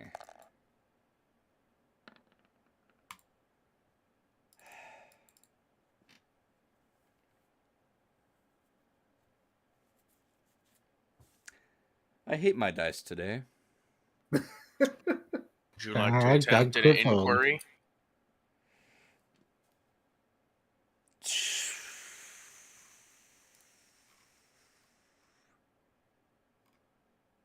Sure, my hidden pawns will attempt the inquiry. They were out with me. Okay. Ouch. All right.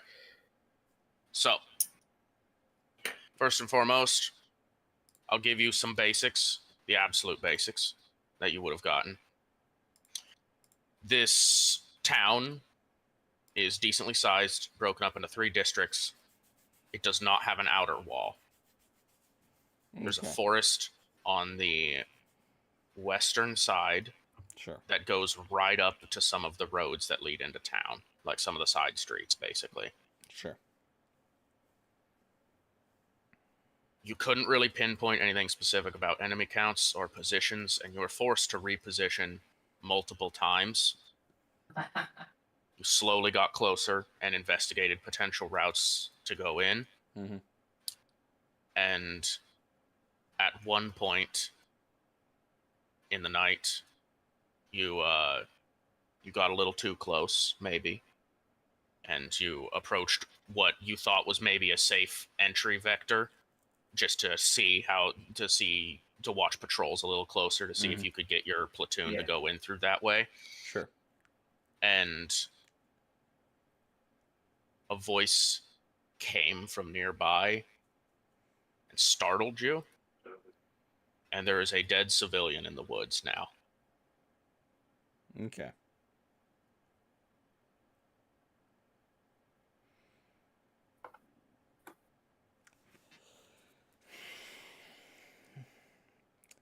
From what little Also, I could tell. your first Sure. stealth fail roll, the captain knows of your escapades. They're not going to bring it up yet. but that will also have further consequences. That's fine. From what little I could tell in my recon, our best approach, if we want to remain stealthy, is from the forest. It'll give us the most cover. However, I don't know the defenses on that side. I was nearly caught. If it was not for your paints, I would have been. I'm glad I could have aided you. I am just glad to see you all return safely. I wanted to make sure wellness checks were done, especially since, well, the camp got to see fire, or not fire, aim, have a little fun throughout the night. She will be reprimanded.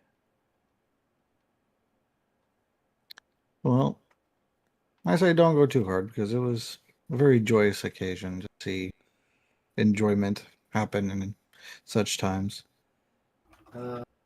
Sergeant, we are not meant to feel or enjoy. Such feeling goes against our programming. We are tools meant for a purpose. Yeah, I understand where you're coming from. I also came from command. Deviation outside of that programming is a flaw. It's a sign of inefficiency. What happened last night, she will need to be reprimanded for. And I will see to it myself. All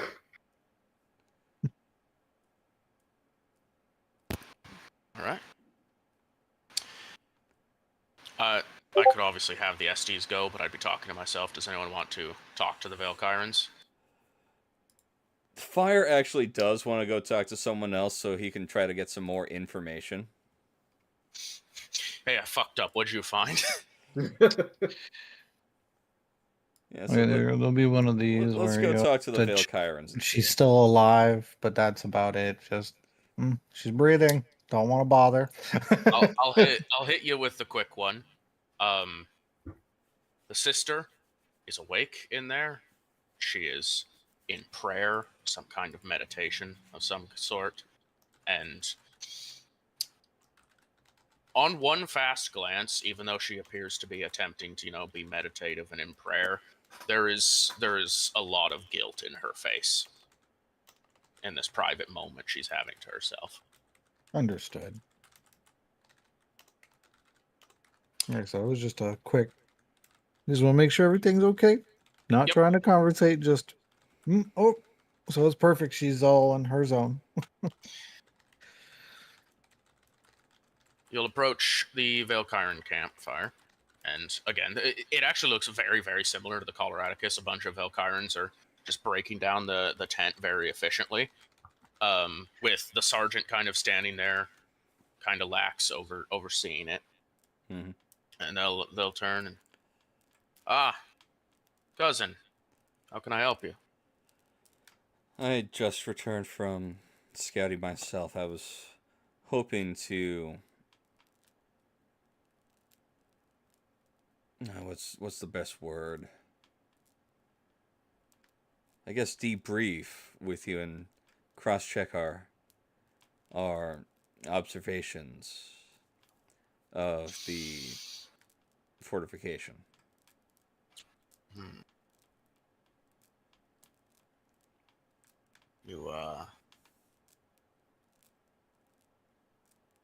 I don't think I expected you to go against the grandmother. But fair enough. It's not my place. Efficiency dictated that I must retrieve more information in a timely manner.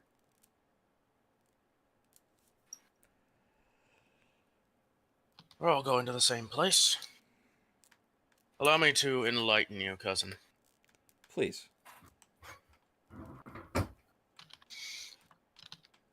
I had mine and my own infiltrate and walk the streets. We met several civilians. The town is still mostly populated, especially the interior. Some of the exterior has been depopulated by the enemy, but many civilians are presently confined under curfew inside their homes still in the central city. A lot of them are worried. A lot of them are shaken. Many of them have experienced either brutality or some other unfortunate. They are not of high morale in the city. And every time one of the enemy transports comes in to drop off more troops, it collects just as many civilians and takes them with.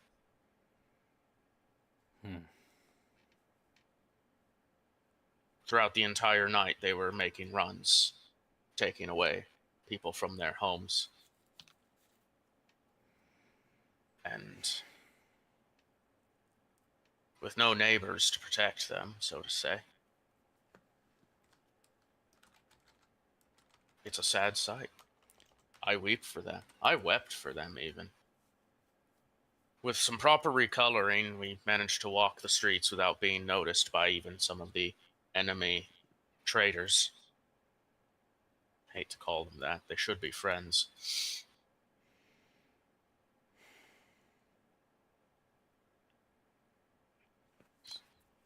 It's a bad situation.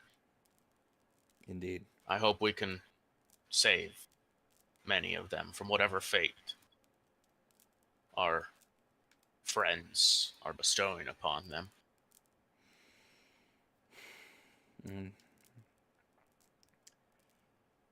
We will save as many as we can. What's the sergeant's name? Rears. We will save as many as we can, Sergeant Rears, as soldiers for the Imperium. It is our duty to save the civilian. My recommendation. We're about to head out. I'll give this to you.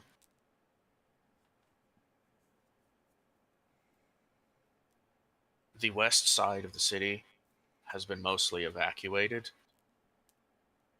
and movement there is suspicious. You'll draw more of an eye being in the streets in a deserted section than if you were to, say, come from another direction. That makes sense. The efficiency for movement would be easier in abandoned streets. It is not safer.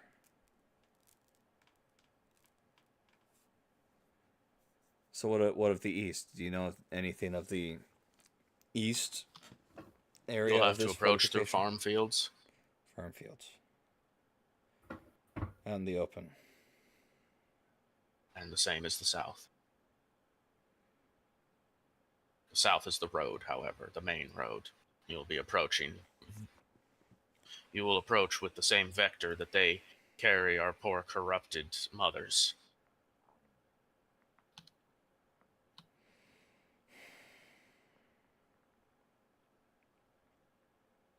I stalked one of the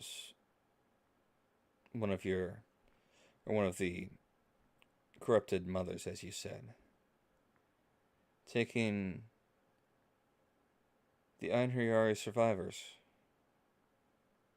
into the city.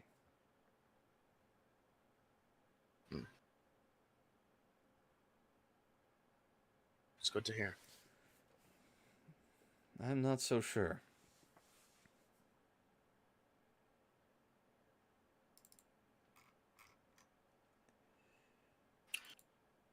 Time's of the essence, though. My siblings are almost done breaking down camp. We'll be meeting in the center with the captain before we move out. Thank you for the information. I think we're following a rather bold plan of action into this. Bold plans may be our only choice. And steel yourself, you may be fighting corrupted cousins in the coming battle. I'll always be fine.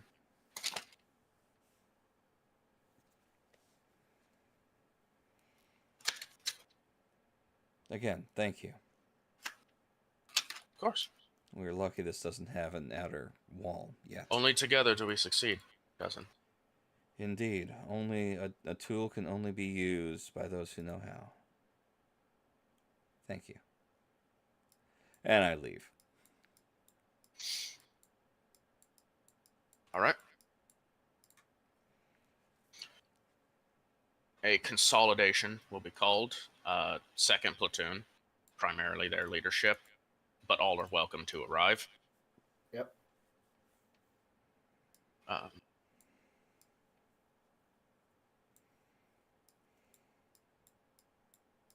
There. And you go now. We'll put you right there. Leaders only, if you will, so that the main sector doesn't get overfilled. Sure. Okay, fair.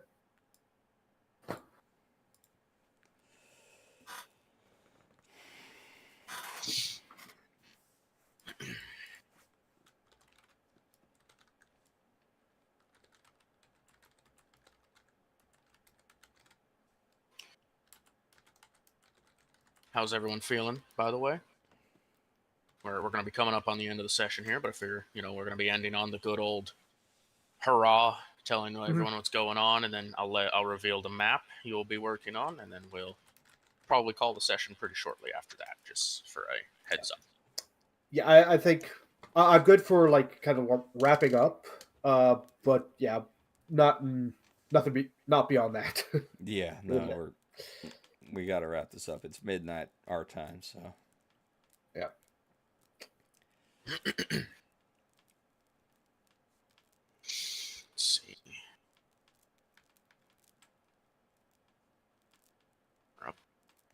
Oh yeah, what is the effect as we're waiting for Haywire to return? What is the effect of the green slip? Oh, it can have a variety of effects depending on the situation. So the situation that AIM was in. Okay, one moment. So, you received a standard issue green slip. Sure. In this case, the next time you are resupplied, you will receive a small confectionery or equally morale-boosting item as appropriate, and it will give you a morale boost that you can discuss. Yay, more candy! She's gonna have a sweet tooth by the end of this. Yep. Also, hi, Yeah. welcome back. All right, everyone's Thank you. gathered up for the final. All the camps are basically broken down at this point. Yep. Everyone's getting ready. Rasp, you still with us? Yeah, I'm here. Okay, good. All right. The captain will begin. Also, just to note, even though I'm not moving the token, Mile is also with Nex at this meeting as technically the squad leader for the Sabiel. Yeah. Makes sense. All right. The captain will, cast a glance across everybody, take a step forward, and first and foremost, I'm proud to see all who have made it here in time.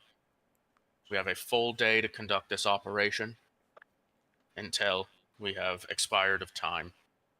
I am of high hopes and beliefs that together this objective will be done ahead of schedule, and the invasion and retaking of Demood can officially begin. For the time being, we have taken losses to 1st Platoon. Great losses. The majority of which are no longer here. Some because they were not able to make the journey, others because they are no longer with us. It's for that reason that officially there is not going to be a 1st Platoon for this operation.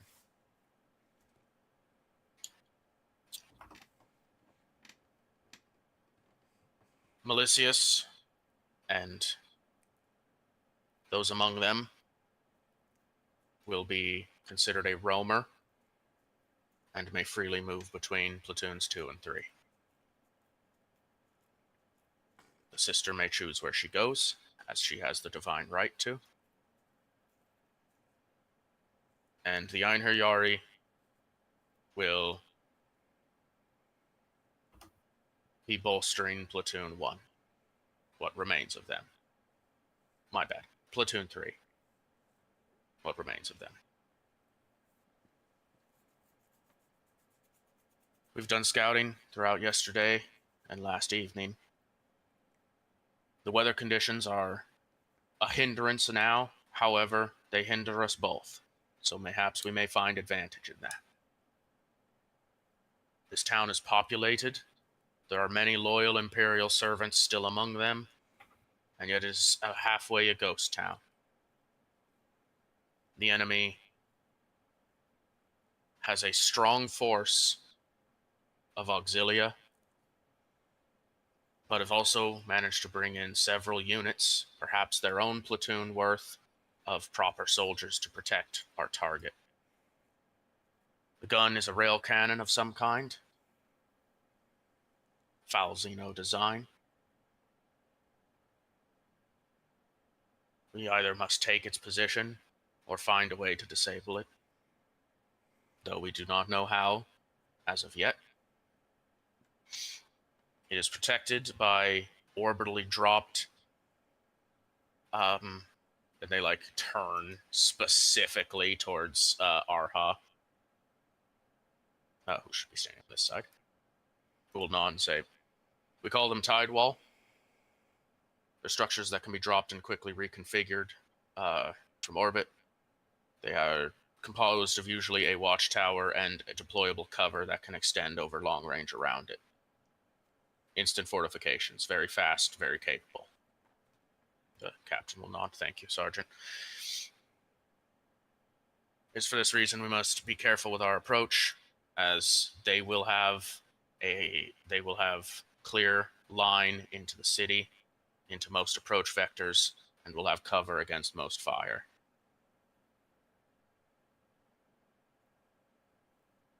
There is a forest to the west. There are fields to the east. The main road runs south to north.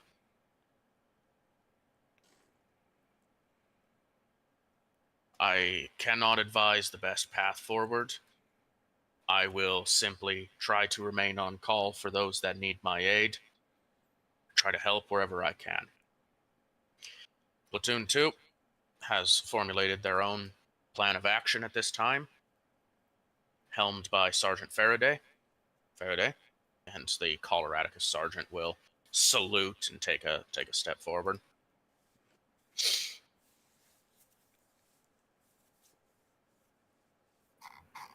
This is going to be quite simple. Platoon 2 is going straight up the road. We will challenge them to a battle of arms. May they bring their vehicles against us, we'll bring them down. We will be noisy. We will be loud. We will be slow, and they will mount a defense against us, and we will walk over it anyway.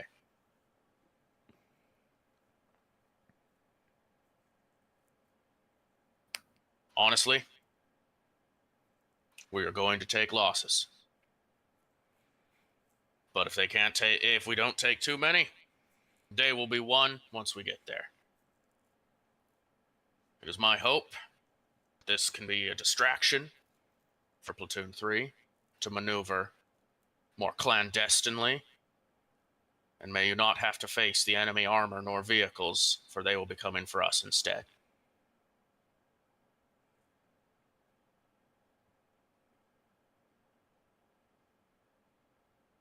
We'll be moving out immediately. However, as I said, we will be moving slow. We will make sure our heavy guns and specialists will always be ready to fire.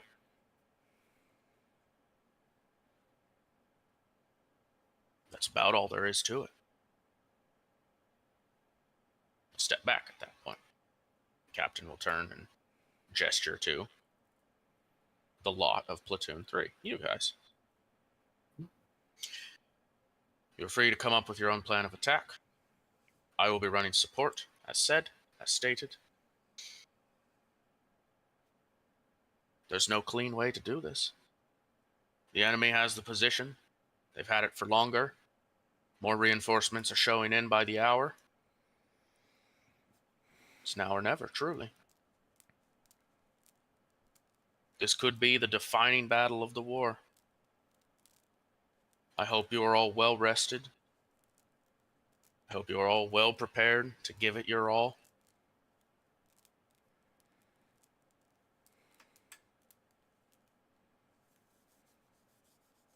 I hope to see you all on the other side.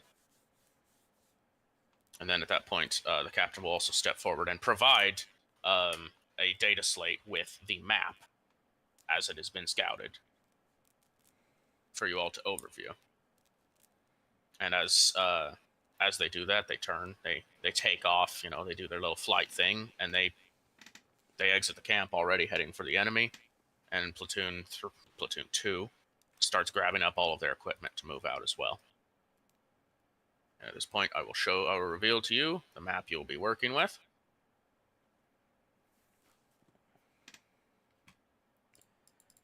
Right.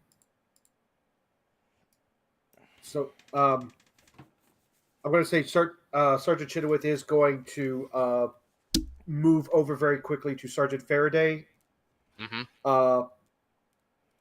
First off, she's going to say, Emperor protects. May he go with you. What would be your estimated time? What would be your estimated time to engage the enemy? 3 How hours. long do you think it'll take? 3 hours. Very good. And she'll give the sight of the Aquila and go back to her platoon. Of course, he'll salute back respectfully and return to organizing equipment. Preparing. Okay. We won't be placing anything on this map yet. However, this is what you'll be working with. I will accept any questions before we officially close off the session. And you will have an additional scouting phase at the top of next session where you could discover additional things before moving in. Question. Answer. How long would it take to circle around to the north of the city? Through the woods? How hard do you want to push yourself? It's a good question.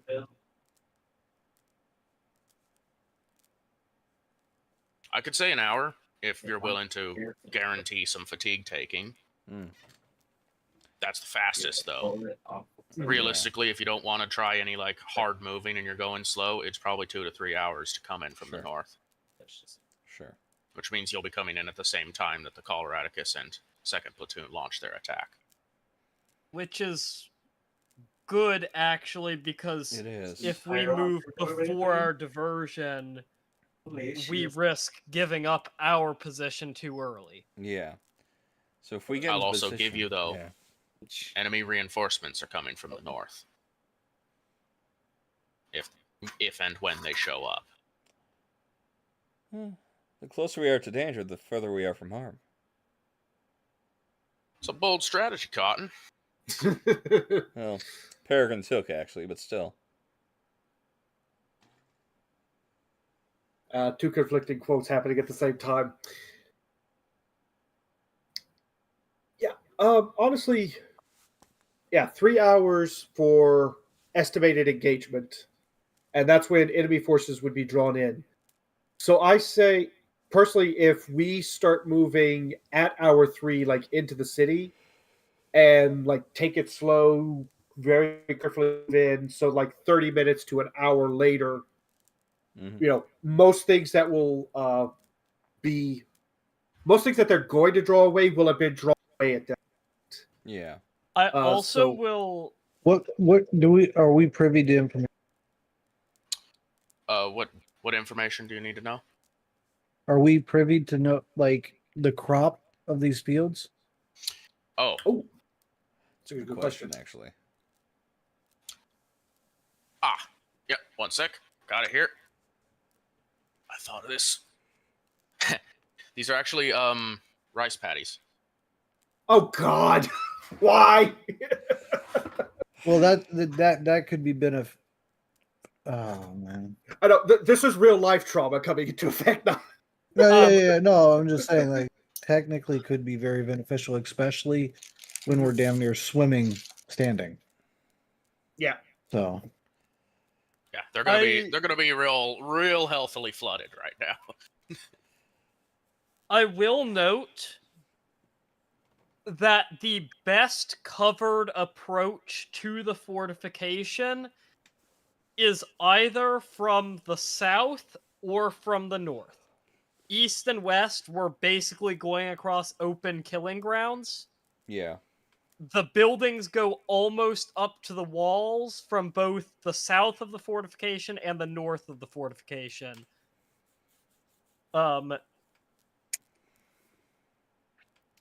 Well, actually, So I'm yeah, I think our only risk from attack. I'm is in north. favor of east. I'm not even gonna lie. This point right here to get into this zone. okay. From up here, up into here. I'm feeling that. Yeah. I was gonna say definitely not due east, but that doesn't sound like what you're talking about. Yeah. That I am Crawl up on that board route. with. Yeah. Yeah, if we can get, if it has to be a slow just to stay in to get over there to bomb rush if it fatigue needed, that small gap is worth money. Yeah. That's true. Question. That's true. Question about the map, just to confirm. So you said 3 districts, so that's this green up here in the north, the yellow here to the west, and the blue that's kind of center and south. Mm-hmm. What is this area that's in front of? Presumably, this is the gun. Yep. So what are these areas directly in front of it? Oh, yes. Those are public parks. And the green is representing trees in that public park, and the brown Yes. is like open ground. Yes. Yeah, I was assuming Okay. there were trees or heavy bushed, and that's why Yeah. I started analyzing the east. I know the east sounds scary, but Sure. that is our best play. That short bridge. If we have to fatigue it, I say haul ass. Raise hail, praise Dale. Mm. Get in via that area and strategically probably trying to get through to this point. Yeah, I agree with that actually. Yeah. Get to here and into the trees, or here and into the trees. Yeah. Yeah, it's definitely a lot safer than going building to building. It's also less time than going all the way around the city to the north. Yeah. That is just my forward thought as we look at this map. That is initial thought. Obviously, everybody can ponder. I'll send everybody a And- copy of this map also, so that you can look at it yourself. And if you want to in your free time, create battle plans to bring up next time. 100%, I encourage it. Yeah. Like I know that the forest sounded up in this district right there. Touching could be very nice, or even further pushing this way. But I feel this right here to the park is the most efficient way to get to the gun with the least casualty ensuing. Yeah, and I think there are really only 2 viable approaches. The one all the way around from the north, and the one that you've suggested. From over here. And the one you've suggested is definitely less likely to run afoul of enemy reinforcements, and faster even if we're moving stealthily. Yeah, here's to hoping the floodgates go main because of the fact that we just literally saying have at thee. Yeah, so literally any sidewinders, maybe hopefully smaller groups, and we can deal with that as needed. Yeah. But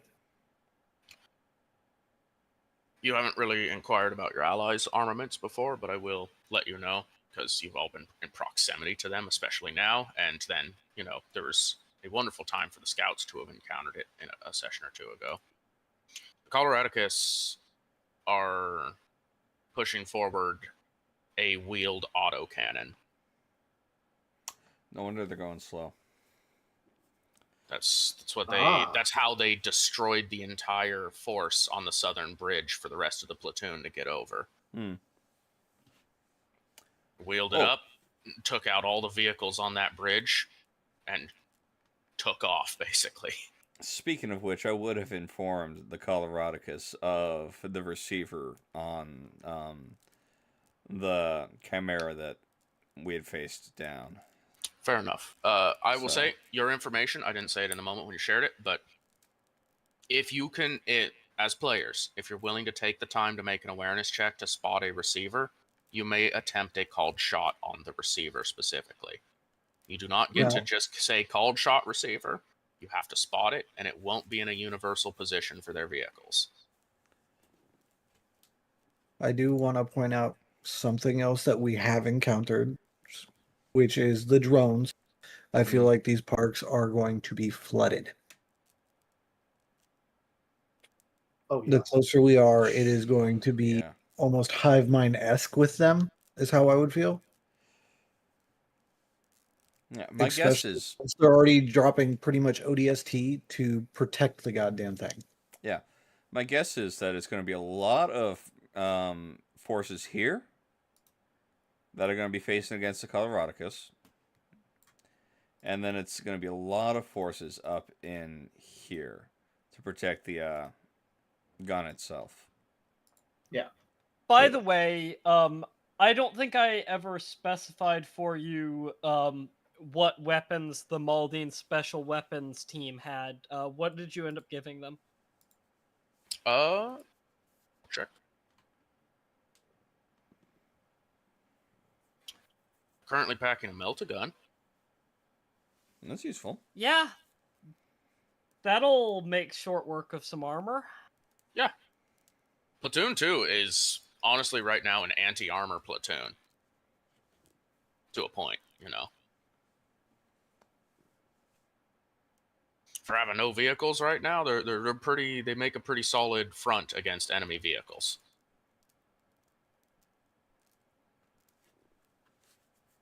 But like I said, you know, you guys will have full option and opportunity here to make your plan. If you guys want to go in together, I'll even let you guys split up if you want to, depending on how you want to do it. Safety in numbers. Yeah. And the captain will be available as an asset if you're willing to call out to them. Mm-hmm. And I will give you a bit of a meta mini game you have, which is if you want to vox to anyone not in your vicinity, there's going to be a roll to see if it sets off an alert that there's enemy vox activity. I do have a question. How urban is this? Like, are there like yards and lawns that my chameleon skin would work in? Or is it basically once we get into the city, I'll need to be in the parks for my ability to work? Treat all of the building positions as though they are actual buildings with the cutouts as necessary. And you can consider the spaces in between buildings as potentially having yards and such. Okay. Where there is them. There's not a lot. And it's more likely to have like a plaza of some kind in the center of a building block than to have yard there. But there is a couple of places where I can definitely say those buildings have yards. As long... I am still good at stealth in manufactured terrain, but I am even better at stealth if I can stick to plants and dirt and other things that are vaguely natural. Also, it's not really represented too well on the map image, but this city is on a hill. It is in a raised position. Technically, the forest is at lower elevation, and same with the fields. Anakin, I have the high ground. Now, it's not a considerable, like, there's not a gigantic discrepancy, but there is a elevation difference, just to set the scene better. Speaking of elevation, how tall are these buildings? Are we still recording? Yes. Yeah. Okay, then I don't want to say that then because that might take away some. So Legitimate question, Mhm. recording or not. What's the actual scale for this? Like, how big is a hex? Well, I haven't scaled it properly yet. Right. But this is meant to be. I mean, well, let's just suffice it to say, every building is meant to be a building on this map, realistically sized. Okay. So hex is probably a couple 100 feet. Okay. So the length of the town is like 2 miles, maybe. Something like that, probably. Yeah. Once I get the math worked in properly, that'll be how it is. All right. Let's now, actually. Yeah. You guys will move very fast on this map compared to other maps, generally. All right. 36 hexes. That's about a mile. how tall are the buildings? Are these a bunch of first floor buildings, 1 floor, 2, 3 floors? Depends on the Are these district. skyscrapers? Depends on the district for the most part. Like, let's take the blue district as an example. Blue district. Average 2, highest 4. Here. Okay. Okay. Good to know. I'm guessing yellow district is generally shorter, and then green district is taller. That's about accurate. Yeah. Okay. Okay. And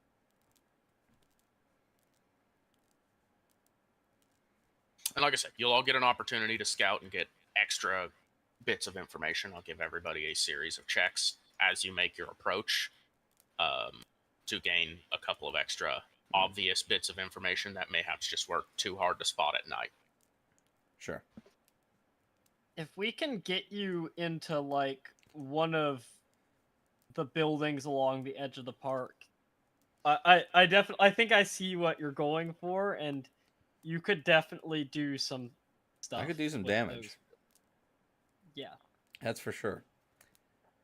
So I may have to switch.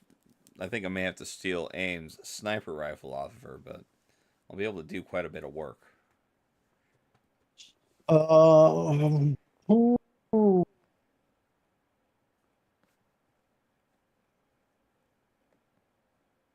right. Right. I've given you all a pretty decent time to look at it. You got something to chew on, to create plans with. Like I said, all the players will be receiving a copy of this to look at throughout the week if they so desire to. For the time being, though, we're going to call it here for the evening as far as the recording. So thanks everyone who's joined us for our return after our little hiatus here. We're still fighting to retake Demood. Everyone's equal in the mud here, and what better time to learn it than now? Thanks everyone who's watching for joining the community server. We're going to have community rolling startup. Hopefully between this session and the next session, I'll be able to get that going, and anyone who's on the Discord will be able to help influence the story of this campaign going forward. And in the meantime, once more, thanks all who came to watch. Thanks all who will watch the VOD later. And we always appreciate your efforts in tipping the scales.